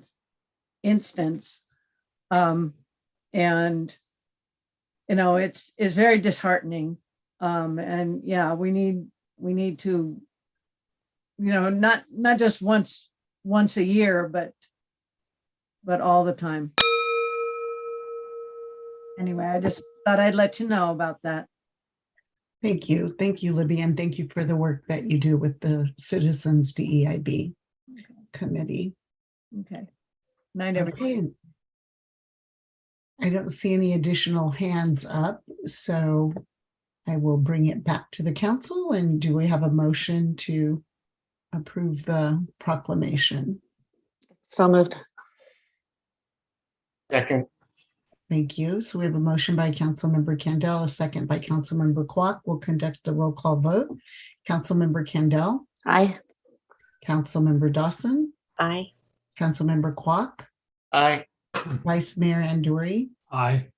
And I am an aye. And thank you to the DEIB liaisons for bringing this forward again this year and for sharing the messages on why it's important to you. We will now move to 9D and turn it over to Councilmember Kwok and Dawson. Okay, thank you very much. On this item, we are talking about 3 vacancies on the Youth Commission, which is a 15-person body. And we have 3 vacancies, and we had 4 very, very capable applicants who were extremely impressive in the interview process.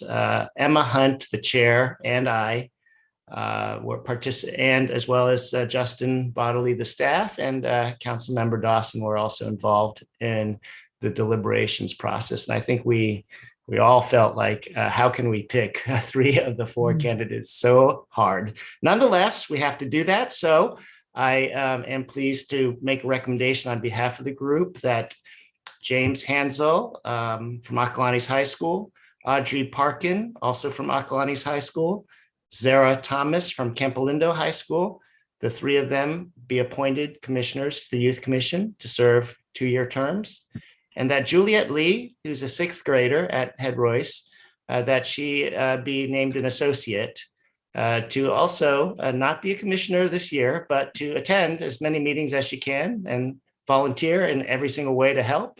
Just simply would not be a voting member of the Youth Commission, but would be invited as an associate to participate this year. So that would be our recommendation for the 3 candidates for commissioner and associate. Thank you. And are there any questions or comments from council members or additional comments? Are there any members of the public who would like to speak to this item? If any members of the public would like to speak on this item, please use the raise hand feature in Zoom now. Mayor, I do not see any hands raised at this time. Okay, may I have a motion to appoint the members of to the Youth Commission, including an associate member? I so move Clark. it. Okay. And a second? I'll second it. Okay, so we have a motion and a second. I will do the roll call vote. Councilmember Kendall. Aye. Councilmember Dawson. Aye. Councilmember Kwok. Aye. Vice Mayor Anduri. Aye. And I'm an aye. And so we have appointed the members of the Youth Commission. And having been on that a panel before, it is very hard, and you hope that just the same number apply because it's always very hard, but it sounds like that was a very good way to handle it and to keep someone involved. So thank you, Councilmember Kwok and Dawson. Okay, so in terms of written communications, moving on to agenda item 10, we do have 2 requests or letters that we received. The first one is a letter from Lori McDonald, the Contra Costa. I always have to look at this because Contra Costa Community Awareness Emergency Response Group, CARE, and requesting that we adopt or pass a proclamation, sponsoring the 21st annual shelter in place drill. And acknowledging the work that CARE does to assist schools and child care centers with emergency preparedness. And so are there any questions or comments? I know that Vice Mayor Anduri, did you want to propose the change that you had sent this morning? Or this afternoon? Or sometime? This is a suggestion I raised with the mayor and with City Clerk Robbins. The proclamation that we approved under item 9C from the United States, we contain language that I think we should use here because these are proclamations that are approved by the full council. So I'm recommending that in the now therefore be it resolved paragraph that we replace the words I, Teresa Geringer, Mayor, on behalf of the Lafayette City Council, do with the words the City Council of the City of Lafayette, California, does hereby proclaim. And I agree with that. You get to go to the French ambassador. So. Yeah. And we have a proclamation, but a mayor's. Okay, so are there any members of the public who would like to speak to this item? If any members of the public would like to speak on this item, please use the raise hand feature in Zoom now. Mayor, I do not see any hands raised at this time. Okay, do I have a motion to approve the proclamation recognizing November 2nd as Shelter-in-Place Education Day in Lafayette? Councilmember Candell and Councilmember Kwok the second. I think that's what I saw out of my. So Councilmember Candell. Aye. Councilmember Dawson. Aye. Councilmember Kwok. Aye. Vice Mayor Anduri. Aye. And I'm an aye. And so we have approved that proclamation. And we will move on to the next item, which is also under written communications and is also a proclamation. And it is, a letter from Elaine Farrell requesting a proclamation recognizing November as Family Court Awareness Month in Lafayette. And I will note that we are recommending that we change the therefore be it resolved to be the language that the council member. Let's see. Yeah, now therefore, and then it's the Lafayette City Council. I have my language right here. The City Council of the City of Lafayette of California, or California does in that now therefore. So with that, do we have a motion to approve the agenda? Public comment? Oh, sorry, yes. Is there any public comment? Any members of the public would like to speak on this item, please use the raise hand feature in Zoom now. I do not see any hands raised. Okay, so now do I have a motion? Thank you. So we have Councilmember Candell and Councilmember Dawson, and so I will conduct the roll call vote. And Councilmember Candell? Aye. Councilmember Dawson? Aye. Councilmember Kwok? Aye. And Vice Mayor Anduri? Aye. And I am an aye, and so we have passed the proclamation recognizing November as Family Court Awareness Month in Lafayette. And now we are moving on to adjournment. Are there any comments or anything for the good of the order or adjournments in memory before we adjourn the meeting at 11:48? Oh, Vice Mayor Anduri. So happy Diwali to all who celebrate Diwali. Yes, thank you. Yes. Thank you. And so with that, we are adjourned. So thank you. Thanks. Good night, everybody.